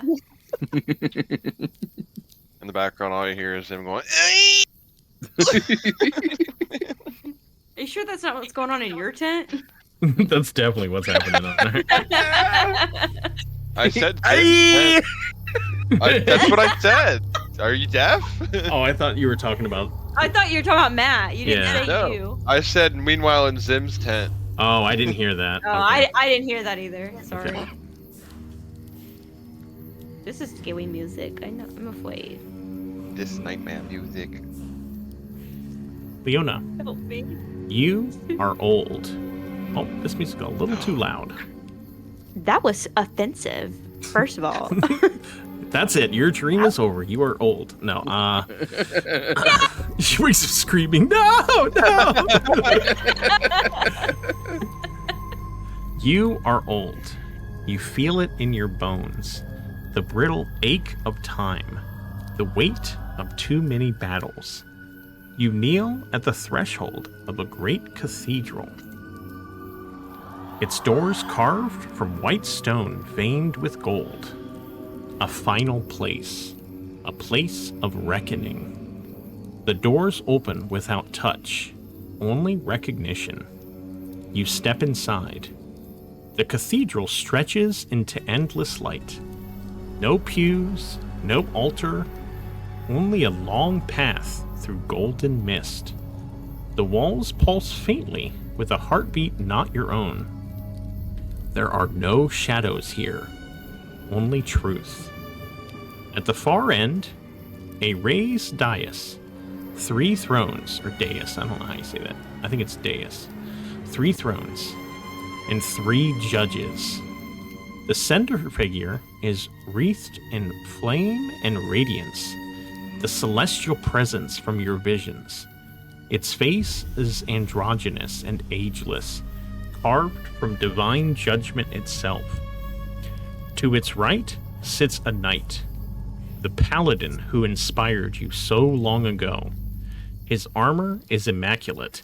His gaze is not cruel, but it is not kind either. The third figure is shrouded, their form hidden in a mantle of starlight and shadow. They say nothing, they only watch. You drop to one knee.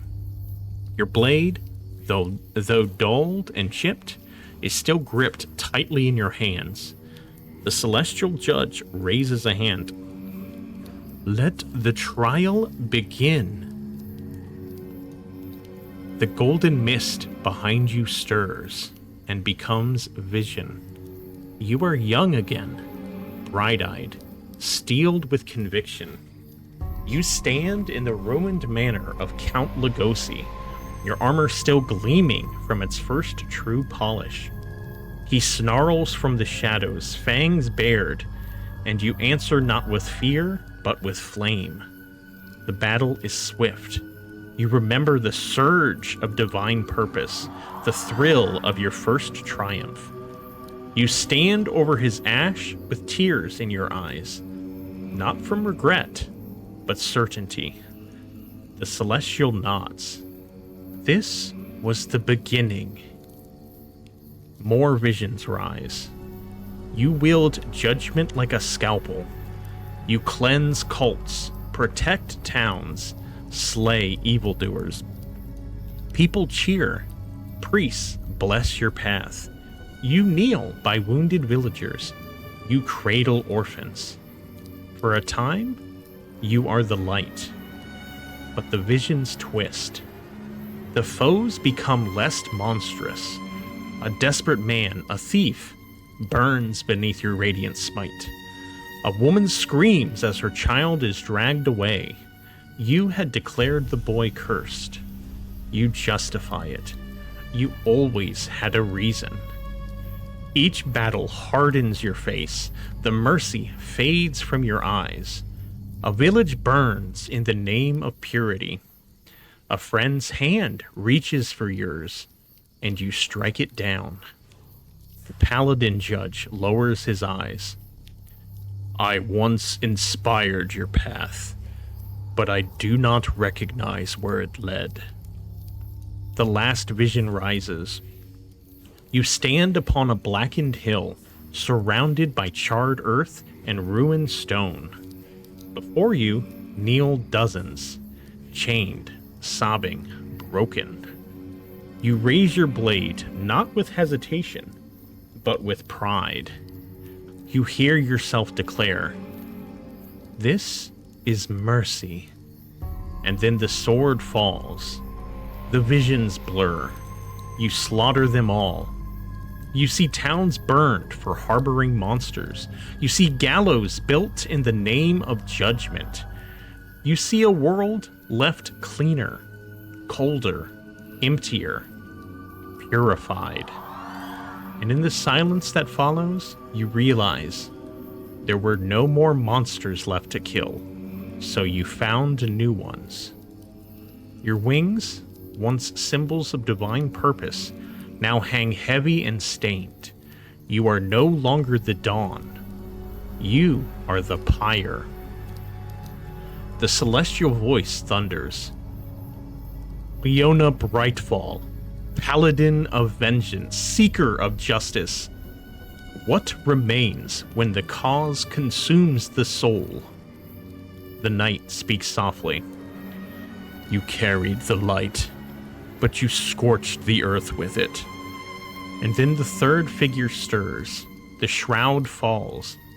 It is you, younger, the girl who knelt behind a pew all those years ago, watching a night pray. Her eyes are wide, full of awe, full of dreams. She looks at you, and her expression breaks. Disappointment, horror, fear. You reach for her, but she vanishes, and the cathedral trembles. The golden mist clears, and the cathedral is full. Every person you ever judged, not monsters, people. The thief, the cursed child, the mother, the villagers, the broken, the burned, the accused. They kneel before you, silent, motionless, a congregation of your dead. Then, your younger self steps forward one last time. Her voice is quiet, cracked with grief. I wanted to protect people. You wanted to punish them. And in the stillness that follows, you hear the final judgment. You hunted monsters until there were none left, and then you made new ones. But the worst one was always waiting in the mirror. You wake, breathless, drenched in sweat. The sword beside your bed is cold, heavier than ever. But as the dawn's first light touches the horizon, you wonder, was I ever truly the light, or just the flame that burned too bright? Okay, I'm going to share this nightmare with you. Jesus Christ.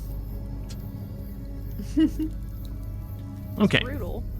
At least you're not eating kids. It's true. So, I slayed newborns.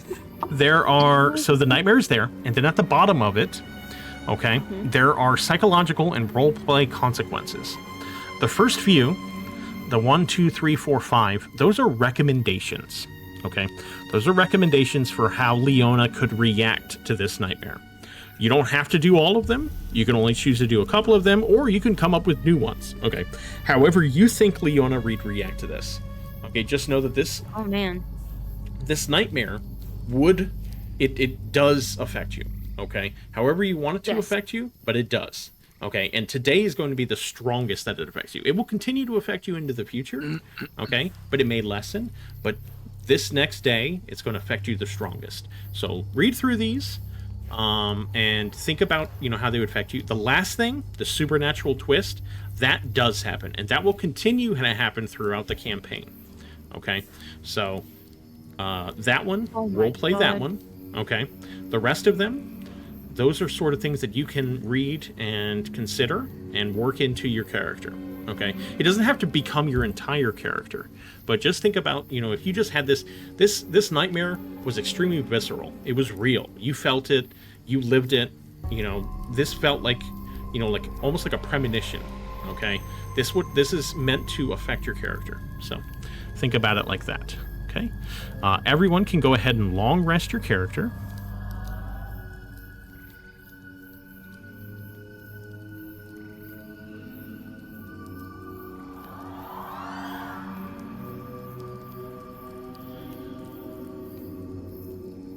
Okay. It will be the next morning.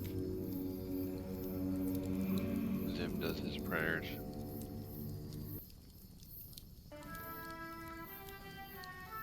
No, there's not music playing. Everybody is just chilling. Let me get some different...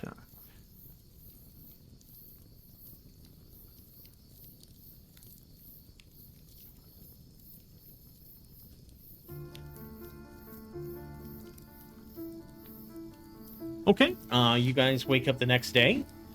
Zim,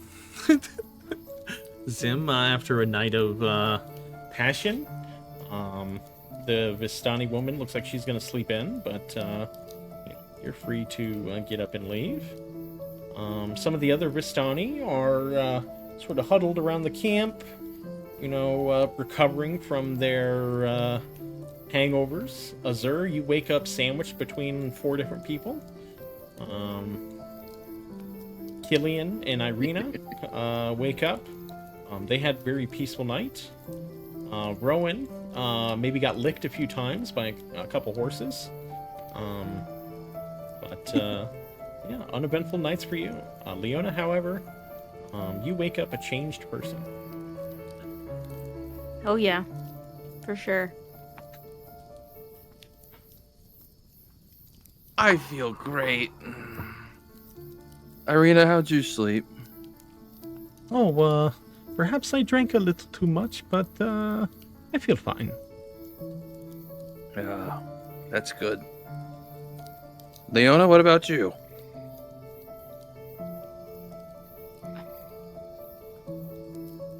Right? Just give me a minute, damn it.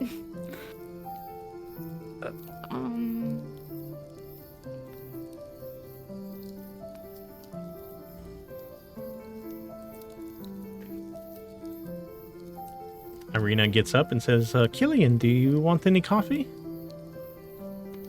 Oh yeah, I'd love some coffee. And she looks towards Leona. Would you like some coffee? Leona doesn't respond to her, so she thinks she'd probably like some coffee, and she goes off to get some.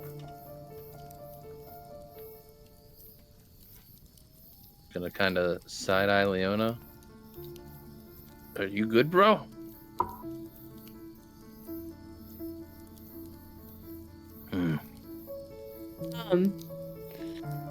She doesn't really answer you.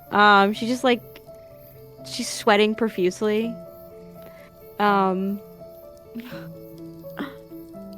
like gonna look at my hands, like afraid of them. And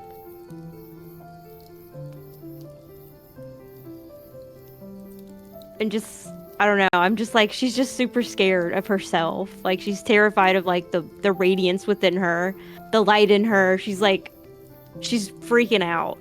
But she doesn't know how to talk to anybody. I don't even think honestly she hears him. Mm-hmm. She's just into herself right now in that dream. So she's ignoring everything around her. Killian, can you give me an insight check, please?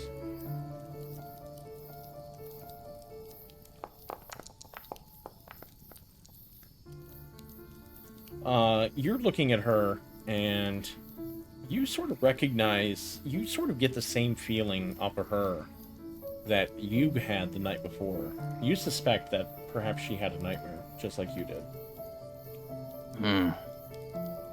I've seen this before.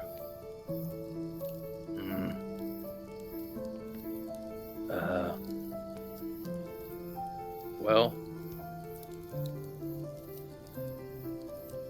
Let me see what I got in here. You got any of those flowers left? I don't think I do.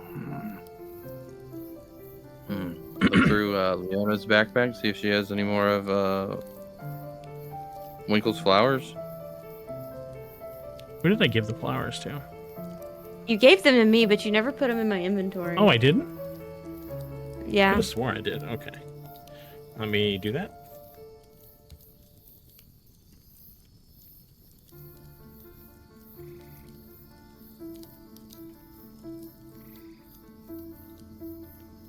There you go. You got 10 of them now.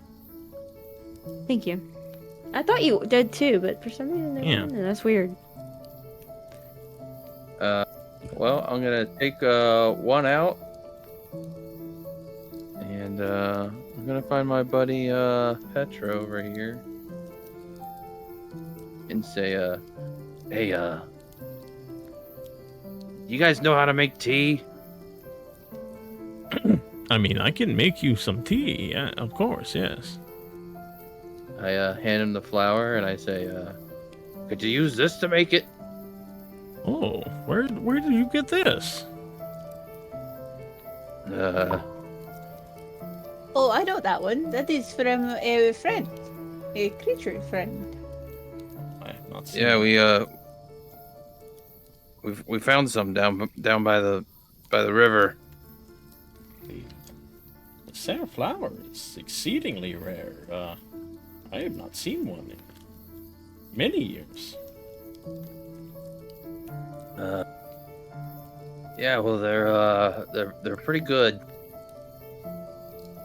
and my friend over there could use some tea with it, if you don't mind. I'm sorry, but I've never made tea with Tser flower before. I would be afraid of, destroying that. That seems like a very delicate process. Maybe we can put our heads together and try to figure it out. Can I ask a question? Yeah. For the supernatural twist, am I allowed to play off of that at any point? Yep. That doesn't Okay, have to cool. be Just something that making- always happens. But Yeah. It happens for you. So, yeah. Okay. Can I very well. take a moment to remember how Winkle made it? I know he taught Leona how to make it, but I can't remember if he taught. I did. Azur was there. Okay, Azur was there. Okay. Mm-hmm. Azur, you remember that it takes 5 flowers to make the tea. I do believe that it needs a larger concentration, Gillian. You would need 4 more of these. Okay. He removes 4 more flowers from the bag. Azur, it'll take you about 10 minutes to make the tea, but you're going to go ahead and brew a pot? Yeah. Okay, I'm going to remove 5 flowers. Okay. While Azur is brewing the pot, Zim, are you chilling? Oh wait, he stepped away, didn't he? Yeah. Yeah. Okay. Rowan, what are you up to? I was gonna be messing with him. Okay. So you're just camping Good out, night. waiting for him to. Emerge. That's a way to say it. Okay. Well, we'll wait for a bit here.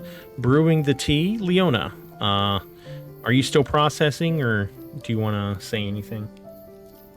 I'm waiting for now, but Okay. she's still like in like that panic like within her, like thinking about it, replaying it over and over in her head, Okay. and she's kind of like hyperventilating. Okay. Gillian, how did you get these flowers, may I ask? I took them from Leona's backpack. Did she let you? Yeah. Okay, there is something you're not telling me. Well, I think she had a nightmare last night, so she's kind of nonverbal right now. Something But, like how you had run off the night before? Yeah, it's not fun. Something No, I about this can place imagine. makes them stronger. Did you feel like she was very vulnerable last night? Last night? Yes. Was she quieter? Was she haunted? Maybe there are signs before. No, it seemed pretty normal. I did feel like she was quieter after the reading. That is all I was thinking. Yeah, I think this will get her, at least a little better. Okay, but do not pressure her into something. She may react with force first. She was a soldier after all, much like you were a fighter. I can take her. And I wink. You finished the tea. It is ready. I go ahead and serve him a cup. I take the cup of tea, and I'm gonna come over to the lake and get a little cold rag for her, and come over here, and gonna gently place it on the back of her neck, very carefully. So as he goes to like walk up and try to do that, Leona like flinches in panic, like scared of you, and she's like scared so bad that she looks around for her weapon, and as soon as she sees her sword, then she goes to grab it. She sees nothing but blood just caked all over her sword, and she's panics even more, and she grabs the rag from you, snatches it, and then runs to the river or the lake, whatever that is. Mhm. And she's just gonna profusely just start scrubbing it, just trying to get rid of the blood, but the blood's just not coming off no matter what she does. And she's just staring at it, and she just starts crying, and she's like, she just says, I was just so sure, I was so sure of myself, but I don't know what I'm doing anymore. And she's just freaking out, and she's just crying, and the blood's just is just not going anywhere, and she can't stop replaying all the slaughtering that she did with her weapon. And then she just kind of throws herself back, and like tosses her weapon on the ground, and just puts her head in her legs and just cries. I pat her on the back and I say, "It's not your fault. It was knew my that, man. fault. It's It's not all your my fault. It's not your fault. I don't know who I've become anymore." It's not your fault." I put the rag on the back of her neck, and then I hand her the cup of tea, and I say, "Just trust me. Trust me." I can't trust anybody anymore. Not even myself. I've disappointed all of them, everybody. It's not your fault.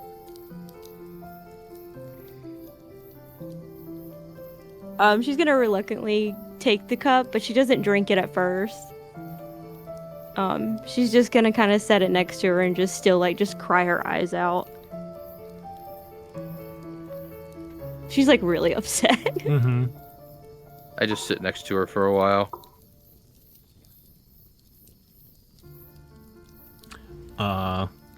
In this moment here, I just want to let everyone know.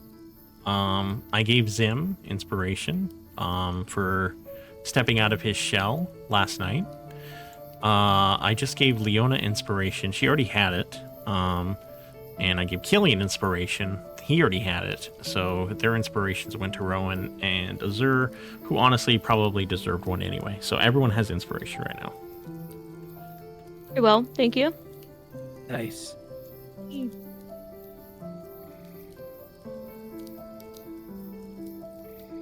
So Leona sits there. She's crying to herself, thinking about the nightmare and what it means for her, what it means, for her possible future. She's second guessing herself, sort of thinking about, the path she's taken, and what she was sure of herself, of her future and what it meant for her, but now she's second guessing herself. She's been crying.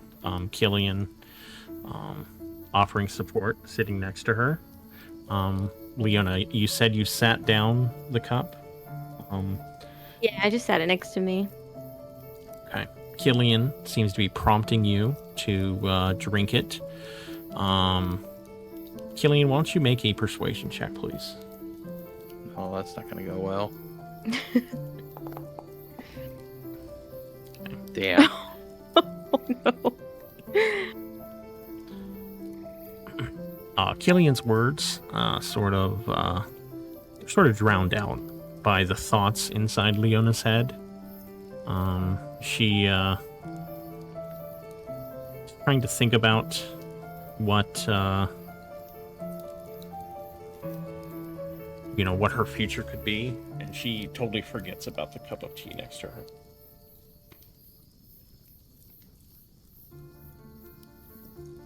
Yeah, she's just thinking like what it means, like if she should even use her like radiance anymore, and like she shouldn't have been given it. Like she's just like really downing herself and like her ability to even protect people. She's not even sure if like what that even means anymore for her.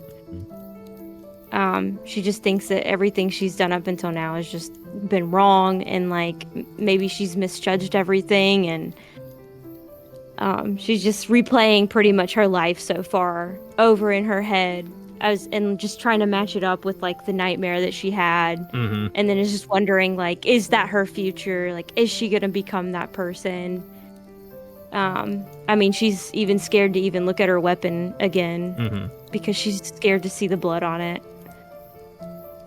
Killian, you have gone through this the night before. You can see the hurt that she's in right now. You empathize with it. You understand, you're still going through it, yourself even.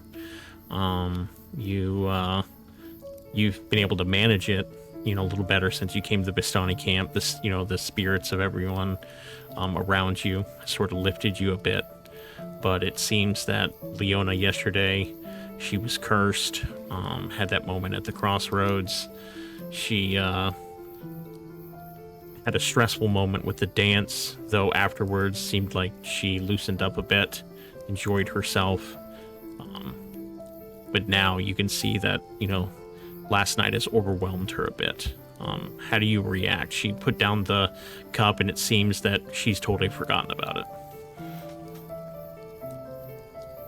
I'm just gonna, I'm gonna shake her a little bit. I'm gonna say, hey, we She can't doesn't- change. We can't change the things we've done. We can only change the way we act now and hope for a better future. I'm gonna reach back for the cup and kind of put it, not in her face, but like in front of her. Be like, take a sip. You won't get over it right away, but you have good friends now and we'll help you. Leona, can you make a wisdom check for me? Yeah.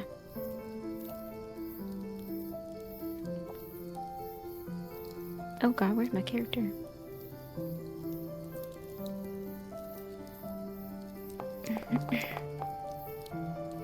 Okay. So a 14. That means I'm going to take a 20, subtract 14. So Killian, you need to beat a 6 with your persuasion check. Oh, I was gonna let him.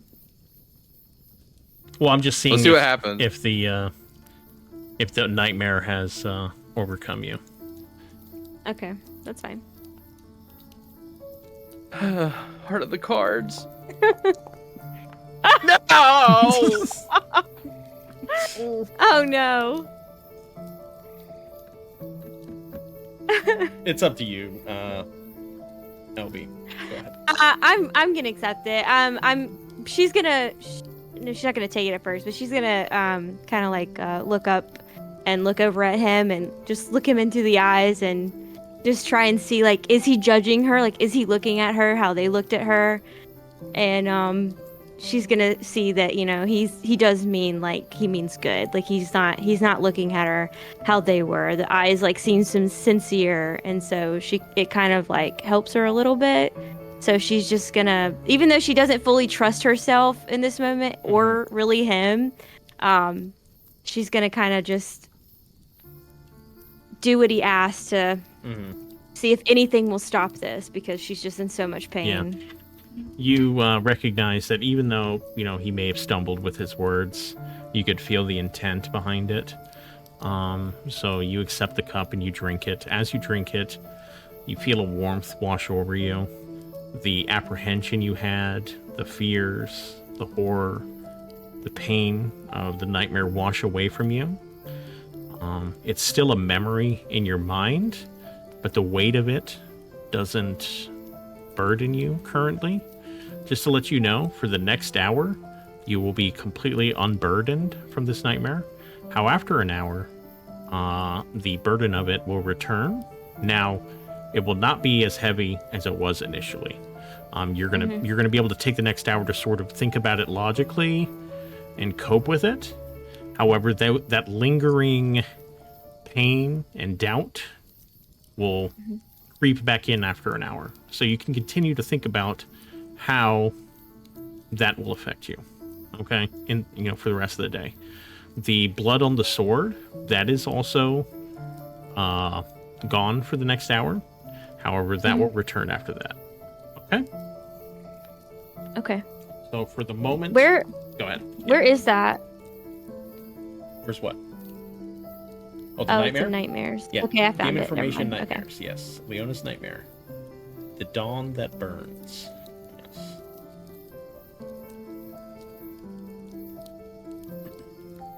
Yes.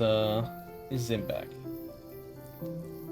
Yes, I'm here. Okay, Zim. So you wake up, the Vistana woman. She's laying in bed. She's resting. She put in a lot of work last night. So she's gonna sleep in. But you know, the sun creeps in. You're ready to do your prayers. You get up. She sort of rolls over. Just, you know, she's gonna stay in bed, and you can step out. All right. You said you do your morning prayers? Yes. Okay, you go ahead and do that for half an hour. And that's what you've been doing the past half hour while everyone else was, you know, doing their thing. Rowan, you notice that Zim has emerged and has finished his prayers. Morning, Casanova. Sleep well? Or not at all? What do you mean? I slept great, but of course, why wouldn't I have?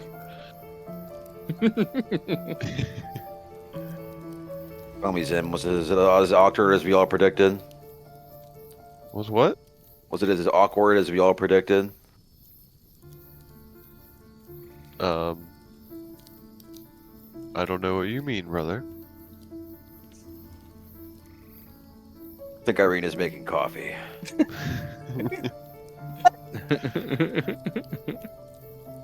Irina Coffee sounds has good. made coffee, and she brings cups for everyone. Azur, would you like a cup? I would love a cup. She hands Thank you a you. cup. She hands Killian a cup. She offers Leona a cup. She does not take that. Okay. Why'd you say it like that? I was really thrown off because I'm not even anywhere over by them, so I was wondering why you said that. Well, she's walking over to everyone, offering them cups. Yeah. I just didn't. I'm, move the I mean, token. I'm by the river, so. Oh, I thought you were still by Killian. Sorry. No, well, I am, but I ran over here and Killian came to me. Oh, I'm sorry. We're Okay. we're over here. Okay. Well, wherever everyone is, she walks over and offers you a cup. So everyone has a cup of coffee if they want one. And she's just sitting by the fire, drinking, letting you guys deal with your problems. And yeah. Does that seem like a good spot to end the session? Yes. Works for me. Works for you, everybody? I go to the bathroom 4 more times tonight. Good job tonight, everyone. You guys danced. You told stories. You did Chingari. You did And- some fuck. Yeah. Another night, second straight night of somebody clapping cheeks while somebody else screams in pain from a nightmare. Yay. Leona now on the other side of that. It was Some bullshit. Yeah, you went from clapping cheeks to nightmare. Yeah. And What I is went that? from I wonder what that controlling means. nightmare to I wonder what that means clapping for cheeks. Zimmerith. Oh God. I wonder That what means that you're means next, for bitch. Killian. Cycle. Who's clapping cheeks next? I think that mean you're last to clap cheeks if that would be like order. Yeah, that would make sense. Yeah. That's true. It just, I you know, am the playing vibe the we're long getting game. right now from Irina, it doesn't seem like she really wants to fuck you. I'm playing the long game. Yeah, the blushed 5-day when she said- game. She she blushed when I said I had good fingers or good hands or whatever. Multi-tons. I guess it will work. Yeah. Maybe we'll see. You know. Shall. Yeah. What did everybody think of their of the fortunes? I know it's a lot of information. I'll post it in Discord so you can know. But yeah, you guys sort of have clues for what you need to do within Barovia now. Yeah, that's nice. Yeah. Okay. Well, good job, everyone. I am going to call it a stream. Your next session will be the 12th at 8 p.m. Eastern. Does that sound good for everyone? Yeah. Yes. July 12th. No think issues that's with when that, you're- right? I think that's when your mom's here. Yeah. It depends on when my. Oh no, because my mom's gonna be there the whole time. Yeah, I won't be able to get on. My mom's Really? coming into town. What day is she coming in? She's coming in from the 10th to the 13th. Yeah, and then we're leaving that next weekend to go down there. July's just a really busy month in general for us. Like we're literally busy every day. Like there's something. I also have clinicals too, so when you I'm say just, like, you super can't busy. get on the 12th, does that mean Matt too? I mean, I would prefer if he didn't. Yeah. Damn. Matthew. Well, whatever. Do whatever the fuck you want then. Okay. We'll see. I think I'm still gonna plan for the 12th, or if we have to do a 3-person session, even if it's for a few hours. You know, you guys will just be leaving the Tser Pool next session, so yeah, we'll figure it out. So, but yeah, good job everyone.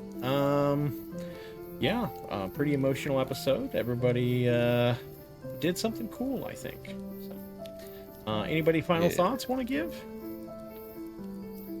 Raise A lot to think about. Yeah, a lot to think about, that's for sure. Okay, well, thank you everyone for watching. I'll be getting the episode up on YouTube on Monday. And yeah, check us out next week, the 5th, for the Red campaign. And yeah, I'll see you all in the next session. Bye. Bye, stream. Bye. Bye. Bye.